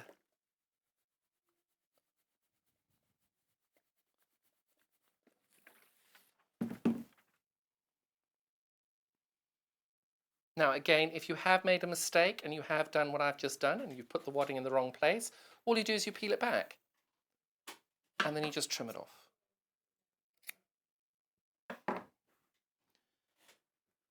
And if you've made a mistake, you just grab the other edge of the fabric thing there.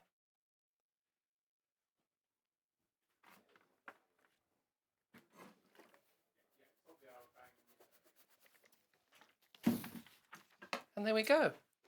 It's such a really simple product, and it's so small. It's just this tiny little thing, and I cannot tell you how much I absolutely adore it. It is the most favorite piece of kit that I've bought of late, and it works very, very well. I really adore it. Let me show you what this looks like now that I'm finished. And again, the bottom piece, I haven't stitched on the bottom side, and you can see it's holding there absolutely perfectly. On the top piece, you'll see I've done the tape on both sides of the fabric. You can see I've done it there and I've done it on this one. But when I attach the bigger piece of fabric, this piece doesn't have a second piece. I've only got the one piece on it there, and it holds absolutely perfectly. I've done up to a king size on this fabric. The fabric I'm using at the moment is 80-20 wadding. You can do this with an 80-20 wadding. Just make sure you're not using too hot an iron because there is elements of polyester in there. We don't want that melting. And just make sure you use a cool iron. Protect your iron as you go along with a little piece of greaseproof paper. And it's just such a nice way of being able to extend the life of your wadding that you've already used. £7.99 for this. You're getting 10 yards of that. So that's just over, I think that's about 8.7 metres or 9 metres. 10 yards by 3/4 of an inch, £7.99 for that. Such a great, great product. Really love that. Next, we're going to have my absolute favourite tool. I absolutely adore the Fiskars cutter. But today we are so excited because we're able to bring you the blade changing kit that originally came with us when we had it. Now what I'm going to do is I'm going to show you the very simple way of changing this blade using this kit. So first of all, I'm going to take it out of its packaging. This is normally worth £30. But today it's coming in. When we first started Sewing Street, we had this as a free gift when we had the ruler. Now we've got it back in stock with this wonderful free blade changing kit. You're getting 5 blades in here. You don't pay any more for it. It comes with you automatically for free. And what you're going to do is each time you need to change your blade on the rotary cutter here, whenever you change your blade, normally you've got to go and find somewhere to put your blade. It's got to be safe. You've got to be careful not to hurt yourself when you do it. So there, you're taking that off there. This has come off in one piece. You pop that down on the table. You're then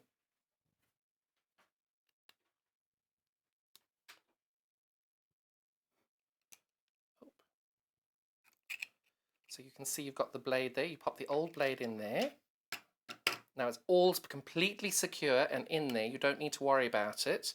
All you do next is you push this down and it comes loose, and then you put your fingers on there and the blade then clicks into the section, so all of the blades are now completely safe in there.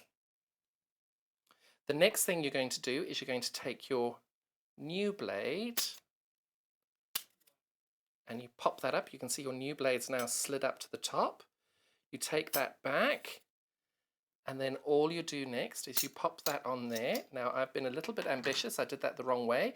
You can see there's a magnetic section in here. You just slide that along and voila, your blade is now changed.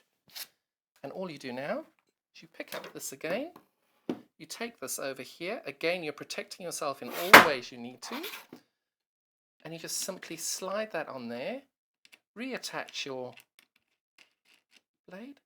And that's it. You've now got a brand new blade in this rotary cutter, and you've now got your old blades all safe and secure in there. And the next time you need a new blade, you just slide this up, pop it out, and it goes back in again. It's a really fabulous, fabulous tool to have. And being able to get that free today with this is extraordinary. Such a great, great product. This on its own is worth £30. And this you're getting for free with the rotary cut, with the blade. Now I'm just going to grab a rotary cutting mat so I can show you exactly what this what this rotary cutter does. Now I have slip discs, I've got back problems, I've got everything wrong with me. And what I do find as well, this is one of the most brilliant products that I use every single day, because to cut things, if you're using a rotary cutter, you're pressing like this, you're putting tension on this these muscles and tendons here, you're pressing on your hand. You use it totally, totally differently. So if I've got a piece of fabric and I need to cut, now you can see this has got fabric and wadding and another piece of fabric. If I need to do that, I'm going to turn this around just because it's safer.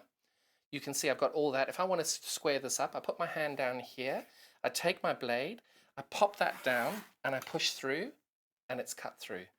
And you can see I can cut these really, really easily with virtually no effort. And the great thing with doing this is it protects your arms, it protects your hands. It's so much easier to use than it is a normal rotary cutter. And the clarity of the cleanness of the lines, even cutting through wadding, through two pieces of fabric, there's very little effort. All you're doing is you're just pushing this across, and it's absolutely so simple to use. But now, not only are you getting this wonderful product that's going to help your dexterity, but it's also got this wonderful free changing blade there. You've got 5 Fiskars rotating, 5 Fiskars blades in there as well, included, not paying any more for it, coming free today with the deal that we've got on. So this is such a great deal on that, and I use mine every single day. They're brilliant. Now the next one we're going to show you today is something called the micro stitch tool. This is an absolute revelation to me. Now if you don't have a long arm quilter and you do want to do any form of basting, this micro stitch tool will change your world. Each one of these comes with 1080 tacks. Now what is a tack, I hear you ask? These come in black or in white. I'm just going to grab out a little pull of them, and you can see these tacks, they're a bit like when you attach labels to garments, you've got that little plasticky bit that goes through. These are just basically really tiny tacks that you attach things to. So it comes to you in the black, which I've got in the gun, and I've got them in the white, which is here. Now this has got a really sharp blade over here, and what you normally do is you'll have your backing, you'll have your wadding, and you'll have your top. So we'll just call that a little quilt sandwich, and we'll imagine that that is enormous. And all you're going to do is you're going to take your gun, you'll see I've put an anchoring stitch in there already, and all you do is you take the blade and you push that through the fabric, and you'll see that's gone through both sections. And if I put my finger there and I press the button and pull that out, you'll see a tiny little black tag there has gone through both the top and the bottom of the fabric. And all you're going to do is you're going to go across the whole line of your quilt, and you can do these as far apart or as close together as you like. And all that does is it attaches your fabric together to the wadding. So you're effectively basting your quilt as you go along. So you can see all these wonderful little tacks going all the way along your quilt. So all I've done now is now completely misaligned everything there. So you just line all that back together. And if we do these every sort of inch or two down the way, you just keep attaching these all the way along. And because these are all plastic and they're very small, you can take these through a sewing machine with no issue whatsoever. And if your machine needle happened to hit one of these tacks, that's not going to be a problem because they're plastic and they're so small. Your machine shouldn't get damaged in any way by it.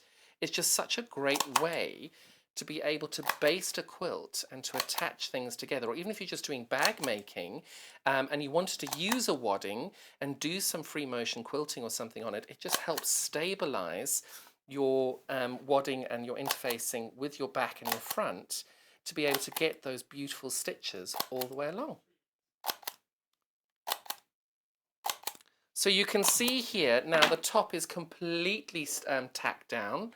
It's got these wonderful stitches all the way through, and now that is completely ready for you to be able to go and baste them. To replace the blade, the tacks is really easy. All you're doing is you're taking that, you're lining that up with a little hole over there, and you gently just push it in until you hear that first little click. And then just pop that back in. Oh, I haven't pushed that down quite hard enough. There we go. And you can see now I'm using the white tacks along there. So that is such a great little product there. This comes to you today for $24.99. You are getting 1,080 of these different tacks. So that's the gun with the tacks. Now we also do have, I will recommend keep your little plastic nozzle thing because that is a very sharp blade. Always keep that safe. We also have the micro tack replacements. So these are 1,200 black replacement fasteners here. Those are going to be able to get these as an additional if you want to. And these are £4.99 for the black ones. We also have 1,200 micro tack stitches in the white. These are also £4.99. They're not called white, they're called natural. So that's a really nice little addition. What I did with mine is when I got my micro stitch, I ended up buying 3 or 4 boxes of these because when you run out, it's when you need them. So it's just nice to have them in stock. But what's also amazing is you've actually got 4 different needles here as an additional product that you can buy as well. Each one of these is then easily replaced. This is then the replacement needles because that needle will dull over time. So all of those 4 replacement needles there are £22.99. We've had this in the studio for 6 months. I've used mine for a very, very long time, probably about a year. And I've never changed my blade. So they're absolutely fine. They last for ages. But when you do get a new blade in, it's like when you change the blade in your rotary cutter, you do get a better finish with it as well. So we've got that in stock today at $22.99. Oh yes, so tomorrow, we're back on tomorrow from 8 o'clock till midday. We've got Floral Rabbit with Cara Ackerman, Fabulous Fabrics, Liberty Elizabeth Bag with Cara again, a sewing machine hour. Oh, I'm looking forward to that. And then after the show today and tomorrow, we're going to, after today, we'll be having the under £10 hour. So get your cards ready. Get ready to go and have a little look at that as well. Thank you all so much for your time today. Look forward to seeing you again soon. Go well. Bye-bye.